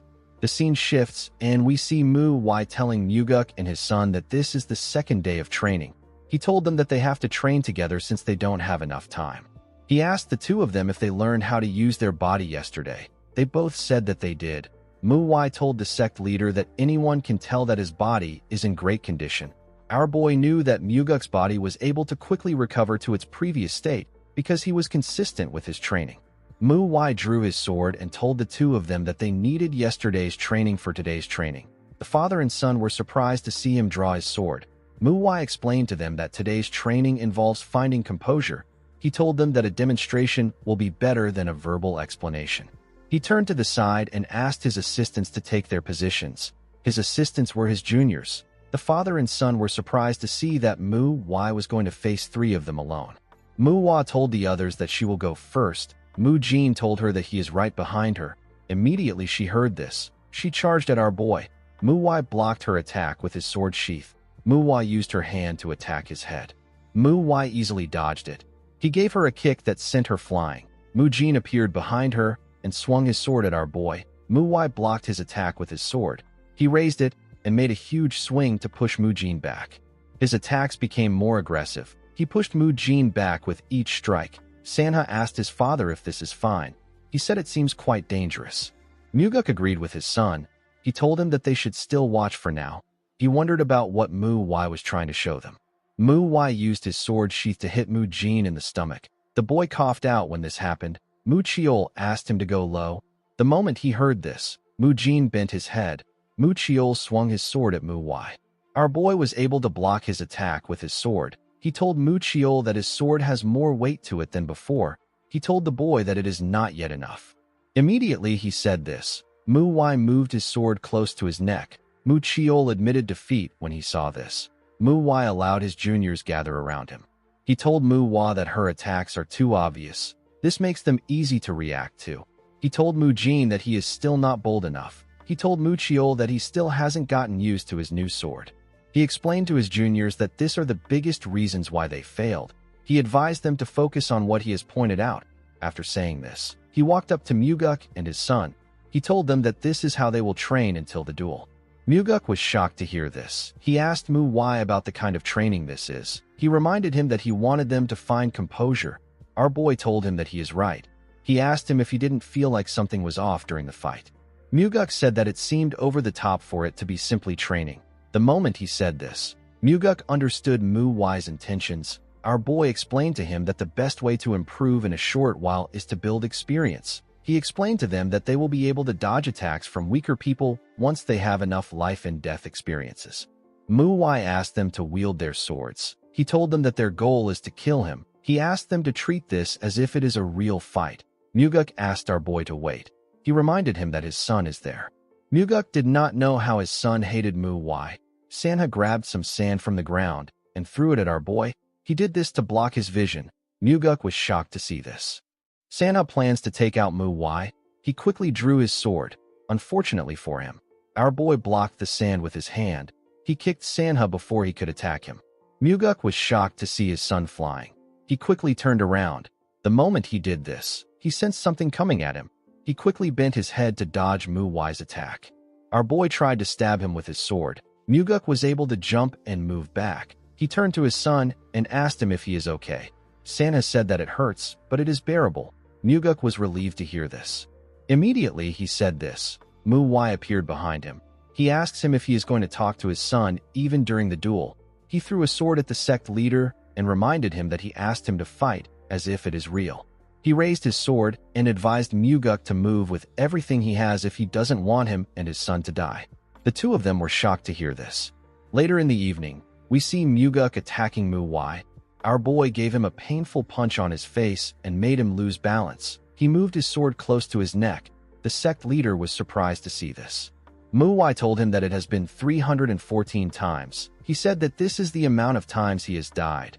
He reminded the sect leader that he has told him multiple times that he won't be able to respond if he closes his eyes. Muguk said that he can feel his opponent's movement with internal energy even if his eyes are closed. MANHWA agreed with him. He told him that if he can utilize his internal energy well, it will be as good as seeing with his own eyes. Our boy knew that this level of internal energy utilization was basic. He knew that it won't be hard for the sect leader to do it. He asked Muguk to tell him why he can't dodge his attack if he can do it. Muguk told him that his attacks are too quick. Our boy told him that he is talking as if he used internal energy to attack. He explained to him that it was an attack he could have dodged if his eyes were open. He could have also dodged it by using his internal energy. MANHWA advised him not to shrug off responsibility. He told him that bringing back the dead is impossible. The moment he said this, he kicked him and asked him to start again. MANHWA grit his teeth out of anger. He saw his beaten-up son lying on the ground. He charged at MANHWA. When his sword clashed with our boy's sword, it caused a huge spark. Later in the night, we see that MANHWA has lost consciousness. MANHWA was beating some sense in his MANHWA. MANHWA later stood up to join his son. He tried to land an attack on our boy, but he got pushed back.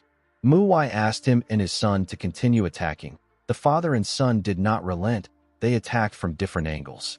The scene shifts, and we are taken to the Great Truth Sect. We see the Great Truth Sect leader having a drink with someone. The man told the sect leader that the Rising Lotus Sword should be enough for a second-generation disciple of the MANHWA. The sect leader asked the man known as the Misty Tiger Blade if he wants to know why he asked him to do this. He said that he simply wants to properly humiliate them. He told the Misty Tiger Blade that it will be more effective if someone like him overpowers MANHWA and crushes his ego. The Misty Tiger Blade told the man that he is wicked. He asked him if he does not know his blade. He said that it will be a miracle if MANHWA does not become a cripple.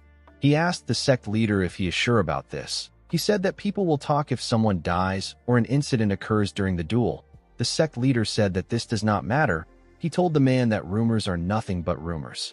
The Misty Tiger Blade told him that this is not true. He explained to him that it won't just be the MANHWA that will try to do something to them if things go wrong. The sect leader smiled when he heard this. He said that there is already something in the Jianghu that everyone views with hostility. He asked the Misty Tiger Blade not to worry. He told him that he can take care of things like that on his own. The moment he heard this, the Misty Tiger Blade became certain that this man is arrogant. It didn't make sense to him that the sect leader didn't care if he makes an enemy out of other sects and clans. Although his martial arts was not bad, he was still weaker than him. The Misty Tiger Blade knew that one needs to have power in order to not care about making an enemy out of several sects and clans. He wondered if the sect leader is blinded by his greed or if he was always this stupid. He decided to look into other organizations once the job is over. The scene shifts, and we are taken to the Fresh Flower sect. We see Mu Chiol swinging his sword. Our boy watched him from the roof. He said that Mu Chiol is not bad. The boy's sword was moving like it had weight, even though it was not a heavy sword. He realized that he could get Mu Chiol a heavier sword. While thinking, he looked around. He was surprised to see that the Great Truth Sect didn't send any assassins. He was expecting them to do this because they were quite petty and shameless. Our boy realized that they were underestimating the outer sects of the MANHWA. He actually wanted the Great Truth Sect to send assassins so that he could use it as justification to eradicate the sect. While he was thinking, he heard a footstep. When he looked down, he saw the sect leader. The man stepped out and looked at the moon. He stared at the moon for a while and went back in. MANHWA recalled that he said that his first son died in a duel against the Great Truth Sect. He realized that this duel could serve as revenge for the sect leader. He wondered about what it will feel like to get revenge. On the day of the duel, we see the members of the Great Truth Sect staring at something. They wondered about what someone did to end up looking a certain way. They were looking at Sanha. They were all shocked to see how injured he was before the duel even began. Sanha took a look at the wooden sword in his hand.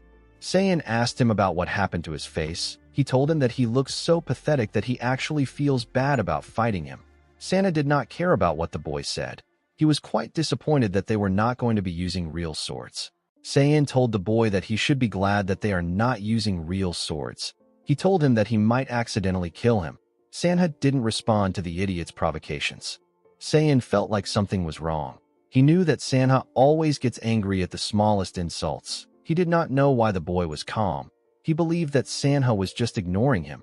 He told the boy that he is pissing him off. Since the two boys were ready, the judge of the duel introduced himself as Hyung Hongkwon and told them that the duel will begin soon. Hongkwon announced that a duel is meant to compare the martial arts of the two opponents. He said that it will be difficult to avoid injuries in a duel. He told everyone that he will intervene if he decides that the injuries are too much. Hongkwon announced that all 3 rounds will be carried out, regardless of who wins. While he was talking, our boy noticed something odd when he looked across the stage. He saw the Misty Tiger Blade. He recognized the swordsman. Hongkwon announced that the first duel will be conducted with wooden swords and the last two will be done with real swords. The man was aware that he had been talking for a while. He explained to everyone that he needed to say these things for their sake. He screamed and asked the boys to begin the first duel. The moment he heard this, Saiyan charged at Sanha. He raised his hand to swing his sword when he got close to him. Sanha seemed to be disappointed in the boy. His movements were so big that it almost seemed unnecessary. Sanha remembered our boy telling him that weaker opponents make exaggerated movements. Their movements are often quite excessive. Sanha asked Mu why for the reason why they do this. Our boy explained to him that the weaker opponents want to seem threatening. Their goal is to scare and intimidate the opponent. This kind of intimidation tactic might work on those who haven't learned martial arts or those who are beginners. Mu Wai told Sanha that once he has gone deep in martial arts, he will know that this kind of intimidation tactic is unnecessary. Upon remembering this, Sanha raised his sword and thrust it at Saiyan. He used the tip of his sword to hit Saiyan in the chest. The boy coughed out when this happened. Sanha gave him a punch that sent him flying. The boy slammed his back on the ground. The disciples of the Fresh Flower sect cheered for Sanha when this happened. While he was on the ground, Saiyan tried to catch his breath. His chest was in so much pain. The boy turned to Sanha. He was certain that this was not the Sanha that he knew. He wondered about what changed about Sanha. He still looked the same as before. He wondered if the boy also got a special medicine like him. Although his training with me was hellish, Sanha finally understood why he had to undergo the training. He could see how weak Saiyan really was. He walked up to the boy. While using his sword to push himself up, Saiyan asked Sanha about what he did. He asked him about how he improved so much in such a short period of time. Sanha kicked him in the leg and made him lose his balance. The boy fell to the ground. Sanha told him that he is slow to get up even though the duel is not over. He could not believe that Saiyan was actually talking. With a scary tone in his voice, Sanha told Saiyan that he would have died if this was a real fight. He raised his sword when he said this. Saiyan quickly called out to him. He begged him to wait. Sanha swung his sword with a large amount of force. His attack covered everywhere with dust. When the dust cleared up, we see that Sanha hit his sword on the ground. Sanha laughed when he remembered that this idiot is called Wainon's Rising Star. He noticed that Saiyan had peed himself. He told the boy that he should be called Wainon's Pisser. Upon seeing that Saiyan had no intention of fighting again, Hongkwon announced that the Fresh Flower sect won the first duel. The Great Truth sect leader slammed his hand on his chair when he heard this. He was annoyed to see how skilled Sanha was. He could tell that the boy really wanted to win the duel. He didn't expect his son to lose because he even fed him medicine to increase his internal energy. The sect leader believed that the first round didn't matter because the last two duels were guaranteed wins. He told himself that he will let the Fresh Flower sect enjoy their victory. Hongkwon asked the participants of the second duel to come forward. The Fresh Flower sect leader and the Great Truth sect leader stepped out. Muguk was a bit nervous to see the sect leader. He remembered hearing that the man took a miracle medicine a few months ago. Now that he was seeing him up close, he realized that it was not a false rumor. Muguk took a stance. He reminded himself that he also did his best to prepare for this duel. He decided to remove any unnecessary thoughts and emotions from his head. He said that he will fight as if he is facing Mu Wai. The Great Truth sect leader was certain that Muguk knew that he took a miracle medicine. He wondered why the man was calmer than before. He smiled and said that he wants to see how long he can maintain his composure. The moment he thought of this, they were asked to start the second duel. The sect leader disappeared in front of Muguk. Muguk remained calm and bent his head down to dodge the attack. He grabbed the man's hand and swung his sword at him from the side. The man was able to dodge the attack, but Muguk managed to land a cut on his face. The sect leader quickly kicked Muguk. Muguk was able to block his attack with his sword, but he still got pushed back. The sect leader told Muguk that he was holding back in order to avoid what happened last time. He said that he no longer needs to hold back. He charged at Muguk and said that he will give it his all. He swung his sword at him when he got close to him. Muguk was able to block the attack with his sword. He pushed him back. The two men parried each other's attacks. Muguk noticed that the man's side is open when he is using his moves, and his right thigh is also open when he swings upwards. Muguk knew that Mu Wai would have pointed out all these habits. He thought that it would be hard to win against the Great Truth sect leader without some miracle medicine or a literal miracle, but now he understood what our boy saw. he realized that Mu Wai has taught him something much more valuable than those things. He moved past the man and attacked his side at a crazy speed. Some blood gushed out of his body. The Great Truth Sect leader was not ready to stop. He quickly turned around and swung his sword at Muguk. Muguk was able to block it in time. The man quickly kicked him in the ribs.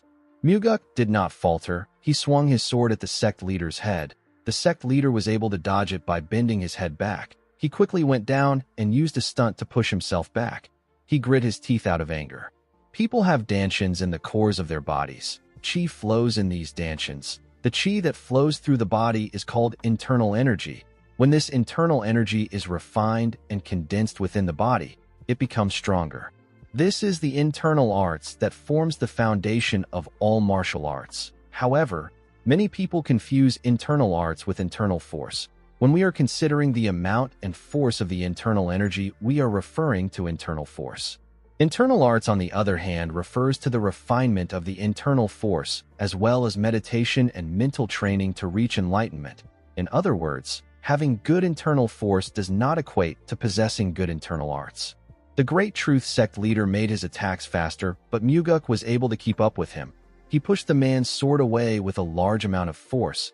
He grabbed his hand and landed a cut on him. The Great Truth Sect leader spat out some blood. Muguk wasn't ready to stop. He turned around and swung his sword at the man. The Great Truth Sect leader knew that he couldn't dodge the attack in time. A small amount of blood got splashed on the ground. The Great Truth Sect members were shocked to see what happened. Even Hongquan was shocked to see what happened. Oddly enough, the Great Truth Sect leader was still alive. It turns out that someone stopped Muguk's sword with his hand before it could reach the sect leader. Mu Wai was the one who stopped it with his hand. Blood dripped from his hand. He told the sect leader that he has done enough. Muguk cried when he heard this. He wanted to kill the man who took his son's life. He realized that he needed to put himself together. Our boy let go of his sword. The Great Truth Sect leader fell to his knees. Hongquan announced that the Fresh Flower Sect won the second duel. Disciples of the Fresh Flower Sect began to cheer when they heard this. They were very happy to hear that they won't have to leave Weinan. The Great Truth Sect leader could not comprehend what was happening. This was not how he wanted things to go. The Misty Tiger Sword was not surprised to see that the man lost. He knew that the sect leader could have won if he just stayed calm. He realized that the man's personality got him there. He wondered if it was necessary for him to even fight Mu Wai. He decided to surrender the moment the match begins. Hongquan announced that the Fresh Flower Sect is the winner since they won 2 duels. He said that they will still stick to the rules and continue the last duel. He asked the participants to step forward. Muguk apologized to our boy for his behavior. He told him that he got carried away with his emotions and ended up hurting him. He could not believe that our boy had to fight with his injured hand. He asked Mu Wai to surrender since they already won. Our boy asked him if he is worried about his hand. He revealed to the sect leader that the blood does not belong to him. He tried to clean it off his hand. Mu Wai explained to Muguk that there was a lot of blood on the sword when he grabbed it. He said that it probably belongs to the Great Truth Sect leader. Muguk could not believe what he was hearing. He could not believe that Mu Wai grabbed the sword he put his full power into and didn't sustain a single injury. Muguk knew that our boy was talented, but he didn't expect it to be on this level. The Great Truth Sect leader asked them to wait. He acknowledged the fact that his sect lost. He asked the Fresh Flower Sect leader if he can do him a favor. He begged Muguk to be more understanding. Muguk scoffed when he heard this. The Great Truth Sect leader agreed to hand over all rights to him since they lost the duel. Muguk reminded him that he was quite desperate to chase them out of Weinan. He asked him to stop acting pathetic. He told him that there is no world where the Fresh Flower Sect will accept his plea. The moment he said this, Mu Wai used his sound transmission to call Muguk. He asked him if he can allow him to take care of this. Muguk did not expect this. He nodded at our boy. Mu Wai told the Great Truth Sect leader that he has a pitiful thick skin. He said that he feels embarrassed for him. Mu Wai told the man that he has an offer for him. He revealed to him that they will allow the Great Truth Sect remain in Weinan if they can win the last duel. However, if the Fresh Flower Sect wins, the Great Truth Sect will need to leave Weinan and also give up something important. This would make the last duel have meaning. The Great Truth Sect leader accepted Mu Wai's offer. Our boy asked him about what he will offer if the Great Truth Sect loses. The Great Truth Sect leader told him that he will give them the sect's rights. Mu Wai asked him to stop playing around. He explained to him that the moment they leave Waynon, all their rights will automatically go to the Fresh Flower sect. He advised the man to offer something that the Fresh Flower sect cannot earn from the duels. He told him that he will rescind his offer if he is going to be greedy. The sect leader grit his teeth when he heard this. He knew that he had no other choice. He told Mu Wai that he will give them 5 great merit orbs. Mu Wai smiled when he heard this. He told the man that he should have offered this from the start. Muguk announced that his sect accepts the Great Truth sect's offer. He said that the Great Truth sect will be permitted to stay in Waynon if they win. However, if the Fresh Flower sect wins, the Great Truth sect will have to give up 5 great merit orbs and leave Waynon. The Misty Tiger Sword said that he must do his best not to lose. He drew his sword and told Mu Wai that he wants to give him a warning. He told our boy that a young martial artist like him will find it difficult to deal with his blade techniques. He advised Mu Wai to give up now. Our boy smiled and asked the man to tell him which martial arts is easy to deal with in this world. He drew his sword after saying this. The Misty Tiger Blade was a title given to the man to imply that he chases off even tigers. Mu Wai knew about him because he challenged him in his past life. He remembered the man as a pretty skilled swordsman from Shaanxi. In order for our boy to recall the time he met the man, it means that he held up longer in the fight against him than he expected. Mu Wai remembered that the Misty Tiger Blade managed to endure about 3 turns. He knew that the man would have survived 10 more turns if his sword didn't break. Mu Wai wondered about how much better the Misty Tiger Blade has become. Hong Quan asked the two of them if they are both ready. The Misty Tiger Blade smiled when he heard this. Hong Quan asked them to begin. The Misty Tiger Blade disappeared in front of our boy. Muguk was shocked to see how fast he was. The man was much faster than the Great Truth sect leader. He knew that the Misty Tiger Blade was strong, but he didn't think that it will be to the point where he could barely follow his movements with his eyes. He believed that this might be dangerous for Mu Wai. Our boy raised his sword and used it to block the man's attack. The Misty Tiger smiled when he saw this. Mu Wai didn't give him the chance to think. He used a technique known as Falling Flower Palm to hit his chest. The attack pushed the Misty Tiger Blade back. Before he could regain his balance, Mu Wai disappeared in front of him. He attacked them from the front and side. The Misty Flower Blade was able to block his attacks. The two of them made their attacks faster and swung their swords at a crazy speed. The others could barely see them. They couldn't believe that this was a duel. All they could see were rays of light. Muguk knew that they weren't seeing rays of light. They were actually sparks of flame created from their swords clashing against each other. Muguk became certain that our boy was facing a really powerful opponent. Mu Wai did not understand what was going on. She wondered why her senior was weaker than normal. She did not understand why Mu Wai was going easy on the man. The Misty Tiger Blade did his best to block our boy's attacks, but he couldn't block all of them. Mu Wai was able to land a cut on his thigh and on his arm. The man could tell that our boy was not a normal kid. He realized that he made a mistake by underestimating Mu Wai because of his age. Although Mu Wai surprised him with his power, the Misty Tiger Blade was still certain that he could win. He covered his sword with his energy and told Mu Wai that he will crush him. The moment he said this, he fired a technique known as the fourfold deadly fangs at our boy. He fired 4 powerful strikes at him. Mu Wai stepped back and used his sword to block the attack. He remembered that the man used this technique when he fought him in his past life. He was able to break through with his sword. Mu Wai decided to do something different.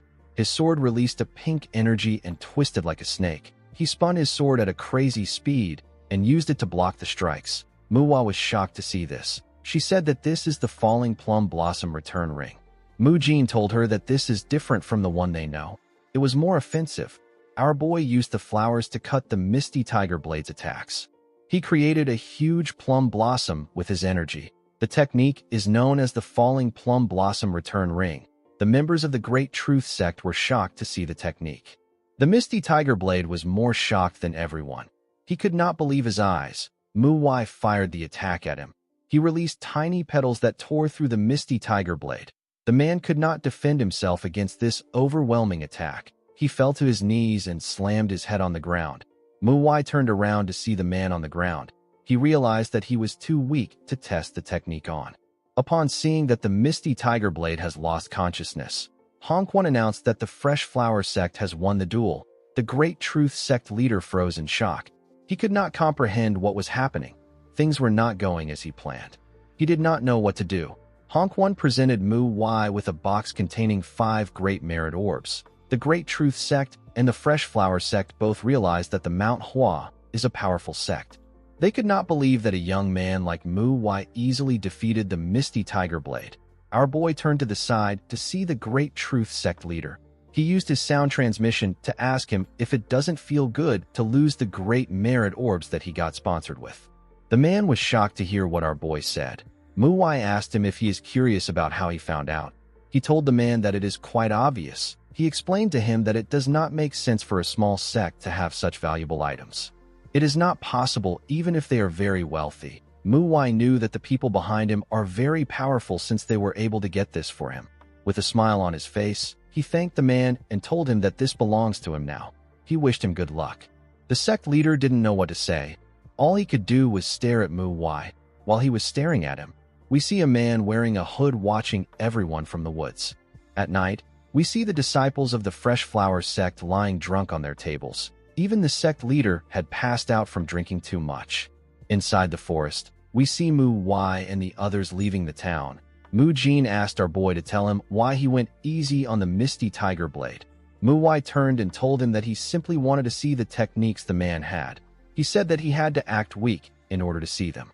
Mu Chiol told him that the Falling Plum Blossom return ring that he used was different from the one they know. Mu Wai didn't respond to him. Mu Jin asked him if there is a reason why they are leaving late at night. Our boy told him that he doesn't want to deal with people. He said that it was quite hard for him to listen to the Fresh Flower Sect leader's drunkard rants. He told Mu Jin that if they leave tomorrow, more people will want to talk to them. He reminded him that they have taken their Great Merit Orbs. He said that he does not want to deal with any nonsense tomorrow. Mu Wai asked him if their next destination is Lushan. Our boy told her that it is. He actually had another reason for leaving at night. He hoped that he would come across the people that are behind the Great Truth Sect. Mu Wai believes that this people are either long gone or are taking care of things from afar. He wondered about what their goal was. He did not understand why they were helping the Great Truth Sect. Our boy didn't have a good feeling about the situation. On the other side of the forest, we see the Misty Tiger Blade's dead body on the ground. 2 men stood next to his body. The man who appears to be the leader held a sword and stood in front of the Great Truth Sect leader. The man told the scared sect leader that they didn't do much to stop him in all the trouble he has been in up until now. He reminded the man that his actions grew arrogant as days passed by. However, this didn't matter to them as long as he accomplished his missions. The man told the sect leader that he has now crossed the line. He reminded him that they gave him a miracle medicine to take over Waynon, but he ruined things and is now trying to run away. The sect leader told the man that he is sorry. The man asked him not to apologize. He revealed to him that his son will be the one to take responsibility. The sect leader was shocked to hear this. He asked him about what he means. Before he could say anything else, the man beheaded him. He put his sword away and turned to the man next to him. He referred to the man as the Dark Flame Pavilion Master. He asked the man to throw Sayin into the slaughter cave. The Dark Flame Pavilion Master accepted his order. He asked his leader about what they should do about the Fresh Flower Sect and the MANHWA disciples. He said that they interfered with their activities. The leader told him that they won't do anything. He explained to him that there would be no point in killing them if they don't have pawns in Waynon. He said that they will take their hands off this place. He asked the Dark Flame Pavilion Master to keep an eye on Mu Wai. He said that their young leader might be interested in him. The Dark Flame Pavilion Master bowed his head and accepted the order. The leader told him that he has to leave. He said that he will be scolded if he is late again. He told his subordinate that he only stopped by on his way back. The Dark Flame Pavilion Master bowed his head and told him that he will see him later. The moment he said this, the leader disappeared in front of him. The man asked someone to throw Sayin in the slaughter cave and keep track of what the MANHWA disciples are doing. Some men appeared out of nowhere and told the Dark Pavilion Master that they understand. One of them carried Sayin away. The scene shifts, and we are taken to Lushan. Mu Wai told her senior that Lushan is known for hot springs. She said that she was excited when she heard that they had to stop by somewhere first. She believed that they were going to a hot spring because they have been walking without rest. The girl could not believe that Mu Wai took them to the smithy. She asked our boy about why he bought a huge sword. Mu Wai explained to his juniors that he is holding a great sword. It is a sword that is much bigger and heavier than the one they use. Our boy told them that the sword will be perfect for Mu Chiol. The boy was surprised to hear this. Muwai gave him the sword and asked him to use it while training. He explained to him that it will give him more strength in his sword technique. Our boy gave the others different swords. He told them that it will be useful until they receive their own plum blossom swords. He said that the blades have been sharpened. The two of them thanked him. Muwa turned to Muwai and asked him if the sect leader will permit the great sword. Our boy told her that it depends on what Muchiol does with it. He said that the boy needs to prove that even a great sword can be the MANHWA's sword. Muchiol stared at the blade. He told Muwai that he is correct. Our boy told his juniors that they need to head to the Shining Radiance sect. Muwa asked him about when they will go to the hot springs. Muwai told her that they will go once they are done there. In the next scene, we see a man with a scar on his face welcome the group to the sect. He introduced himself as the sect leader. His name is Kong Buem. The sect leader told them that he has been eagerly waiting for them after hearing about what they did in Pasung and Weinan. He said that people from the MANHWA are truly amazing. Muwai put his hand together and bowed his head to introduce himself to the man. Muwa and her fellow juniors did the same thing. Boyuem couldn't put his hand together. He was only able to bow his head. He revealed to them that he lost his right arm in the Shanxi massacre. He asked them to understand why he cannot fully pay his respects. Boyuem asked them to come in. He said that he wants to speak to them in a more comfortable setting. Inside his office, we see Boyuem offer them tea. He revealed to them that he heard about how they chased away the brutal blood faction and the Great Truth sect. He could not believe that this was done by 4 second-generation disciples. He told the group that they are amazing. Our boy told him that he is being too kind. The sect leader asked him not to say this. He said that he wouldn't have been able to achieve the same feat, even if he still had his right arm. Mu Jin told the man that he has already done something greater than this by fighting in the Shanxi massacre. Muwa told him that they are there thanks to him. She said that this is why they are able to do what they do. Boyuem touched his shoulder and asked them if they think that he was a lot of help because he is missing an arm. He said that he was actually in the way of the MANHWA disciples. He revealed to them that the phantom swordsman saved him. Muwai was surprised to hear this. He asked him if he is serious. Boyuem explained to him that the phantom swordsman killed the demonic martial artist that was about to kill him. He said that he is certain that the phantom swordsman has saved more people in that manner. Muwai felt embarrassed. He told the man that it is probably just a coincidence. The sect leader disagreed with him and told him that the phantom swordsman might seem like he runs wild on the battlefield, but he can actually see everything that is going on. He said that the phantom swordsman only attacked the enemy's weak points. He assured Muwai that it wasn't a coincidence that the phantom swordsman killed the demonic martial artist that wanted to kill him. He told him that the phantom swordsman ran wild in order to save as many allies as he could. Our boy didn't know how to explain things to the man. The sect leader told them that he was too embarrassed to be thanked by them when he only made it out alive because of the phantom swordsman. With a bright smile on his face, Boyuem thanked them for what they have done. He told them that the MANHWA sword saint and the phantom swordsman would be proud if they saw what they have done. He advised them to continue doing things as they have. Mu Jin and the others were happy to hear this. Our boy was actually embarrassed that the man praised him. Since the group has been to Pasung and Weinan, Boyuem asked them if they are here to look after outer sects. He apologized to them and told them that the Shining Radiance sect does not have any issues. He said that he doesn't like letting problems fester. Muwai told him that it is a good thing that they don't have any problems. He asked him not to apologize. Boyuem told our boy that he can be honest. He explained to him that he would also be bored and disappointed if he came all this way only to find out that there is no one for him to fight. Muwa was shocked to hear this. She didn't hope to fight anyone at all. The sect leader asked her not to be shocked. He told her that he is also a man of the Murim. He assured her that he understands her feelings. Our boy did not expect the sect leader to see through him. Muwa told the sect leader that this is actually better. She said that they want to experience the hot springs in Lushan to wash away their exhaustion. Boyuem revealed to her that this won't be possible. Muwai was shocked to hear this. The sect leader explained to them that he would love to show them, but a murderer is on the loose. He assured them that he does not doubt their skills. He told them that it won't be wise to expose themselves to danger unnecessarily. He revealed to them that the Zhongnan sect's first-generation disciples are already after the criminal. He said that it is only a matter of time before the criminal is caught. He told the group that he will take them to a great spring if the murderer is caught before they leave Lushan. Boyuem stood up and asked them to rest. He asked them to show his disciples the MANHWA sword if they get bored. They all bowed their heads and thanked the sect leader. Muwai could tell that the murderer has been on the loose for some time. He did not know why Boyuem was acting carefree, as if it doesn't matter. Our boy found it weird that a man who said that he doesn't like letting problems fester hasn't done anything about the murderer in question. Muwai felt like the sect leader was trying to keep them there. He was certain that Boyuem was hiding something. He decided to keep an eye on him. In the next scene, we see Muwai standing on the stairs. He had not yet figured out what the shining radiant sect leader was hiding, but he believed that he would soon get a hint on it. He didn't feel the need to rush anything, especially since the Zhongnan sect was after the murderer. Muwai believed that it was more important for him to train his juniors with his time. He told his juniors that he feels that he hasn't been able to supervise their training lately. Muwai felt like crying when she heard this. She asked him not to feel bad. She said that they were very happy. Muwai told the girl that it is good that they were happy. He told her that he is going to train them like dogs. The girl felt like breaking down when she heard this.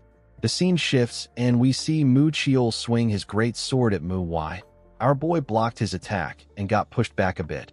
He noticed that Mu Chiol's movements have more weight and strength to them now that he is using a great sword. However, this wasn't enough to stop Muwai.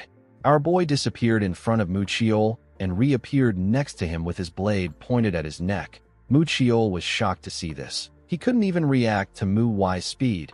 Our boy explained to him that he has become slower now that his sword has more force in it. He told him that a fast opponent wouldn't miss this detail. He explained to him that he needs to be aware that even the smallest mistake can cost him his life when he is wielding a great sword. Immediately he said this. Muwai sensed something. He quickly moved to the side to dodge Muwai's attack. He saw that she only attacked him with her sword sheath. He realized that she was trying to deceive her opponent with a sheath in order to attack with her sword. He quickly noticed that he was wrong. Muwai pretended to use her sword. She gave Muwai a kick in his leg instead.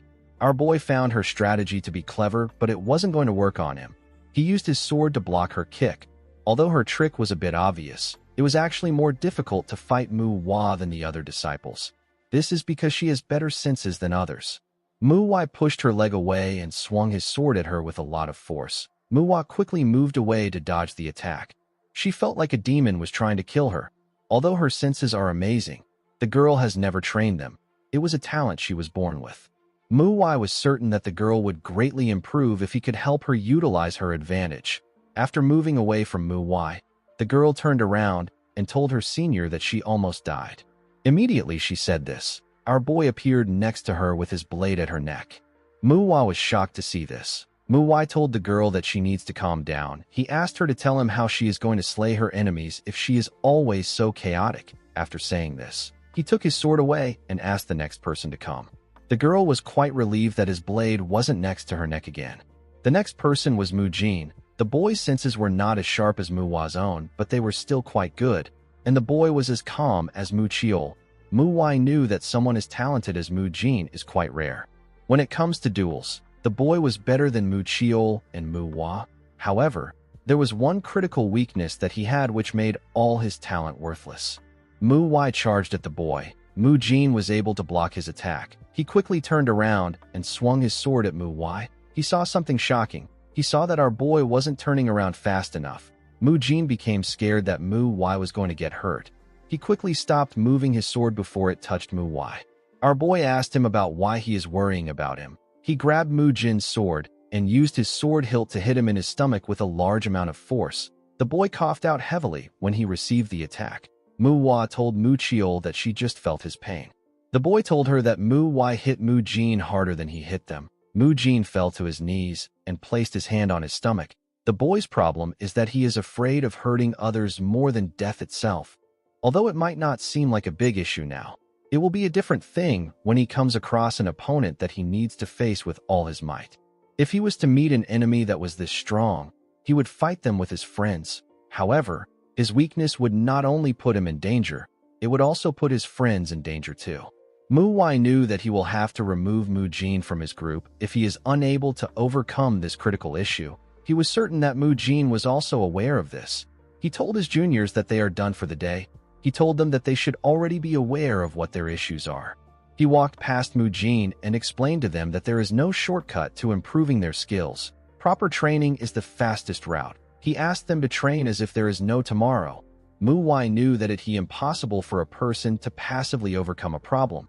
He believed that Mujin needed to actively try to overcome his problem. Mujin looked defeated as he knelt on the ground. He looked like he was aware of his issue and what it could cost him. Later in the night, we see Mu-Wai training his body. He held his sword in one hand and used it to push his body up. He closed his eyes and stayed perfectly still in the air. While he was training, someone said that he did not think that he would be training at this hour. He said that he doesn't expect anything less from our boy. Mu-Wai opened his eyes and saw the sect leader. He quickly moved down. Bo-Yum was amazed by how fit Mu-Wai was. He told him that many people don't focus on training their strength. Mu-Wai said that training his strength is as important as training his sword. The sect leader told him that he reminds him of the Iron Mountain Fist King. Mu-Wai told the sect leader that he can leave if he wants to train. Bo-Yum laughed and told him that this isn't the only training ground in the sect. Mu-Wai asked him about why he came there. Bo-Yum revealed to our boy that he wants to ask him for a favor. With a serious look on his face, he asked Mu-Wai if he can kill him right now. Our boy did not expect to hear this. He raised his sword and told the man that it actually won't be difficult. The sect leader raised his hand and asked him to wait. Mu-Wai asked him if he doesn't want him to kill him again. The man said that he doesn't want to die. He told him that most people would ask him about why he requested for such a thing. He didn't think that our boy wouldn't question him. He realized that it was good that Mu-Wai didn't question him. He decided to go straight to the point. He revealed to our boy that he wants to have a duel with him. Mu-Wai accepted his request. He believed that this was an opportunity for him to figure out what the man is hiding. The sect leader told Mu-Wai that he has a condition. He asked our boy to fight him as if he intends to kill him. Mu-Wai did not expect to hear this. He now understood what the man was hiding. Bo-Yum placed his hand on his sword and said that there is no point in training if it is not like a real situation. He drew his sword and told Mu-Wai that he will fight him as if he means to kill him too. Immediately he said this. The man charged at Mu-Wai. He swung his sword at him when he got close to him. Our boy used his sword to block the attack. The sect leader quickly swung his sword at him again. Mu-Wai quickly bent his head down to dodge the attack. He thrust his blade at the man. He was able to push his hand away. He gave the man a punch on his ribs. The sect leader coughed out when he felt the punch. Mu-Wai swung his sword at him with a large amount of force. Bo-Yum had to jump out of the way to dodge the attack. He swung his sword at Mu-Wai from behind. Our boy easily blocked his attack. He and the man made their attacks faster. They blocked each other's attacks. They both jumped back to create some distance between themselves. They raised their swords and charged at each other again. Before the sect leader could swing his sword, Mu-Wai placed his sword on his wrist and pointed his palm at his head. He was ready to blow away the man's head. Bo-Yum was amazed by how skilled Mu-Wai was. He realized that our boy utilized the fact that he could only use his left hand, and he also saw through his habit. He asked Mu-Wai about how he noticed his habit. Our boy explained to him that he didn't use any stabbing techniques, even though he puts a lot of force into his sword. He told the man that he could feel that he was hiding the fact that he is not used to fighting with his left hand, so he decided to take advantage of this. Mu-Wai put away his sword after saying this. The sect leader laughed when he heard what he said. He told our boy that he is correct. He revealed to him that he is only half as good as before. He swung his sword and said that he is still training his left hand. He said that it is not easy for him. Mu-Wai told him that this is normal. He told the man that everything will change for him. His directions, perspectives, and techniques will be completely different. He found it amazing that the sect leader was already able to fight on this level. He told Bo-Yum that he has one thing to say. He explained to him that he is putting too much force into his sword. He told him that his strength is not balanced. He said that it is because he is in a rush. He told the man that he doesn't think that he is lacking in strength.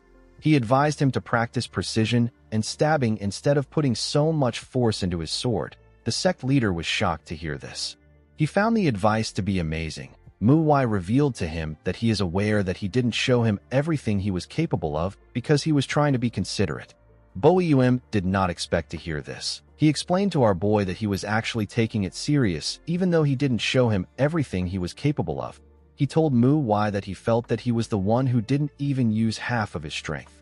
Our boy told him that he is correct. He explained to the man that he would have gotten hurt if he became serious. The sect leader smiled when he heard this. He knew that our boy was right, because he could feel it too. He thanked him for the feedback he gave him. He told him that he has taken too much of his time. After saying this, the man moved forward. MANHWA watched him as he walked forward. He knew that the man made it seem like he asked for a duel because of his left hand, but this was not the only reason. Our boy became certain that the man was hiding something when he noticed the amount of force the man had in his sword. He knew that BUM was trying to assess something. He believed that the sect leader wanted to see if he was skilled enough to fight alongside him if the murderer came to the sect. He didn't understand why BUM would do this. He recalled that the man said that the Zhongnan sect is already after the murderer. He wondered why the man was doing all this. MANHWA realized that the sect leader does not think that the murderer is an ordinary murderer. Our boy completely understood why the man was acting like this. He believed that his actions make sense, especially if the man was thinking about a certain murderer. MANHWA once met a murderer in his past life. This monster is known as the Old Monster of 100 Faces. This crazy old man is the one who made people create the term known as the Killing Demon. There is a very small number of people who have seen the old monster's true face because of how good he was with disguise. The old monster gained fame in the Jianghu because he used his disguise skills for evil. He would kill leaders of smaller sects and pretend to be the leader. He would also go back and forth between two sects in order to cause conflict between them. The story of how he went around causing discord between two sides is already well known. The old monster also committed terrible acts to those near the person he was disguising himself as. This is why the Old Monster of 100 Faces was so well known even though nobody had ever seen his face and he had no organization supporting him. The old monster once disguised himself as Hyunjo and approached our boy in his past life. They fought for a while and our boy managed to injure him badly, but he ended up getting away. The man went into hiding after their fight. There were rumors that he later returned, but the culprits of the incidents were nothing compared to the Old Monster of 100 Faces. In the end, the Old Monster of 100 Faces wasn't caught, and he did not appear again. Even though the current criminal is called a murderer, MANHWA felt like he was a bit different. This made him concerned. He wondered why the sect leader would be this concerned because of some rumors. He believed that the man has additional information that he wasn't sharing with him. He knew that the old monster wasn't the murderer. Even a martial master as advanced as him can't live that long. It makes more sense for the murderer to be his disciple. The main issue lies in the murderer's strength. MANHWA believed that he could guess how strong the murderer is. All he needed to know is the person from the Zhongnan sect who is after the murderer. As long as the person is not an elder, MANHWA believed that he would also be strong enough to take on the murderer. He actually wished that the Zhongnan sect could catch the murderer without him having to intervene. The next day, we see some people walking past the place where MANHWA and BUM fought. One of them told their senior disciple that there are deep sword traces in the ground. The senior said that the murderer was definitely there. She asked her juniors not to let their guards down. She told them that they can never know when or where an attack might come from. This people in the blue and white robes are the disciples of the Zhongnan sect. The senior disciple said that she can smell death there. MANHWA watched them from the roof as they walked towards the shining radiant sect. He realized that this people are first-generation disciples. He recalled that 3 first-generation disciples are worth 1 elder. MANHWA realized that the murderer might be on the level of an elder. He knew that he was screwed. First-generation disciples are people who stand a chance to become the head of a sect or a clan. They are an essential force of an organization. Hyunjo was among the first-generation disciples of the MANHWA sect. He was known as the MANHWA Sword Saint. The Zhongnan sect is one of the renowned sects that resides in Shaanxi like the MANHWA. Just like the MANHWA has Hyunjo, the Zhongnan sect also has someone they consider special. There is a person among the first-generation disciples who is known for being hardworking. This person is known as the greatest disciple. This person is the woman in front of our boy. The woman introduced herself as Il Mu of the Zhongnan sect. The man sitting next to Il Mu was happy to meet a disciple of a renowned sect. He introduced himself as Il's son. The last man introduced himself as Il Hun. Our boy put his hand together and introduced himself to the disciples. He referred to them as seniors and told them that he is still lacking when compared to them. He said that he is honored that they hold him in such high regard. MANHWA believed that it made sense for Sun and Hun to partake in the mission, but he did not expect Il Mu to also be involved. Boeum knew that our boy would not expect to see the disciples of the Zhongnan sect in his sect. He explained to him that he couldn't tell him in advance because it was supposed to be kept a secret. He asked Mu why to understand him. He asked our boy to sit so that they can have a talk. Mu revealed to him that they were having a conversation about the murderer, but they were all waiting for him. She told our boy that the sect leader decided that it would be best for him to join them. Mu asked them if it is all right for him to join. He said that the case is supposed to be top secret. Sun told him that they would be honored if he can listen and help them. Mu decided to continue the conversation. She said that there are 5 murderers. She and her comrades already killed 2, but the other 3 are on the run. According to the woman, the murderers split up in different directions, and they haven't been able to make a lot of progress in the chase. She said that the murderers are experts when it comes to disguises. She said that it will be quite difficult to know who they are based on their appearances. She revealed to Mu and Boeum that their sect leader created a special miracle medicine that allows them to smell the murderers. She said that this is how they were able to track them down. She explained to them that the medicine actually allows them to smell blood. However, it has a small problem. Although they have an acute sense of smell, it is hard for them to track down the exact location within a certain radius. Boeum understood what she meant. The woman said that there is at least 1 murderer in the Shining Radiance sect at this moment. Boeum and Mu were shocked to hear this. Mu said that she doesn't know who it is. She told the sect leader that she wanted to meet him because she was hoping that he would lend them a hand. Boeum told her that he might not be of help to her with just his 1 arm. He asked the woman to tell him what he can do. Mu said that they need to figure out who the murderer is. Sun said that there was no alcohol in every single murder scene they went to. He deduced that the murderer is someone who likes drinking and showing off a bit. Mu understood why the man thought like this. Since the murderer didn't bother to erase their traces even though they knew that they could be tracked down, it means that they are arrogant. Sun told him that he is correct. He revealed to them that they plan to hold a party full of alcohol. Hun said that the culprit will probably fall for this trap since he is an arrogant man. Mu said that it will be more advantageous for the murderer if a lot of people are in one place. She put her hand into her clothes and took out a small item. She revealed to them that it is sleeping gas. She said that the gas that comes out of this item will put the people to sleep. She explained to them that they will incapacitate the crowd and take care of the target when they find out who it is.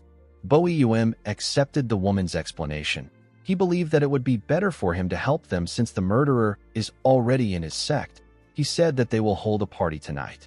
Later in the night, we see several drinks and food on the tables of the disciples of the sect. Boeum raised his cup and said that this is for the heroes of MANHWA and righteous martial artists of Zhongnan. After he said this, everyone in the room took their drinks. The people ate and spoke to one another.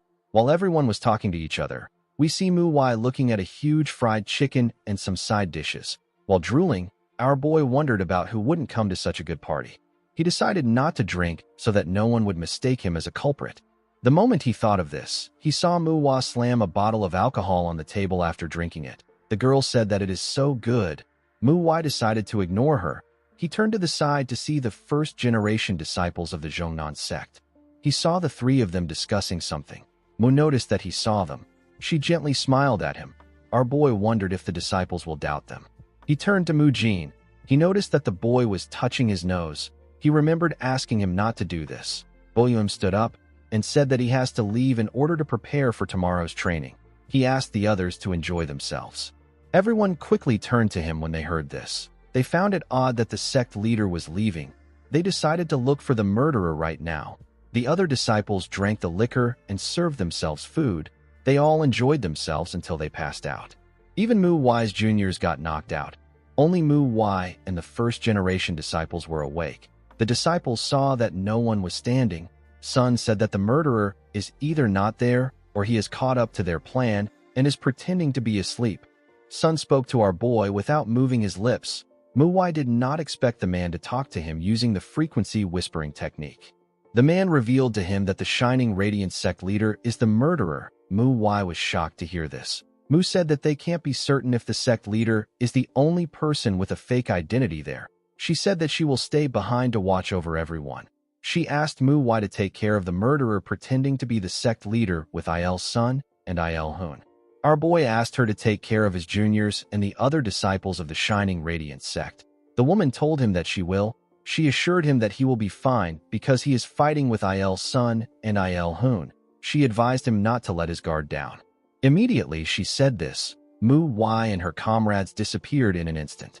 The scene shifts, and we see the group step into the sect leader's quarters. The man asked them if they have caught the murderers. He was shocked to see them pointing their swords at him. Mu Y raised his sword and told Boim that he almost fooled them. Sun asked him if it was fun playing someone else. Hoon asked him to surrender. The sect leader seemed to be quite shocked. He didn't understand what was going on. Mu Y asked him if he is still not going to show his true colors. He told him that he will show him something. Sun asked him to not do anything. He said that they will take care of things. Immediately he said this. Hoon got stabbed in his chest from behind. Sun was shocked to see what happened to his comrade. Before he could do anything, Bo Yum charged at him and asked him to stop spacing out. Sun quickly turned to him. The sect leader sent the man flying with his strike. He got pushed out of the building. Mu Y kicked Hoon out of the room. He watched the two men fall to the ground. He couldn't believe that they said that they were tracking a murderer through his scent. He said that the old monster of 100 faces would have already been caught if this was possible. The two men laughed and turned around. Their eyes had turned red. Hoon told Mu Y that he catches on fast. Mu Y and Boim moved outside. Sun asked his comrade if he is fine. Hoon told him that the injury is nothing. Fortunately for him, Mu Y did not stab his heart. Mu Y actually didn't kill him on purpose. He was happy to see that he finally met someone that he can test his martial arts on. Bo Yum told him that he was correct to think that these disciples were the culprits. He asked Mu Y about where Mu is. Our boy asked him not to worry about her. He said that he already told his juniors about her. The scene shifts, and we are taken to the dining hall. We see Mu get up and move close to the junior disciples. She focused her attention on Mu Y. She smiled like a mad woman and raised her hand. Fortunately, Mu Y was not asleep. Before Mu could do anything, Mu Chiol jumped out of his chair and swung his sword at her. The woman was sent flying out of the hall. She landed on the ground. She was surprised to see that the disciples didn't fall asleep from the sleeping gas. Mu Chiol and his fellow disciples stepped outside. Mu Jin explained to the woman that they were prepared for it because their senior disciple warned them about it. Mu Hua pushed out a cloth from her nose and told Mu that it is cowardly and sickening to try to use sleeping gas to subdue them. Mu noticed that she pushed the cloth out of her nose. She realized that the disciples soaked pieces of cloth and put it in their nose to counter the gas. They pretended to fall asleep and waited for her to act. Mu told them that their tactic is smart. She said that she fell for it. With a scary look in her eyes, she asked the disciples if 3 of them are going to fight her. She said that she already knows that they can't entertain her after she took on Mu Chiol's sword. She told them that she hates boring things. She asked them if they want to throw their lives away. She told them that she will make them an offer. She asked Mu Jin and Mu Chiol to run away and leave Mu Hua behind. Her pupils became red when she said this. She assured the boys that she will let them live. On the other side of the sect, we see Bo Yum about to swing his sword at Sun. The man grabbed his hand before he could swing it. He told the sect leader that he is too obvious. Bo Yum gave him a kick in the chest that pushed him back. Sun grit his teeth out of anger. Bo Yum swung his sword at him with a lot of energy. Sun dodged the attack and moved to the side. He wanted to swing his hand at the sect leader. Unfortunately for him, Bo Yum sensed his presence. Sun was still able to land a heavy attack on him. While the sect leader was busy with Sun, we see Hoon swing his hand at Mu Y. Our boy blocked his hand with his sword and pushed it aside. He gave the man a heavy blow in his chest. Hoon spat out some blood. He got pushed back. Before he could regain his balance, Mu Y gave him a kick in his stomach. Hoon got pushed back again. He fell to the ground and spat out some blood. Mu Y told him that he is much more terrible than he imagined. He was certain that the man wasn't hiding his true skills. He didn't understand what was happening. He was aware that a person needs facial mimicry technique and bone contraction arts to change their appearance. In order to use this arts properly, the person needs to be directly looking at the targets. This means that these killers were able to change their appearance because they came across disciples of the Zhongnan sect. Mu Y couldn't believe that the man managed to meet the disciples and survive with his lowly skills. He found it odd that the men and his fellow comrades were going around and acting like they were really disciples of the Zhongnan sect. He asked the man if they have an organization supporting them. The The man laughed and told him that he knows them a little too well. He told Mu Wai that he is correct. He said that they actually ran into first-generation disciples of the Zhongnan sect. He said that they lost 2 of their comrades in the fight, but they did not run away. He revealed to Mu Wai that they killed the disciples. Our boy asked him to stop lying. He reminded him that he just saw their skill level. The man laughed and told him that he is so arrogant. He asked Mu Wai to tell him how he got the sword on his waist if he is lying. Mu Wai wondered if this was the sword of the Zhongnan sect disciples. He carefully looked at the sword. He quickly realized that the sword was not some cheap copy. The man asked him if he knows that there are not many blacksmiths that can make the swords of the Zhongnan sect. Even making a copy would take a long time. In other words, the man was holding a real sword of the Zhongnan sect. He asked Mu Wai if he understands what this means. Our boy could tell that the sword was real. He wondered if this guy's really killed the disciples with their skills. The man could tell that Mu Wai didn't really believe him. He told him that he has a question for him. He asked our boy if he has the same martial level as his juniors. Mu Wai was shocked to hear this question. The man explained to him that their groups are similar, just like how Mu Wai is more skilled than his juniors. Their group also has different skills levels. The man said that his senior disciple is an example of this. He told Mu Wai that even their master admitted that their senior disciple has surpassed his younger self in skill. The senior disciple is a man that shape-shifted into a woman. The face changer said that it was his senior disciple that killed the disciples of the Zhongnan sect. Immediately he said this. Our boy cut off his head. The other face changer was shocked to see what Mu Wai did to his comrade. Before he could even do anything, our boy cut off his head too. The sect leader was shocked to see the killer's head on the ground. He turned to Mu Wai and asked him about the kind of technique he used. It was quite fast. To his surprise, our boy was no longer around him. He was running on the roof. On his way to his juniors, Mu Wai regretted taking the time to test his skills. He knew that his juniors were in danger. On the other side of the sect, we see the killer holding Mu Jin and Mu Wai in his hand. Mu Chiol was lying on the ground. The scene shifts, and we are taken back to the time when the killer asked the boys to leave Mu Wai behind. Mu Wai drew her sword and said that she will attack the killer first since he likes her so much. Mu Jin asked her to be careful. Mu Wai charged at the killer. The shapeshifter didn't seem fazed by the girl rushing towards him. He grabbed Mu Wai's sword with his hand and used his other hand to give the girl a cut in her stomach. He gave her a kick that pushed her back. Mu Chiol jumped and charged at the killer. He swung his sword at him with a large amount of force. The killer moved back to dodge the attack. Mu Chiol quickly raised his sword and thrust it at him. The killer bent his head to dodge the attack. He quickly used his hand to land a cut on his stomach. He gave him a punch that sent him flying. Mu Jin was surprised to see this. He called out to his comrade. He charged at the killer from the side. Before he could attack him, the killer glared at him with his scary eyes. Mu Jin froze in fear. The killer was looking at him with eyes filled with murderous intent. Mu Jin couldn't move. He was terrified of the energy he felt. While shaking in fear, he remembered a particular event. He remembered seeing a man killing another man. He saw how lifeless the dead man was, and he saw the killer smiling. A younger Mu Jin was hiding underneath a house. He watched the killer stab the man. The little boy had to cover his mouth to stop himself from screaming. The boy's eyes were filled with tears. Mu Jin's remembrance was cut short when the killer gave him a punch on his face. He sent him flying with the punch. Mu Jin slammed his back on the ground. The killer didn't understand why Mu Jin stopped moving. It didn't make sense to him. Mu Jin raised his head up, but he was still frozen in shock. Mu Wai ran past him and charged at the killer. The killer grabbed her sword and swung his palm at her. Mu Wai bent her head to dodge the attack. Before she could raise her head up, the killer grabbed it and gave her a kick in her stomach.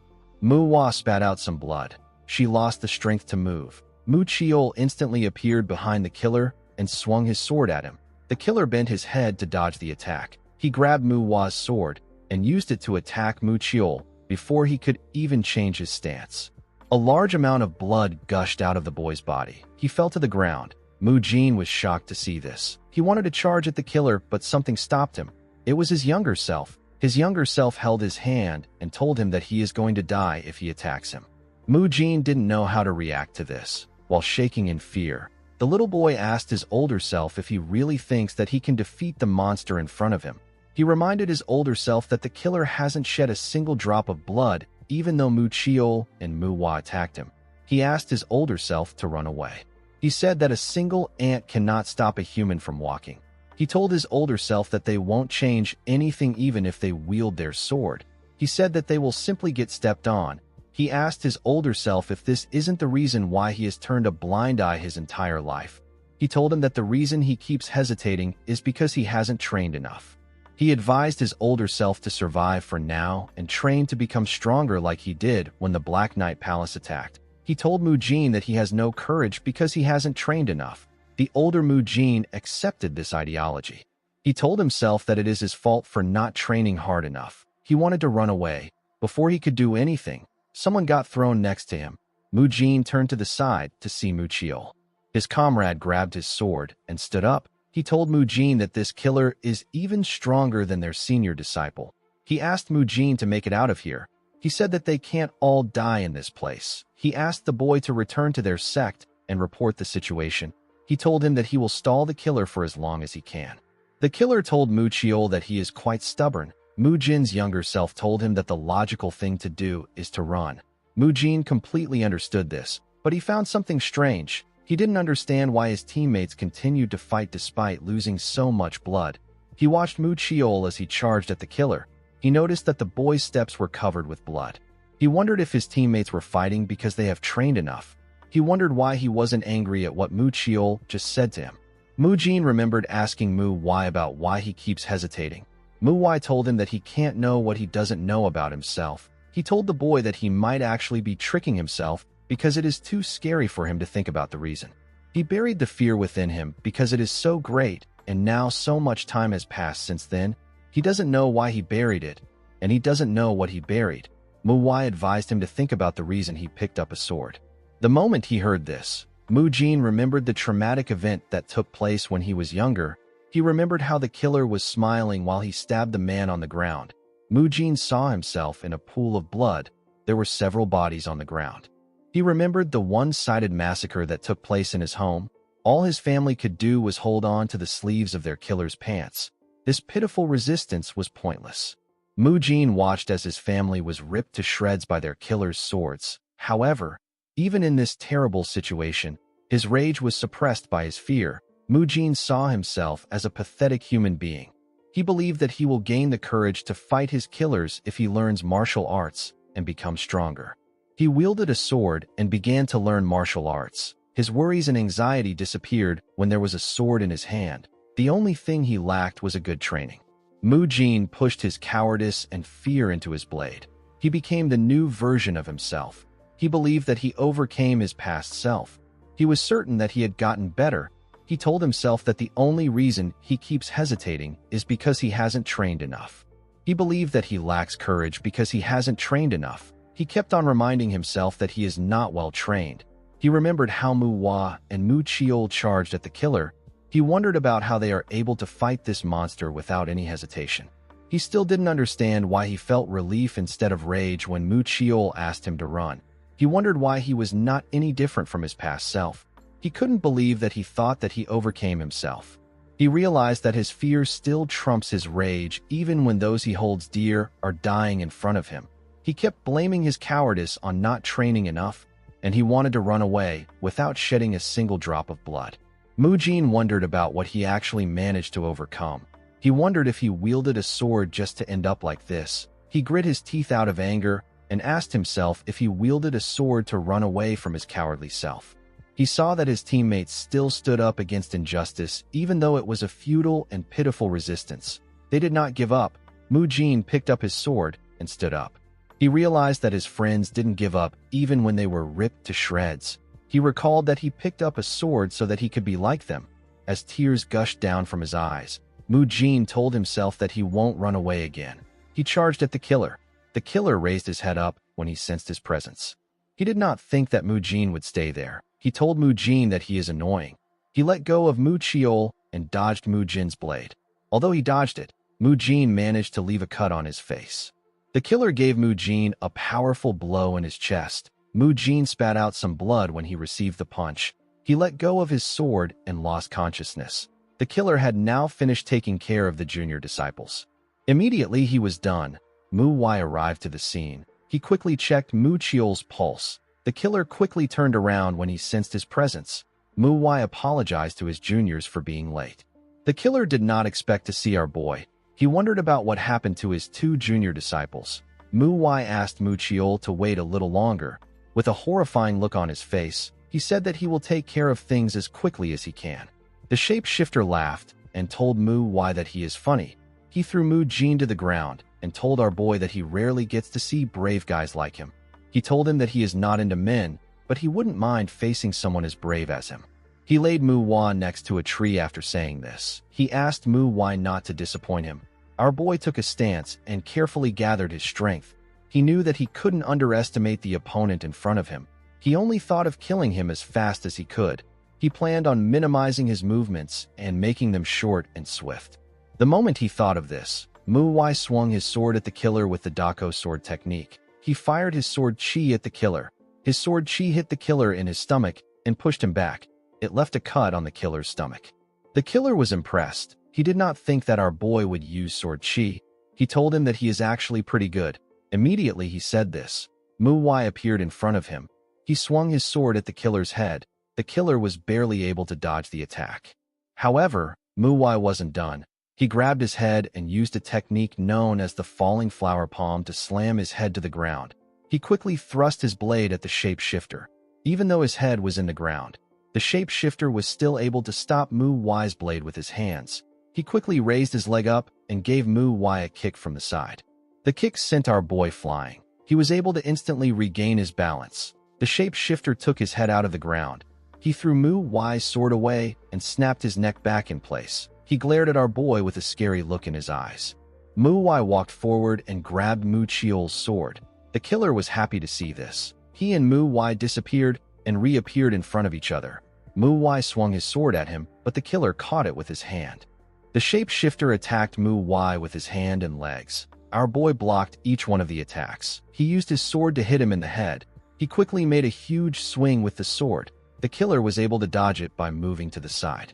He gave MANHWA a punch on his head. He spat out some blood and lost his balance. He quickly regained it and changed his stance. He used the blade edge to hit the killer in his stomach. The attack sent him flying. MANHWA quickly followed him. The killer caused a huge explosion when he landed in the forest. The sect leader noticed this explosion from a roof. He was wondering about where MANHWA ran to in such a hurry. He now understood that our boy wanted to reach the killer.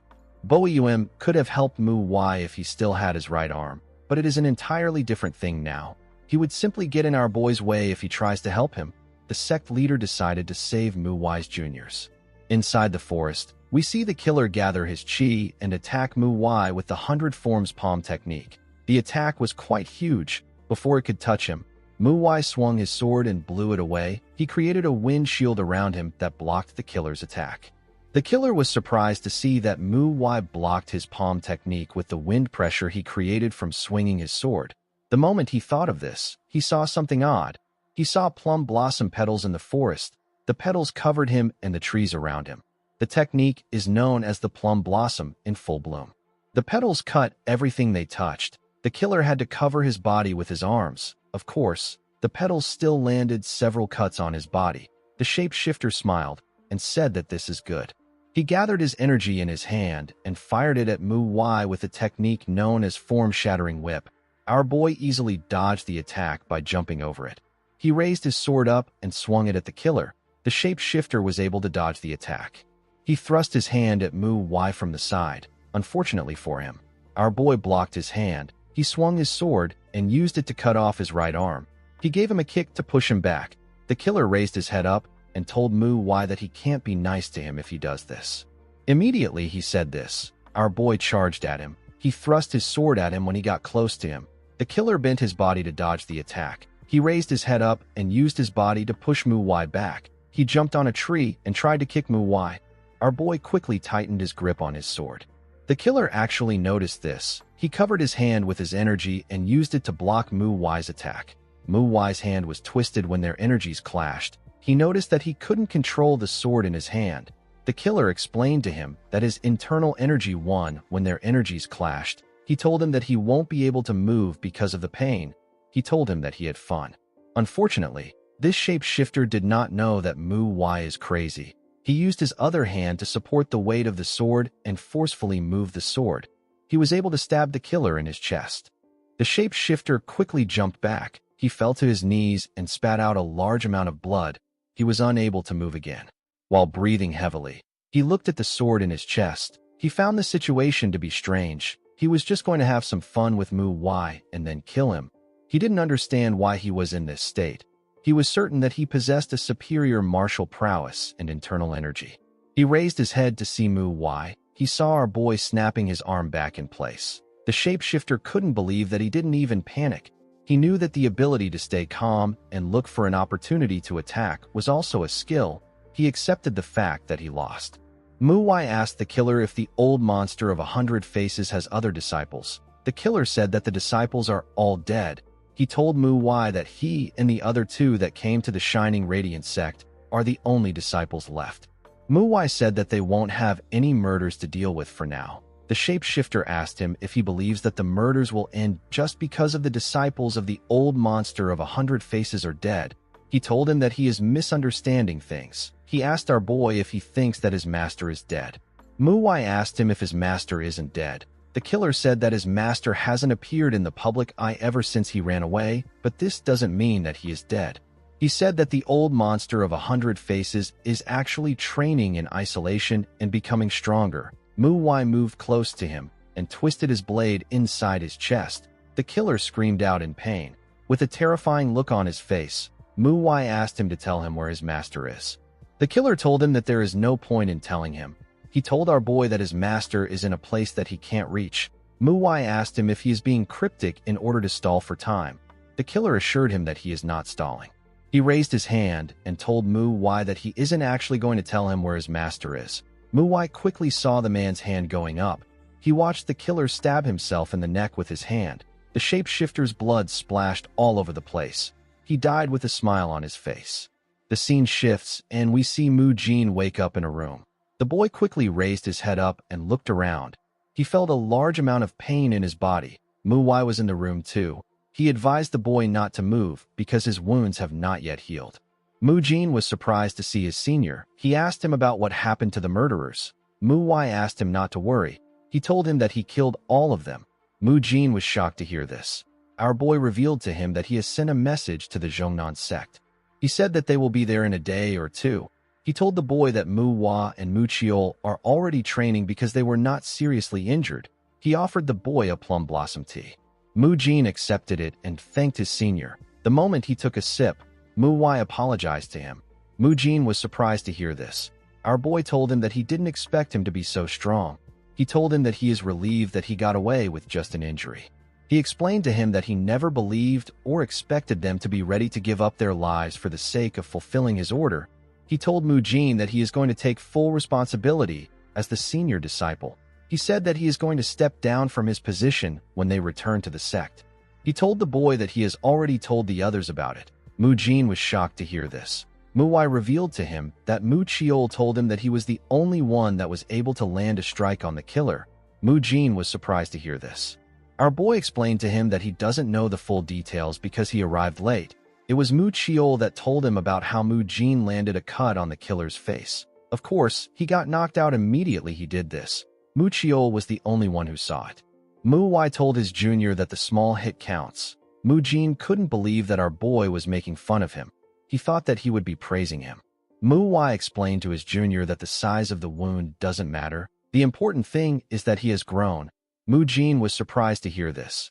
Our boy explained to him that a great enlightenment is not what a martial artist always needs to overcome a wall. Sometimes, it is simply the small difference of an action or attitude that breaks down the wall.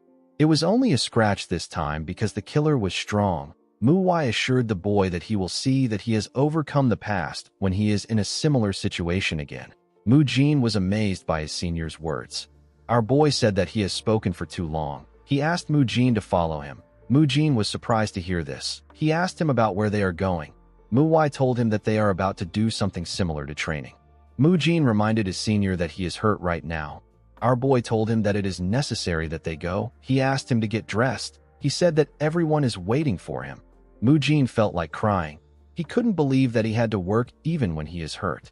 In the next scene, We see Mu Jin and Mu Wai in a hot spring with Mu Chiol. Mu Jin was shocked to see where he was. Our boy told his juniors that there is nothing more important than a good rest. He said that the hot spring is the best for this. Mu Chiol said that it is amazing that the water's warmth helps in healing. Mu Jin couldn't believe that this was what Mu Wai called training. Our boy revealed to his juniors that he did not think that the sect leader would prepare the best hot spring for them. He decided to come there because Mu Wai has been crying about wanting to visit a hot spring. He was certain that the girl was having fun right now. Mu Wai let down her hair and sat in the hot spring with a smile on her face. While they were soaking their bodies in the hot spring, Mu Jin asked his senior about how he was able to take out the killer. Mu Wai told him that he was really lucky. Mu Chiol found this odd. He told his senior that the killer seemed really strong. He said that he was stronger than him. Mu Wai agreed with him. He said that the shapeshifter was the one who killed the first-generation disciples of the Zhongnan sect. He told Mu Chiol that he wouldn't have won the killer in a fair fight.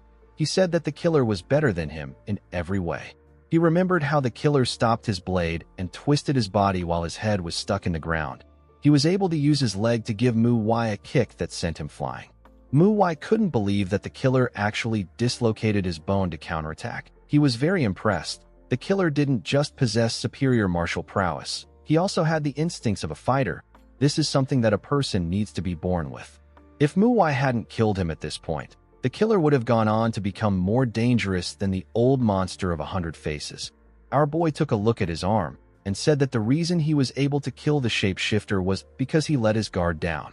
He told them that he was unable to handle the killer's internal energy when they clashed. His arm got twisted in the process, and the killer decided that the fight was over. Mu Wai told them that he held onto his twisted arm and stabbed the shapeshifter in his chest. He explained to them that the killer would have stabbed his head immediately his arm got twisted if his goal was to kill him. He told them that he would have also decided that the fight was over when he cut off her right arm if his goal was to win. He understood that his juniors would see the killer's actions as foolish, especially since he was someone who was skilled enough to kill the first-generation disciples of the Zhongnan sect. Mu Wai told them that he was simply lucky. He said that he wouldn't be there right now if the killer wasn't arrogant. Mu Jin now understood why his senior's arm was injured. Mu Wai told the boys that they need to reflect on their attitudes. He explained to them that power means nothing if they are dead. He advised them not to forget that humans can die at any time. He asked them to be humble. The boys told him that they understand. Mu Wai knew that he also needed to learn this lesson. He realized that his current self was far too weak. Although he didn't use his usual sword, and it was his first time using these techniques in a real fight, Mu Wai still believed that he was weak even after taking these things into consideration. On top of this, he tried to test his martial arts on someone as powerful as the killer. He realized that both he and the shapeshifter were arrogant. He knew that he still had a long way to go. Unfortunately for him, he won't be able to train because of the injury. The moment he thought of this, Mu Wai turned to the side. He saw something shocking. An older man and a young boy stood next to the hot spring. The older man told the boy that some people already arrived there before them. The older man had a chiseled body that was full of scars. He asked Mu Wai if they can join them. Mu Wai nervously told the man that he doesn't mind. He wondered about what this man was doing there. The man carefully relaxed his huge body in the hot spring. Mu Wai stared at him in silence. He and his juniors moved to the same side to create space for the man and the boy. The old man told them that he can tell that they are MANHWA disciples due to how their muscles look. The boys were surprised to hear this. Mu Wai told the man that he is correct. He found it odd that the man can actually make such deductions by looking at someone's muscles. He and his fellow disciples introduced themselves to the man. The old man said that young people these days usually neglect training. He told the boys that they are quite different. The moment he said this, he realized that he had heard our boy's name before. He asked him if he is Hyunjo's disciple. He told Mu Wai that his eyes oddly remind him of the phantom swordsman. Mu Jin found it odd that this man was speaking as if he knew Hyunjo and the phantom swordsman. He wondered about who the man was. Mu Wai told the man that he has gotten advice from the phantom swordsman on how to train. He said that he took this advice to heart. He told the man that this might be the reason. The old man was surprised to hear that our boy got an advice from his past self. He began to laugh. He recalled that the phantom swordsman acted like he didn't care when he taught him something. He did not think that the phantom swordsman cared enough to even advise others on it. He said that the phantom swordsman is quite egotistical. Mu Jin still didn't understand what was going on. The old man apologized to the boys. He knew that they wouldn't understand why he was laughing. He revealed to them that he was the one who taught the phantom swordsman his training methods. Mu Jin and Mu Chiol were surprised to hear this. They couldn't believe that this man taught the best swordsman of the unorthodox Mirim his training methods. Mu Jin realized that this man must be a famous martial master if he taught someone that skilled. Mu Wai stood up and put his hands together. He apologized to the man for not immediately recognizing him. He bowed his head and offered his greetings to the Iron Mountain Fist King. Mu Chiol and Mu Jin were shocked to hear this. They couldn't believe that they were looking at the Iron Mountain Fist King. This is the man with the heaviest fist in all of the Mirim. He is the most powerful martial master when it comes to fist arts. While other martial masters meditated or swing their swords to reach enlightenment, the Iron Mountain Fist King simply focused on growing his muscles. Mu Jin and Mu Chiol quickly got up and offered their greetings to him. The man was honored to see that they knew his title. He introduced himself as Ma Yonho. He said that he finds it embarrassing that people call him the Iron Mountain Fist King. He told them that he didn't want to make them uncomfortable. He asked them to just enjoy themselves. He pointed at the boy next to him and introduced him as his disciple. The boy quickly got up and introduced himself as Wu Taekong. Mu Wai did not expect Yonho to have a disciple. He could tell that Taekong was strong enough to defeat most martial masters. The Iron Mountain Fist King explained to the boys that they are traveling around for his disciples' training. He said that Taekong doesn't have a lot of experience because he trained in the mountains. Mu Jin asked Taekong about how his journey is going. The boy said that he has fought 43 people and he has won them all. Mu Jin was surprised to hear this. He told Taekong that this is amazing. Mu Wai wasn't really surprised. He believed that this was natural since the boy had a master like Yonho. Taekong revealed to the boys that his most recent duel was a very close one. He said that he would have lost if his opponent's sword didn't break. Mu Wai told him that he is wrong. He said that the sword is a reflection of the owner's hand. He said that a broken sword only proves the owner's lack of skill. He told Taekong that no martial artist in the Mirim would pity a broken sword. Mu Jin told the boy that his senior is right. He said that it is the owner who didn't take good care of his sword that is at fault. He told Taekong that he is really strong since he has won all his duels. He told him that his opponent must have been formidable if the fight was this close. He asked him about who his opponent was. The boy believed that they would recognize his opponent if he mentions his master's name. He revealed to them that his opponent was the Phantom Swordsman's disciple. Mu Wai was shocked to hear this. The Iron Mountain Fist King remembered the disciple's name. He said that the man's name was Dako Yul. It sounded really similar to Mu Wai's former name. The old man told his disciple that he would have lost if Yul's sword didn't break. He said that Mu Wai and his fellow disciples are actually correct. He told him that a martial artist needs to take care of his sword.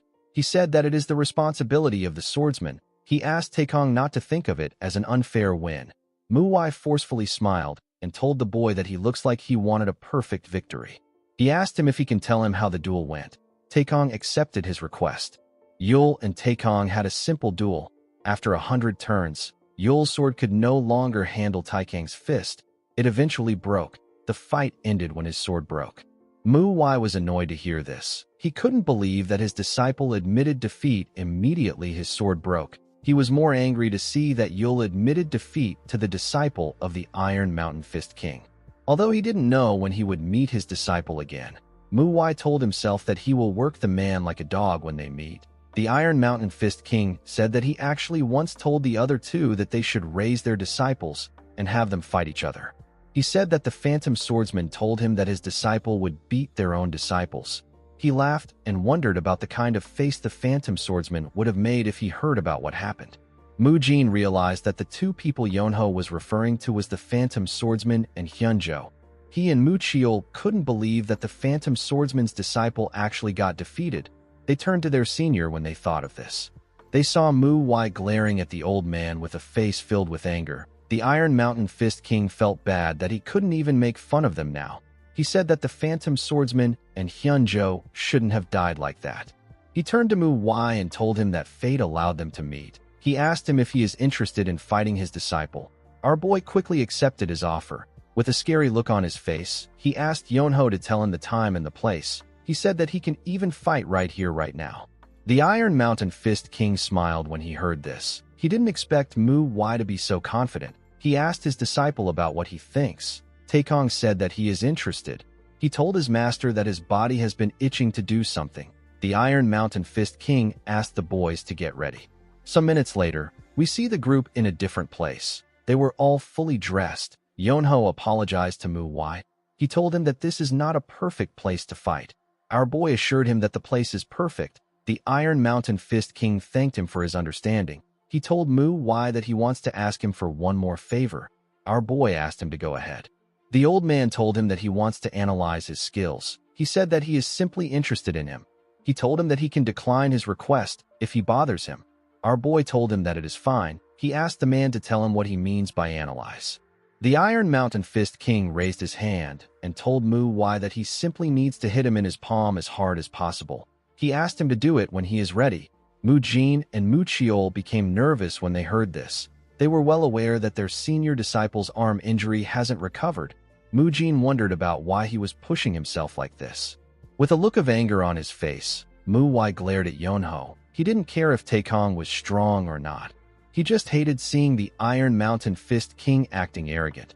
Although his body hasn't healed yet, MANHWA was certain that he was still good enough to remove the arrogant smile on Yonho's face. He charged at the Iron Mountain Fist King and gave him a powerful punch on his palm.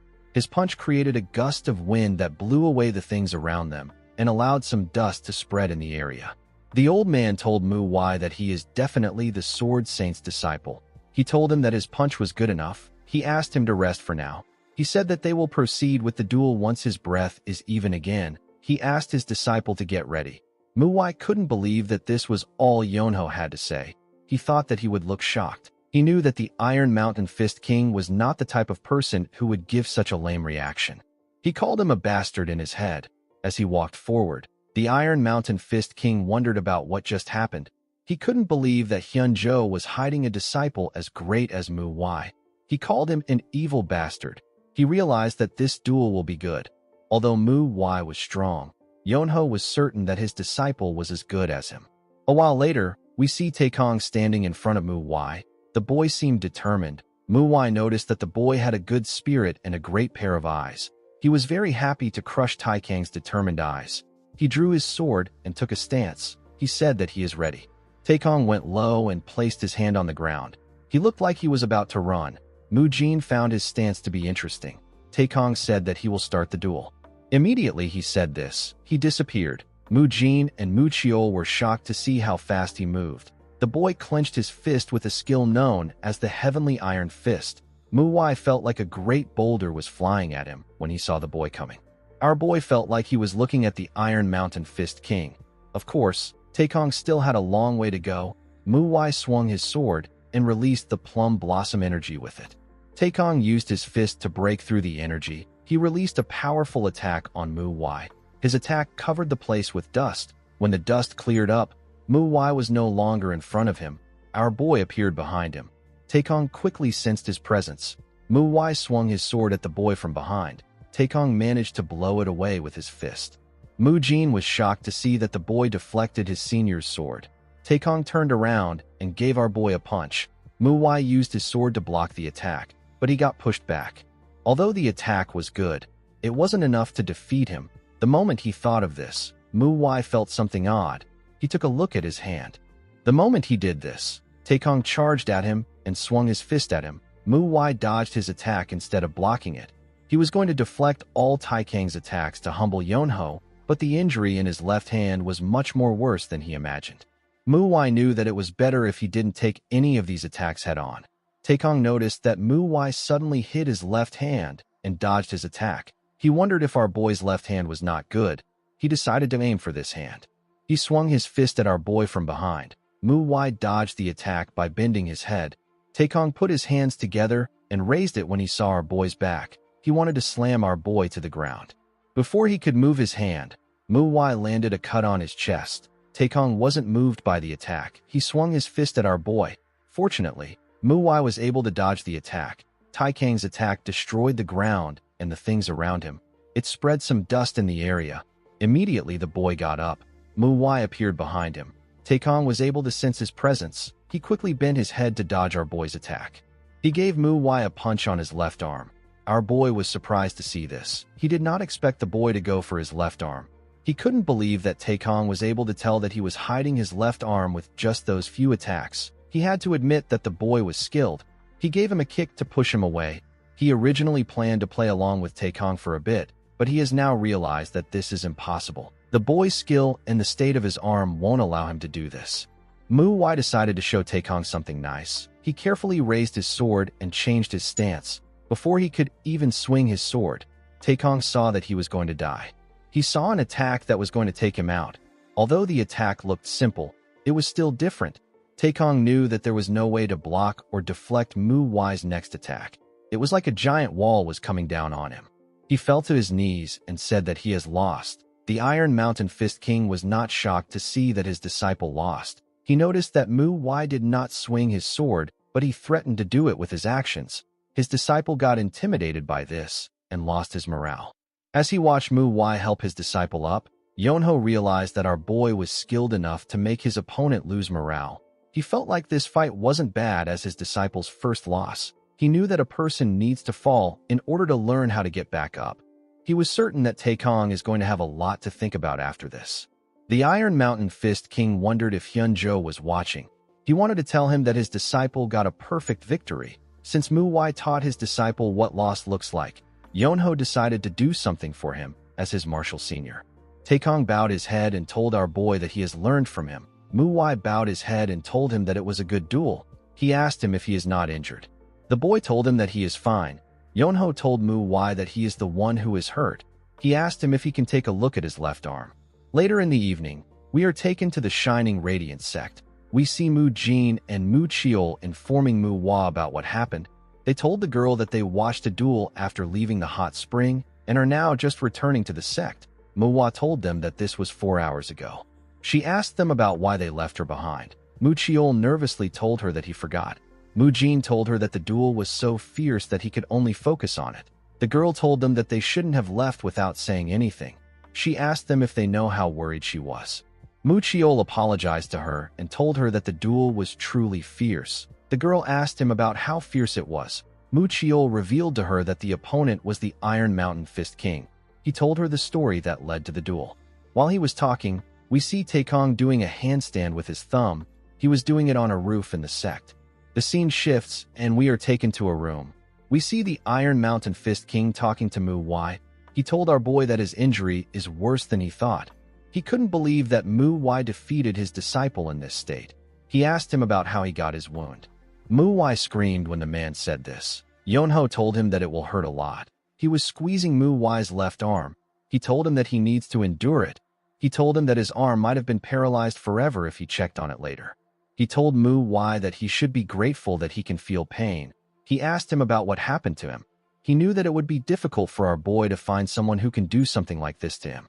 Mu Wai told him that he met a serial killer. The Iron Mountain Fist King was surprised to hear this. He asked Mu Wai if he is referring to the old monster of 100 faces. Our boy told him that it was the old monster's disciples. Yonho didn't expect to hear this. He thought that the old monster was dead.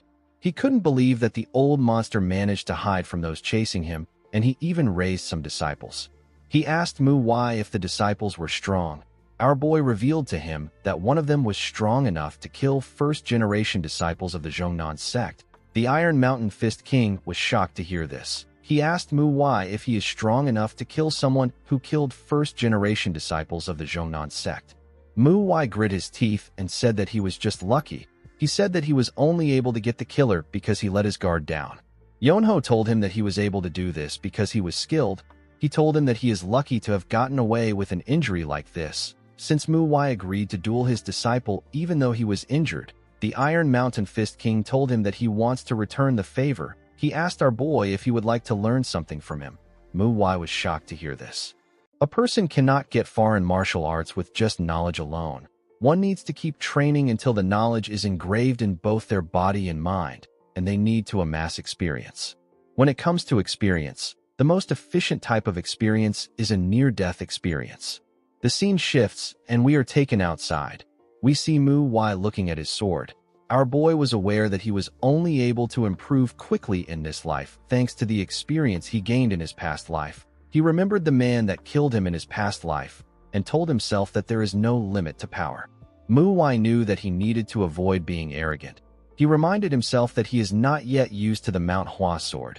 He understood that what he needed was not a new martial art. It was learning experience.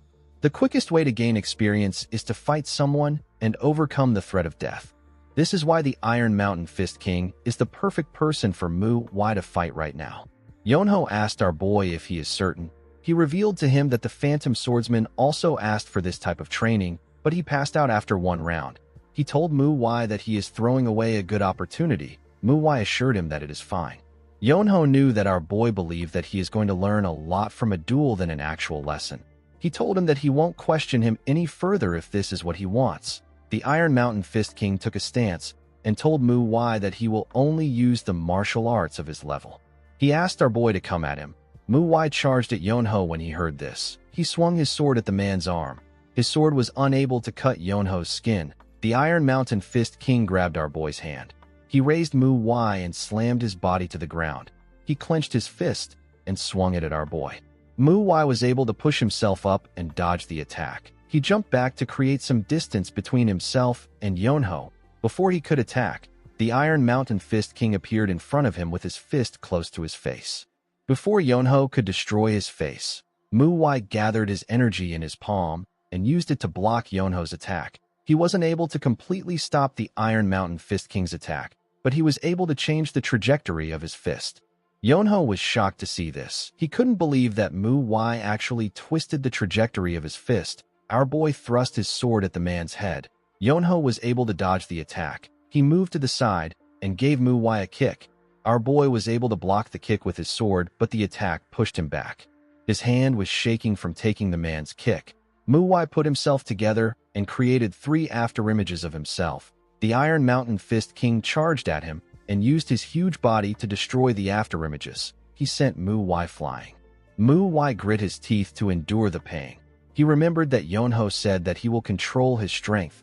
He didn't understand why the man charged at him like a bull. The scene shifts, and we see MANHWA wake up in a room. He was wearing some white clothes. Our boy was shocked to see himself in the room. He quickly raised his head up and looked outside. He saw that it was already morning. He looked around and found a letter next to his leg. The letter was written by the Iron Mountain Fist King. The old man apologized to MANHWA. He explained to him that he used more internal energy than he expected because he hadn't felt so excited to fight in a while. He asked MANHWA to forgive him for his mistake. He told him that he treated his internal wounds to make up for his mistake. He explained to our boy that he wanted to stay until he woke up, but he had to leave to find another duel opponent for his disciple. He asked MANHWA to understand him. He revealed to him that he looked back on their duel while waiting for him to wake up. He told MANHWA that the method he used to twist the trajectory of his fist was a technique that made one think of a formless flower, and it made any attack scatter like petals. The Iron Mountain Fist King said that he doesn't know the name of the technique, but it should belong to the MANHWA. He said that he didn't get to hear the name of the technique. He asked MANHWA to tell him the name the next time they meet. He told him that the technique had its flaws even though it was excellent. The Iron Mountain Fist King assured our boy that he will tell him about the flaws of the technique and what he thinks about it. He said that he will also give him a new training method that he just came up with.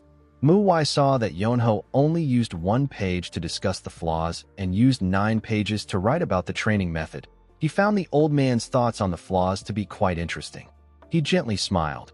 He realized that Yonho must have really liked him. The Iron Mountain Fist King isn't the type of person who would shy away from teaching those younger than him, but he was also not the type of person who would give out this much advice. MANHWA realized that Yonho is doing all of this because he saw his talents. He knew that the old man was a difficult person to see because no one ever knows where he might be. He believed that he was fated to meet Yonho by coincidence and receive this much help from him. He kept the letter in his clothes. He decided to throw out the man's training method. The moment he thought of this, MANHWA entered his room. The girl was surprised to see him awake. She asked him about when he woke up. MANHWA told her that he just woke up. MANHWA revealed to him that she wanted to wake him up. MANHWA was surprised to hear this. He asked her if something is wrong. MANHWA revealed to him that some people from the Zhongnan sect are currently in the sect. Our boy realized that it must be about the killers. He told her that he will join them soon. The scene shifts, and we are taken to a forest. We see Yonho looking at the sky. His disciple told him that he looks like he has been having a lot of thoughts ever since they left the hot spring. Yonho asked him if it looks this way. Taekong told him that he has not been his usual self. The Iron Mountain Fist King told his disciple that he is the one who has been thinking about Mu Wai. He asked him if he is thinking about how he lost. The boy asked his master about how he knew. The Iron Mountain Fist King told him that he would be stupid to not know this after living for so long. He advised Taekong to not be so hung up over his loss. He told him that he simply needs to focus on his training now that he knows what he lacks. Taekong accepted his master's advice. He asked him about what he is thinking about. Yonho looked at the sky and said that it is nothing much. He said that he is thinking about his old friends. Taekong asked him if he has friends. The scene shifts, and we are taken back to the Shining Radiance sect. We see the Zhongnan disciples looking at the belongings of their fellow disciples. The two men easily recognized the Big Dipper embroidered inside their clothes and the swords that they carried. They knew that these items belonged to Sun, Mu, and Hoon. The men turned to Mu Wai and his fellow disciples. The man standing in the front and his comrade bowed their heads. The man apologized to Mu Wai. He told him that they suffered such misfortunes because of their shortcomings. The man whose name is Il Hyun thanked Mu Wai and the Shining Radiance sect for apprehending the killers. He told Mu Wai that he is thanking him in place of their sect leader. He assured him that the Zhongnan sect will never forget what they have done for them. Mu Wai and his junior disciples put their hands together and bowed their heads to the men. After getting their comrades' things, the first-generation disciples decided to return to their sect. The men wished Mu Wai and his junior disciples safe travels. Our boy thanked them for this and asked them to take care. Since they didn't have a problem to deal with anymore, the group decided to enjoy the hot spring one last time before they returned to the MANHWA sect.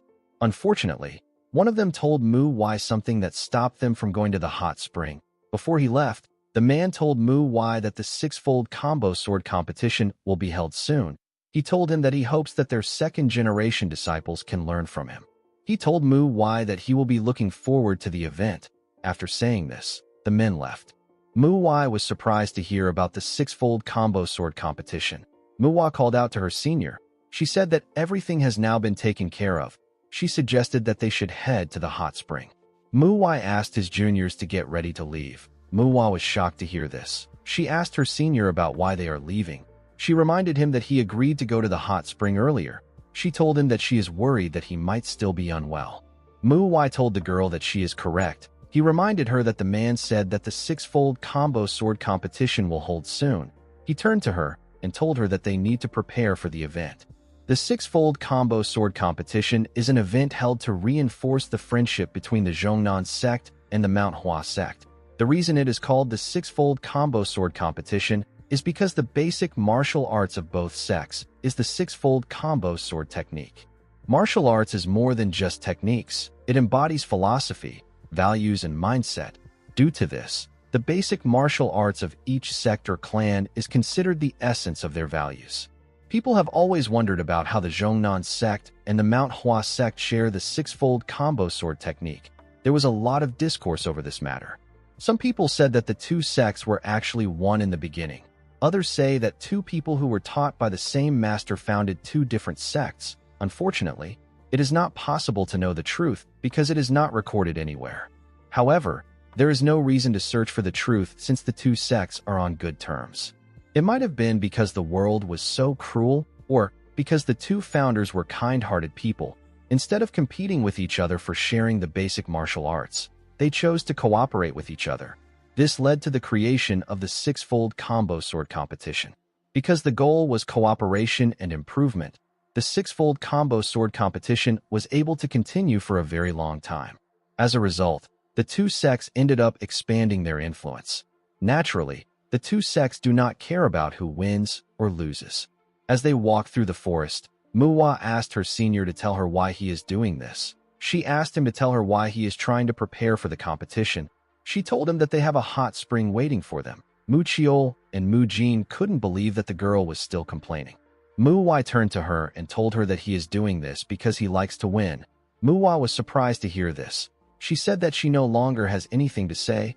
She walked forward with the group. Later in the evening, MANHWA revealed to the boys that she heard the disciples of the Shining Radiance sect talking.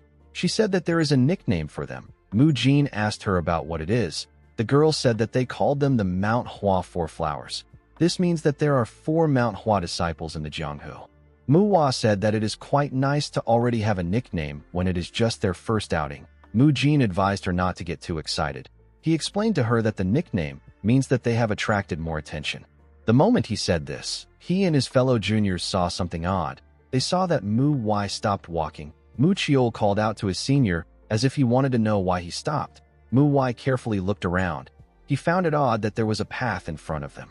He already knew that they would have a lot of eyes on them because of everything that has happened. This was why Mu-Wai chose a secluded route. However, this route has been far too convenient for a while. It was almost as if they were being lured somewhere. Mu-Wai wondered about how long they had been on the path. He carefully looked around again. He noticed that he couldn't feel any presence. There are countless ways to manipulate others. However, at the core of all this is the logic of limited options. This means that when a human has no choice, they are bound to follow a given route.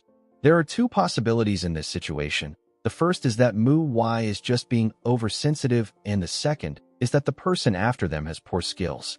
Our boy recalled that everyone almost died to the killer because they were not cautious. He decided to be careful. Since he felt that something was off, he decided to be cautious. He walked past his juniors and told them that they are turning around. The juniors were shocked to hear this. MANHWA told him that he just said that they need to get back as soon as possible. She asked him about what is wrong. She asked him if he is feeling unwell. Mu-Wai told her that he is fine. Mu-Chiol walked forward and told his senior that there isn't a lot of time left till sunset. He said that they need to hurry if they are turning back. Mu-Wai agreed with him. Mu-Wai asked Mu-Wai to follow them. He told her that there is nothing she can do about it. Mu-Wai knew that he was correct. Our boy told her that it will be better for him if she gives in easily. The girl quickly ran after them. Later in the night, we see the group sleeping around a fire. Mu-Wai suddenly opened his eyes. He turned to the side and placed his hand on his sword. He saw a boar in front of him. The boar glared at him. Mu-Wai didn't expect to see a boar in this forest. While he was looking at the boar, we see an assassin wearing a hood above him. The person seemed ready to take Mu-Wai out. He charged at our boy from above. Mu-Wai actually already sensed his presence. He quickly bent his head before the assassin's dagger could touch him.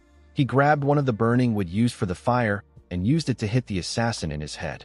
The attack sent the man flying. Mu-Wai and her fellow disciples opened their eyes and raised their heads up when they heard the ruckus. The girl asked her senior about what caused the noise. Mu-Wai ordered his juniors to get up. He informed them that there are assassins around who have business with them. Mu-Wai was shocked to hear about assassins. She and her fellow disciples quickly turned to the side to see the assassin Mu-Wai hit with the hot stick. Mu-Wai drew his sword. He used sound transmission to inform his comrades that assassins do not kill without purpose. He explained to them that the assassins didn't just randomly come across them and decided to kill them. This means that the assassins approached them with the intent to kill them from the start. Mu-Wai realized that her senior was talking to them through sound transmission. Mu-Wai revealed to them that there are already a few assassins surrounding them, and there is another group nearby. He explained to his juniors that there are too many assassins around them, and he will not be able to protect them while fighting. Mu-Wai advised his juniors to try to kill the assassins in 3 moves. He told them that assassins possess all kinds of hidden weapons, and they won't hesitate to use them to take them down. He told his juniors that he is going after the main squad. Immediately he said this, he disappeared. Mu-Jin and his fellow disciples quickly took a stance. The moment they did this, the assassins fired some tiny needles at them. Mu-Jin quickly called out to Mu-Chiol. The boy drew his sword and dragged it on the ground. He used the dirt to create a large amount of dust and blow away the needles. Some assassins watched this from the top of a tree. One of them couldn't believe that Mu-Chiol blocked the poison needles by striking his sword into the dirt. The moment he thought of this, the man noticed that Mu-Wai was missing. He wondered about where our boy went to. Unfortunately for him, Mu-Wai appeared behind him. Our boy beheaded the man with a single strike. Another assassin heard the sound of a branch moving. He quickly turned to the side. He saw Mu-Wai behead his comrade. Before he could say anything, our boy charged at him at a crazy speed and cut off his head with a single slash. While Mu-Wai was taking out the trash above, His juniors were handling the assassins that charged at them. MANHWA thrust her sword forward and stabbed an assassin in his chest. Immediately she did this, she saw a needle coming towards them from above. Mu-jin easily dodged the needle. He managed to catch it. He threw it at an assassin who was hiding. The needle stabbed the man in his head. Mu-cheol swung his huge sword and tore the assassin in front of him apart. MANHWA looked at the bodies on the ground. She said that she knew something was off. She told her friends that the assassins are just kids. Mu-jin told her that he knows. He told her that it doesn't matter if the kids are their age or if they are children. An assassin is still an assassin even if they are young. He said that this people would have killed them if they didn't retaliate. He explained to MANHWA that she needs to be aware that she is always at risk of being killed as long as she wields a sword. He advised her not to think of anything else. He looked at the other assassins in the area and said that the fight is not yet over. In another part of the forest, we see a man talking to the Dark Flame Pavilion Master. The man informed the Pavilion Master that there are less than 20 assassins facing their target. He asked him if he should do something. The Dark Flame Pavilion Master didn't expect the MANHWA disciples to have taken out so many assassins. He said that the assassins are worse than he thought. He told the man that the assassins received some training even though they failed midway through the training. He said that it is fine if the kids die there since they were all going to be guards. He told the man that they might not be able to kill the MANHWA disciples. The Dark Flame Pavilion Master realized that there was no point in watching the trainees anymore. He turned around and ordered the real assassins to kill the disciples. The assassins accepted the order and disappeared. The Dark Flame Pavilion Master couldn't believe that he had to use first-rate assassins to kill some MANHWA disciples. Although he didn't like it, the Pavilion Master had to admit that the disciples were skilled. He now understood how they got a nickname. Unfortunately, the disciples ruined the plans he had with the Great Truth Sect. Now, rumors tainting his image are spreading in his organization. The Pavilion Master believed that the disciples' skills will bring them an early death. He has protected his position for a long time, and he didn't plan to give it up. The Dark Flame Pavilion Master believed that he still had a chance to protect his image. He simply needed to eliminate the disciples to save his image. The Dark Flame Pavilion Master told himself that he is simply eliminating those who interfered with the Great Truth Sect and people who could become future threats. He smiled and said that these two reasons are not bad. He said that it is quite good. Immediately he said this, someone grabbed his head from behind. The person asked him if he likes getting grabbed from behind. He called the Pavilion Master a pervert. The Dark Flame Pavilion Master was shocked to hear this. He quickly turned to the person. The person turned out to be MANHWA. Our boy told the man that he likes perverts because he enjoys beating them up. The moment he said this, he slammed the man's head to the ground with a technique known as the falling flower palm. The assassins stopped running and turned back when they heard a loud sound come from their master's location. One of them asked if he was the only one who heard the sound. His comrades told him that they also heard the sound. One of them said that it came from the Dark Flame Pavilion Master's location. He said that he is certain nothing is wrong with the Pavilion Master, but it won't be bad if they check on him. Another assassin suggested that some of them check on their Pavilion Master and the others take out the disciples. He told his comrades that they will join them after checking on the Pavilion Master. One of them asked him not to bother coming to them. He said that they are just taking out a bunch of kids. After creating the plan, the assassins decided to split up and go their separate ways. The ones going after the Pavilion Master assured their comrades that they won't take long. Pressure points art is a technique where one puts pressure on certain points in the human body to inflict different kinds of effects. MANHWA hit the Dark Flame Pavilion Master in his paralysis point at the back of his neck. He raised the man and hit his mute point in his throat. This was to render the Pavilion Master speechless. He let go of him after he was done. He noticed something in the Pavilion Master's sleeve when he let go of him. He quickly took out the plaque in the man's sleeve. The plaque belonged to the Overlord Fortress. MANHWA saw that the man was the Dark Flame Pavilion Master. He told the Dark Flame Pavilion Master that he was always wondering about who the Great Truth Sect leader depended on for him to act so arrogantly. He didn't think that he would be working for the Overlord Fortress. Our boy told the Pavilion Master that he now understands everything. He stood up and looked in front of him. He counted the number of assassins that ran back after hearing the ruckus. He noticed that half of them were coming towards him. MANHWA said that this is a shame because they are not enough to take him. He told the Dark Flame Pavilion Master that he should have at least brought the Dark Emperor. The man was shocked to hear this. Mu Wai assured him that he will kill him after he takes care of his minions. He asked the Dark Flame Pavilion Master to just wait there. The Dark Flame Pavilion Master wondered if Mu Wai had lost his mind. He couldn't believe that our boy wanted him to bring the Dark Emperor, the only assassin in the Jianghu, to be equal to the martial masters who possessed the Emperor title. He assumed that Mu Wai was arrogant. Mu Wai disappeared in front of him immediately he had this thought. The Dark Flame Pavilion Master couldn't believe that our boy managed to get his pressure points. He told himself that this disgrace is temporary. He said that it is better than giving up his position. He told himself that he will return to his fortress once Mu Wai is dead.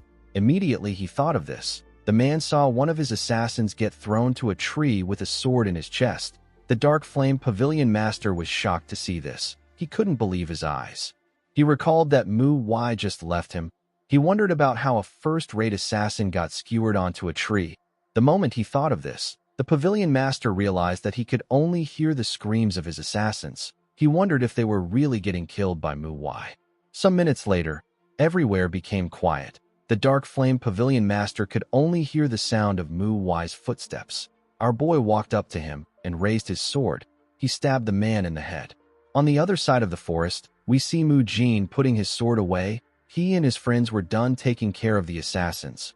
While they were looking around, Mu Wai arrived to their side of the forest. He asked them if any of them got hurt. Mu Wai told him that they are fine. She said that they were simply surprised. She asked her senior about who the assassins are.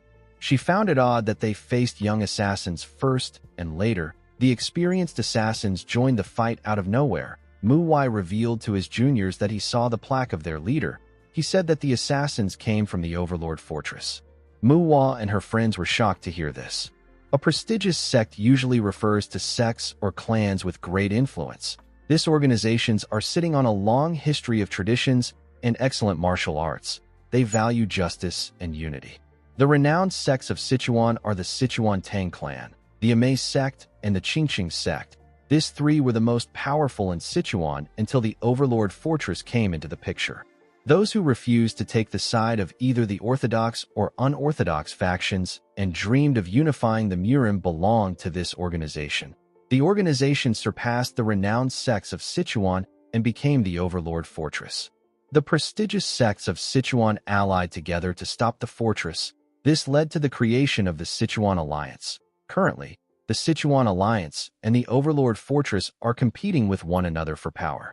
Mu Jin told his senior that he believed the Sichuan Alliance was stopping the Overlord Fortress. Our boy explained to him that the Alliance is simply keeping the fortress in check. He said that there must be a change in the situation between the two forces.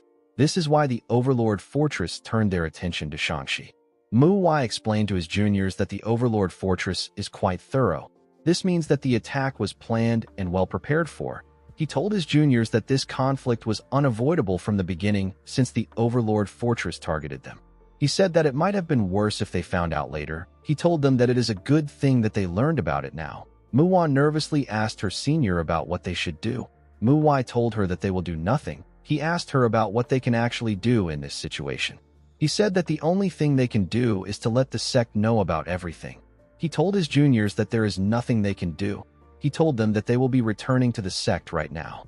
Mu Wai informed him that they are in the middle of the night. Mu Wai told her that she can stay there and join them when the sun comes up. Mu Wai reluctantly followed the boys. The scene shifts, and we see the group arrive at the sect. Mu San and Mu Ho were shocked to see their senior disciple. Mu Wai greeted the boys. He forgot their names, so he referred to them as Mu 1 and Mu 2. The boys quickly corrected him. Mu Wai informed them that he is going to see the sect leader. He ordered them to get the others ready for training. The boys accepted his order. In the next scene, we see the sect leader welcome them. He told Mu Wai that he got the messages he has been sending from the outer sects. He told the disciples that he is proud of them. The man carefully looked at the group. He could tell that they had changed. He noticed that their clothes were worn out. He also noticed that Mu Chiol was carrying a great sword. He raised his cup and told the disciples that they look like they have gone through a lot. He asked them if they are all right. Mu Wai told him that they are fine. The sect leader drank his tea and asked him if they didn't face any problems. Mu Wai told him that nothing happened aside from the fact that they crossed paths with the Overlord Fortress on their way back. The sect leader spat out his tea when he heard this. Guys, we have come to the end of our video. If you guys want more of this recap, let me know in the comments section. Don't forget to like and smash that subscribe button for more recaps. See you guys later.